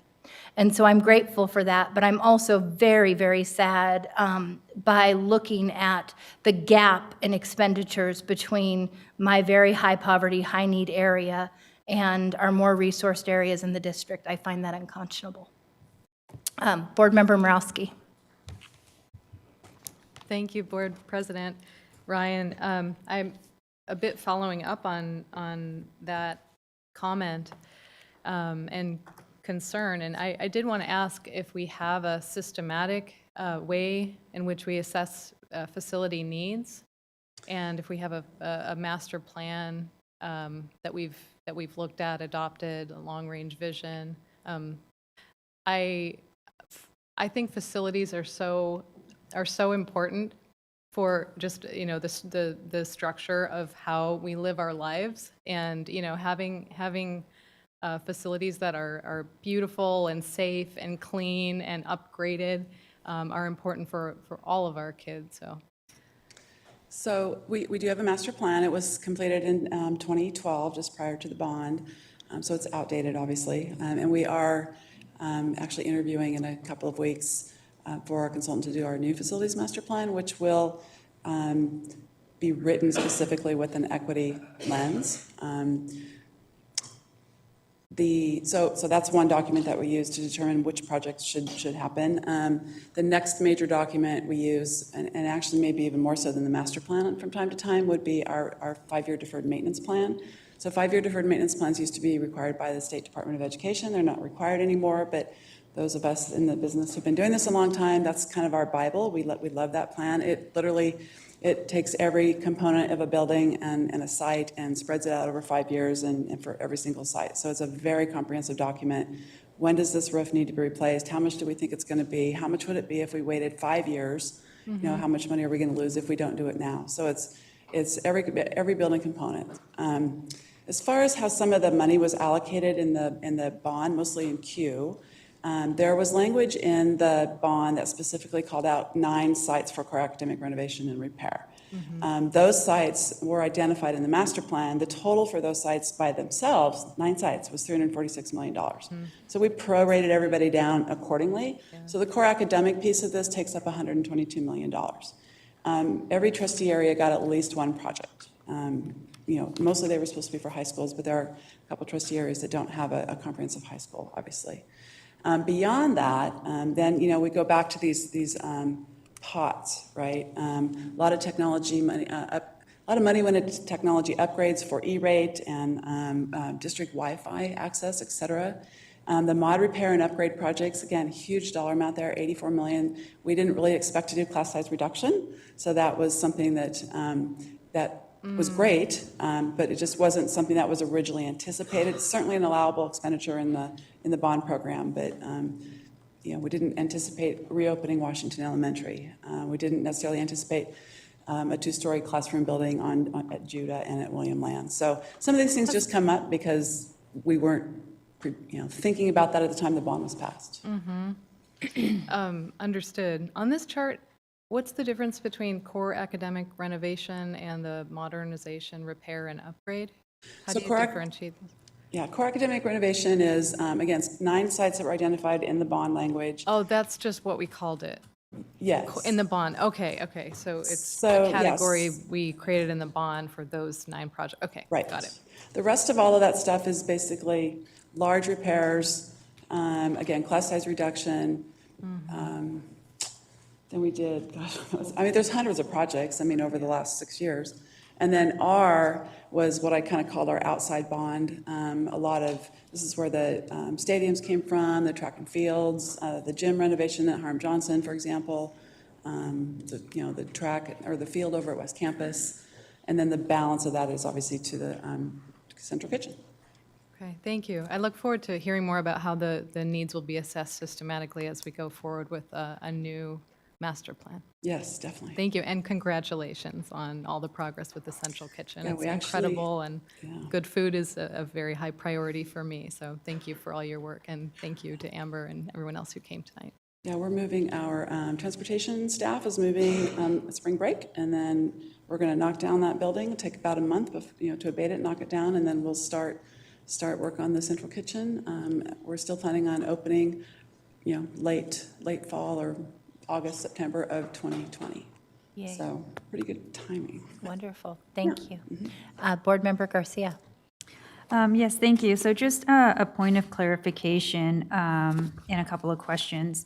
So our budget crisis can potentially impact whether or not you go out to, I guess, issue bonds in the spring of 2020. So ideally, we'd actually like to issue bonds sooner rather than spring. We'd like to have the cash in the bank so that we're not pushing against that cash flow deadline. But when we're looking to sell bonds, we have a responsibility to disclose the financial situation of the district.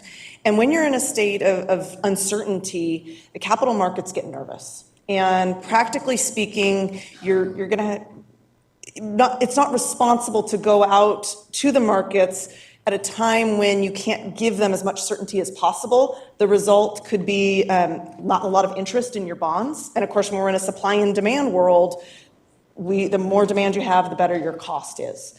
So although you technically could go ahead and issue bonds tomorrow, technically, practically speaking, we don't think it's responsible for the district to be in such a state of flux and go to the capital markets and achieve probably a higher cost of funds than you could if you were in a more stable environment. It doesn't mean it means you have to have a plan in place, not necessarily everything solved with your budget situation, but you would want a plan in place where we could communicate to the capital markets what the plan is, then they could assess for themselves whether the investors it would be worth taking on the risk for investors. Now, would that still be the case if the district is in receivership? Yes. As long as you have a plan, regardless of... That's what it is. It's just more expensive. Well, what's interesting is the markets have already adjusted to your situation. And we think we saw that when we got the updated credit rating. So the markets are already aware of what's happening and the situation, and they know where you are today. So the fact that there could be a situation where you would need to obtain a state loan, that's already out there. They already have adjusted for that. What the questions really are is, what are the cuts going to be? Are you going to be able to make the cuts, or are we going to be in a situation of needing a state loan? And if they haven't answered either of those questions, that provides them with enough information to make a decision as to whether to buy the bonds or not. Very good. Well, thank you. I too would like to see results from this equity index. I know that generally our district has a lot of very old facilities, so everything is in great need, right? Regardless of zip code. Everybody has needs. It looks different, but everybody has needs. But I think it is important to sort of have that maybe information to the trustees so that we understand where the needs are in our respective trustee areas. And then just also looking forward to the master plan so that we can figure out how to plan ahead, right, with, I would hope, a future bond past, Q&R to address some of those needs in a more equitable manner. I do want to congratulate the nutrition services for all the great work, and looking forward to that central kitchen. I do have a couple of questions for you regarding a menu item that disappeared a couple of years ago. And I had, at the time, an 8-year-old who was very disappointed that her Tamale Tuesday disappeared. Or Tamale Thursday. It was a Tuesday or a Thursday. So anyway, maybe if I can get an answer from you as to what happened to the tamales, will they ever come back? That would be great. You can just email me at another time. But I'm curious to know if we have a plan related to food waste. I don't know, is there a plan? Is there something that maybe we can work on in terms of what to do with food waste? Because it's just a big part of our waste, right? Yeah, you've probably spent some time in our cafeterias. Food waste is a big problem in the school lunch program in general. There probably is more work that we can do there. We do struggle with some mandates. USDA requires every child to take a half cup of fruit or vegetable, whether they plan to eat it or not. And that's been a struggle for us because we have always felt that put great fruit out there, maybe they will eat it. So that's what we've been trying to do. But we do see at the high schools, often a high schooler will be told, oh, you have to take an apple or an orange. And they take it and they walk right by the trash and they throw it away. And that's been a struggle for us. We do rely on some great folks like Food Literacy Center on how to teach kids to eat better and why they should. And it does take habits where they eat fresh fruits and vegetables more often, and then they develop a taste for it. But yes, we will look at more food waste programs. There are some school districts doing some great work in that area, and we have not gone there quite yet. I have selective eaters in my household, 2 of them. So I know they've brought up to me sometimes when they eat at school that they have to take all the items, right? Especially milk, and one of them just can't drink milk. So she's very conscious about the waste she's producing. So it was one of the things that discouraged her from continuing to eat at school and wanting to take her own lunch because she knows that whatever's in her lunchbox, she'll eat. But it's just something to keep in mind. And then we talk about, okay, so what about food waste, right? How do we address that problem? So just bringing it up for that. There is something that I think I recently read somewhere that there are districts that are taking that extra food that's untouched, right? If the kid maybe can put it to the side table, and then taking all of those food items and then packaging them in a way where they become a meal, a dinner for a family in need, that we can not waste food. So just something to consider as we think about how to address food waste. Certainly will. Thank you so much. Thank you. Our final comment is by Board Member Pritchett. Thank you. I'll be quick. First off, Kathy, are we on the target date of when we said that the central kitchen would open? Are we on that target date? Like a Are we year running ahead. ahead? Yeah, We're running ahead. Mhm. Okay. About how long? Year. Oh, wow. I mean, originally she it said was that- Well, fall it's of late and I 2021. missed that part, apparently. Okay, so I did want to speak of, I appreciate President Ryan bringing up, the inequities, because when we see it by trustee area, it is kind of eye-opening to us. And then we look at it, we see, 2 areas got substantially a lot more than other areas, and we have to go and meet with our constituents to explain, well, this is why, right? So being able to get that information, and I know we've been told that in the past, but it's been a really long time. So maybe a refresher, maybe we can discuss a little bit of that in facilities committee, and then we can figure out how we need to bring this to the board and what information that we're gonna get. Maybe it can even be through a BC and just discuss how that information can play out. I do want to say that, through the superintendent's leadership on, I know that he really pushes us for the Fair Equity Index, as we've all said.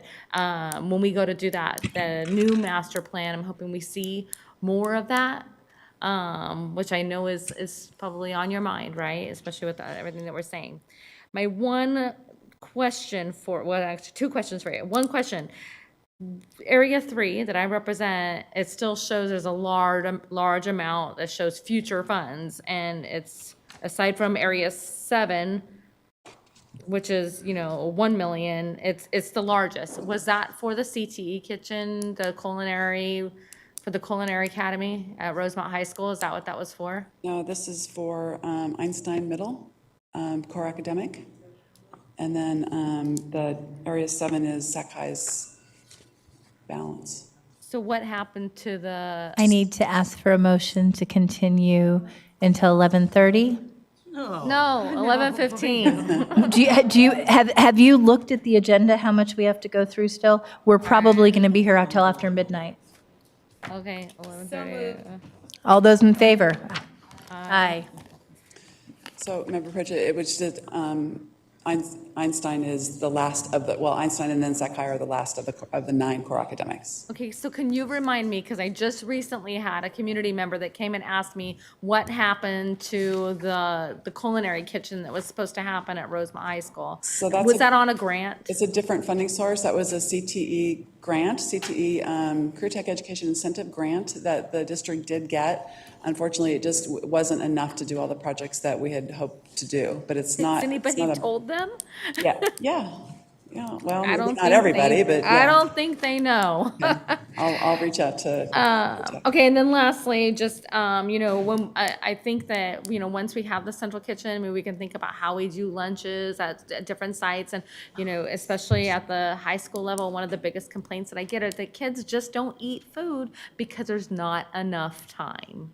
Right, and so I'm hoping that as we move forward, Superintendent, that we kind of maybe evaluate that and find out, like, do we need to have a first and a second lunch? How can we get our high school students to be eating healthy food, right? Instead of getting chips or something from the snack bar or not eating at all. And I will tell you, I've seen even my own son that would go to school, at 6 a.m. to play football and then stay to 7 p.m. because he had to meet for practice after school, and he wouldn't eat all day long because he didn't want to take a lunch because he was too lazy to make it in the morning, and then he didn't want to wait in that line. So maybe we could talk about that a little bit more. That's all my questions. We actually have a line on 2 possible food trucks that will be used at the high schools and spread the kids out a little bit more. So I get a lot of complaints at the high school level, just that there's not enough time and their kids aren't eating, right? And I know it wasn't just my kid. All right, Thank you. Okay. Thank you. Item 10.0, consent agenda. Before I ask for a motion on the consent agenda, I do want to share that we are going to be pulling item 10.1F off the consent agenda. We don't actually have to approve an interim chief business officer. Although our chief business officer is taking a leave of absence to attend to family matters, there's going to be no appointment of an interim chief business officer. So no action will be taken on consent item 10.1 regarding a contract for an interim chief business officer. Existing budget staff will handle the responsibilities of managing the department during the CBO's absence with outside support as needed. We're very happy to say we have with us tonight the support that is going to continue to help us meet the challenges of the budget situation that we are trying to remedy over the course of the coming months. With that, before we ask for a motion on the consent agenda, I would like to ask Ron Fortson to come up and say a few words. We are so grateful to you, and actually, Jackie, if you would like to join us as well, for the leadership that you're taking in stepping in at this very critical time. Board President Ryan, members of the board, Superintendent Aguilar, thank you. We are Jackie, and this is Jackie Canfield. My name is Ron Fortson. We will be working with the district over the next couple of months to put another set of eyes on the issues that you're having with your fiscal crisis. We've been in the district for a little bit now. We've been very impressed with the responsiveness of staff. We're digging deep. We think that there are other things in there that we might be able to accomplish. Excellent. I want to thank Superintendent Gordon from the county and his staff, Ms. Sanchez and Ms. Ryland. They have really shown a willingness to work with us and to be able to bounce thoughts back and forth off one another and maybe come up with some things that may help the district. As a little bit of background on myself and Jackie, dating myself, but I started in education in the early 70s as a financial advisor to school districts for the Arizona Auditor General's Office. Mm-hmm. And I became a CBO assistant superintendent in 1975. at a very young age, and spent 28 years as a chief business official at 5 different districts in Arizona and in California. I retired in '03, and there was a real demand at that time for interim CBOs, financial advisors, that sort of thing. And over the last 16 years, I've had engagements in about 25 districts. Wow. Ranging from Elk Grove to San Francisco Unified to Long Beach Unified, Fresno Unified, Palm Springs. Been a great 16 years. I think I decided to do one more when I got calls about this, because there are people that I say, if they call, I'll work. And they did call me, and we're glad to be here. Jackie, she's the best at what she does. She can dig into the elements of a budget like no one I've ever seen. She retired a couple of years ago as the executive officer of financial services. Is that the right? It's close enough. Close enough, okay.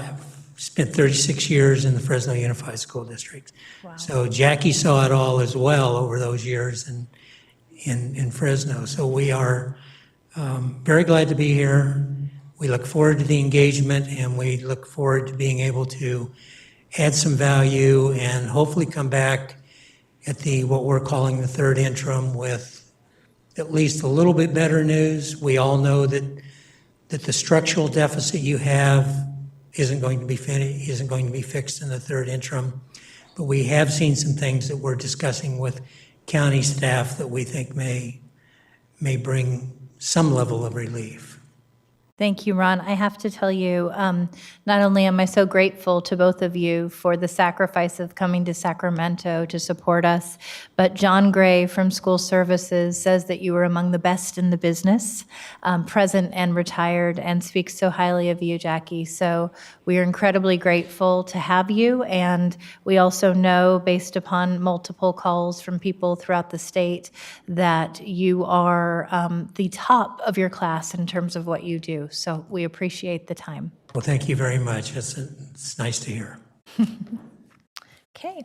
Item 10.0, motion to adopt the consent agenda. Oh, I love the clapping. So you even got applause at 11:10 at night, no less. Please go home and sleep. I know we're going to have you working early in the morning. So we have a motion and a second. All those in favor? Aye. Any opposed? None. Motion carries. Moving on to item 11.0, communications, organizational reports, SCTA, SEIU, TCS, Teamsters, UPE. 11.2, district parent advisory committees, community advisory committee. I think they've gone for the night. District English Learner Advisory Committee, Local Control Accountability Plan Parent Advisory Committee. Cecile and Frank will not let us down.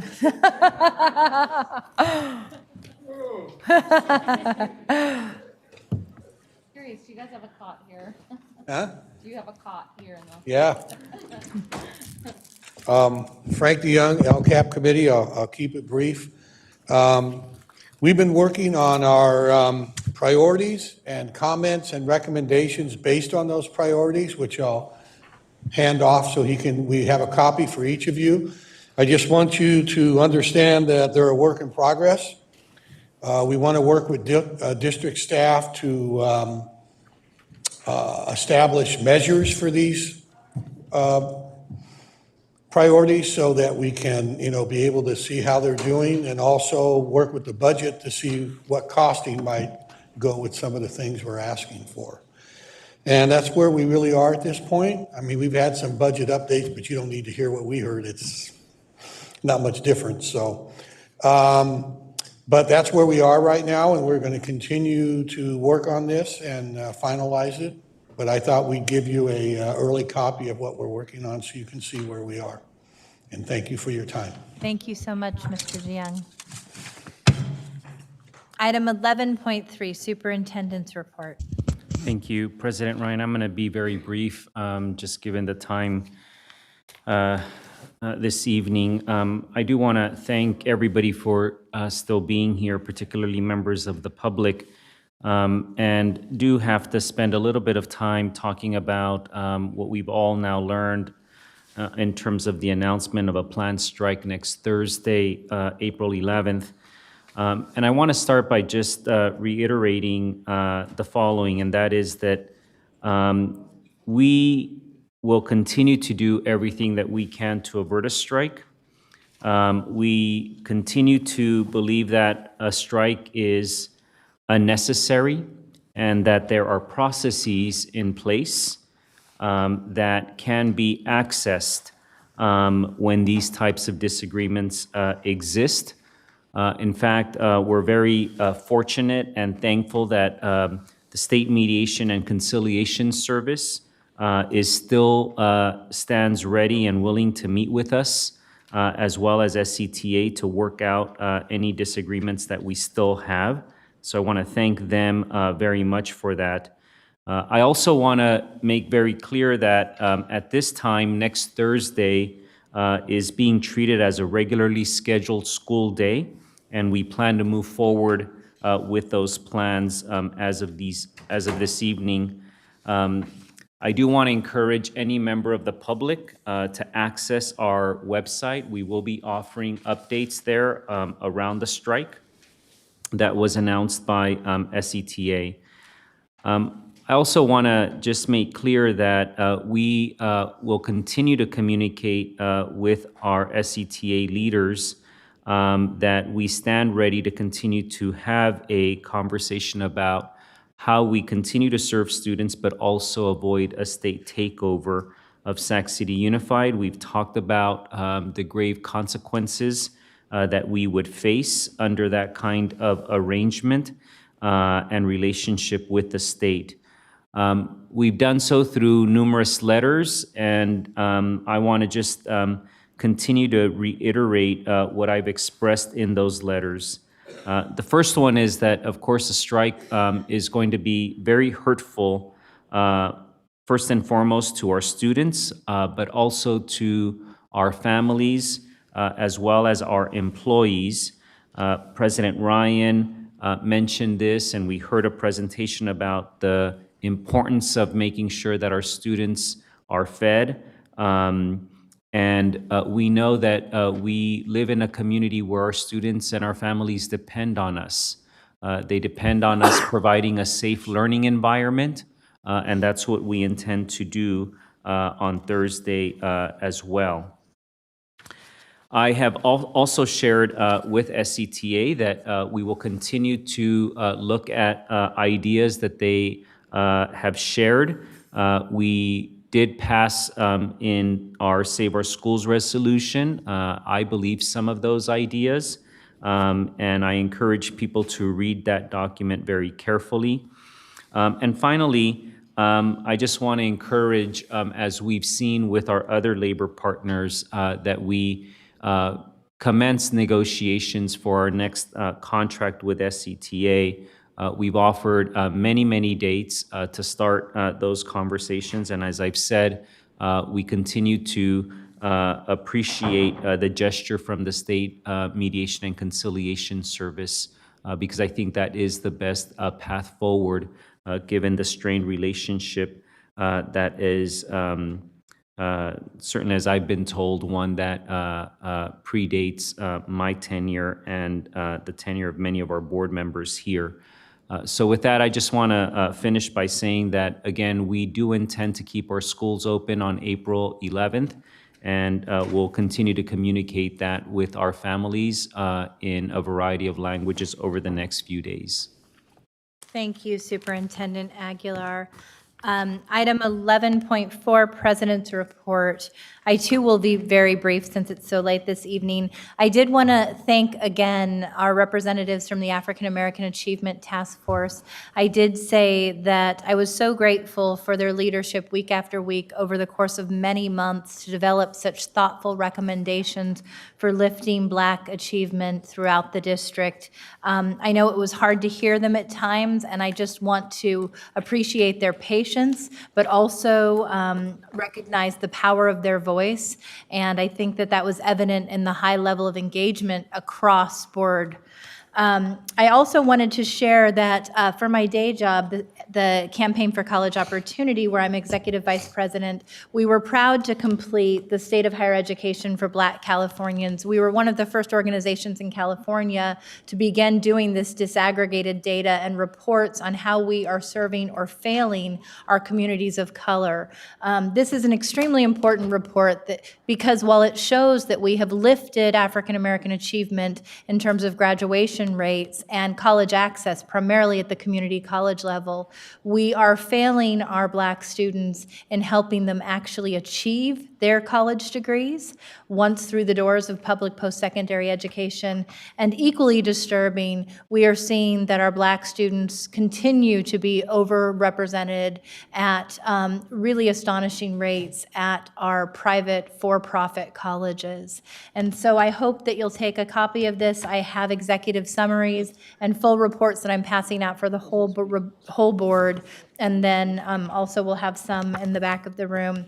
And finally, just as to the superintendent's comments on next week's pending strike, I'm incredibly concerned, particularly because in my impoverished community, there is not the ability to simply keep our children home. When I talked about this need to be able to have a breakfast, a lunch, a dinner from your school site, that didn't even speak to the need to have a safe space when quite often you're living in an area where when mom or dad or grandma or grandpa or auntie goes to work, you have very few options over the course of your day.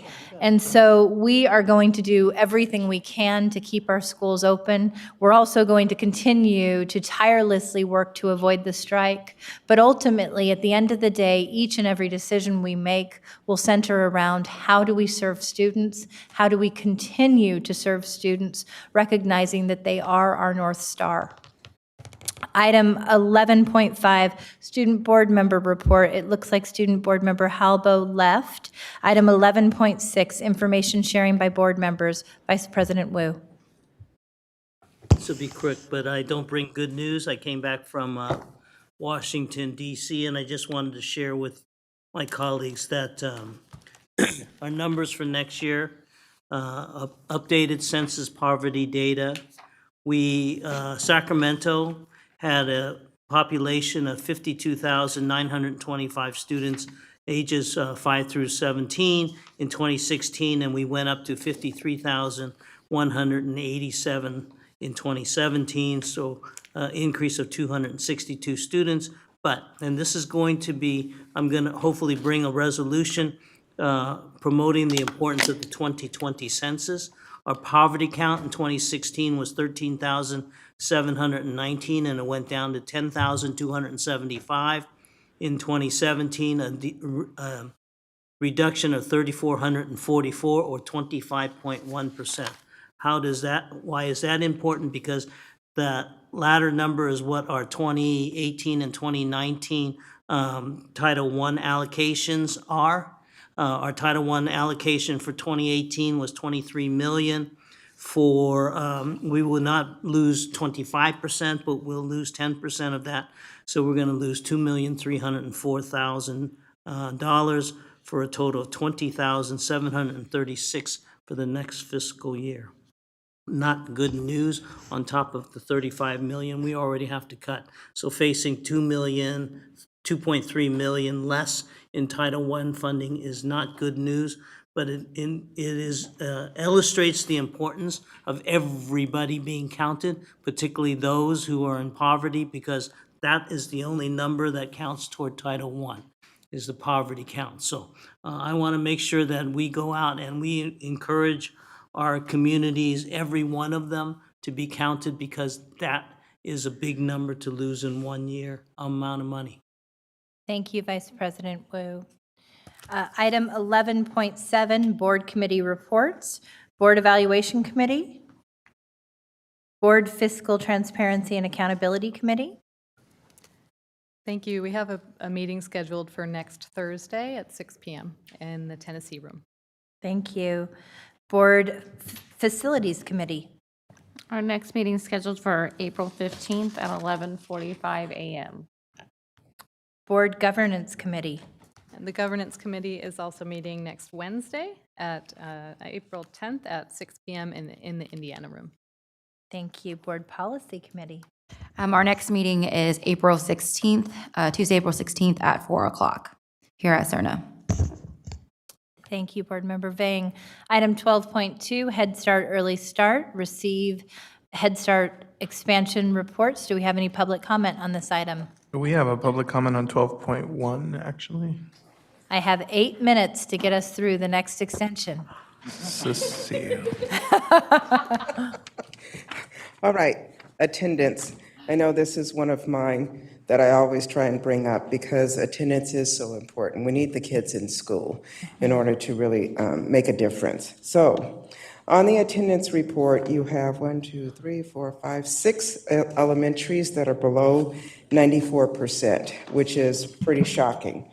At the middle school, you only had the one, which was Kit Carson, 7 through 12. They're at 92.57%, which is shockingly low.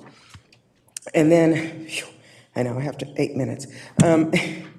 At the high school, it's still Hiram Johnson and Luther Burbank. They're both in the 92 percentile, which is extremely low, and it's very, very concerning. I know that P2 is wrapping up, so that's great because that's where most of your funding is. However, towards the end of the year, you really start to see the kids dropping out because if they're not making those credits, so it becomes extremely concerning on attendance. And I think it's so important that we just keep shining the light on this. Thank and you. I still would encourage the board to maybe have a presentation from their attendance as to what's being done in the district. And I think we can tie that into an update on the Be Here campaign and the impact it's had. Yeah. Thank you. Item 12.3, receive initial proposal from Teamsters Classified. And I think we have a public comment from Cecilia Nunley. The only thing on that, and it's both the 12.3 and 4, I believe, what has been sunshine? It's just in the report, it's just the agenda item, and it says that something would be provided at the board meeting. Ms. McKern?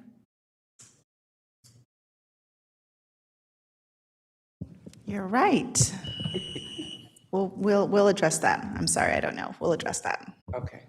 Okay, so we will at minimum make sure that you get a copy of that. Thank you so much.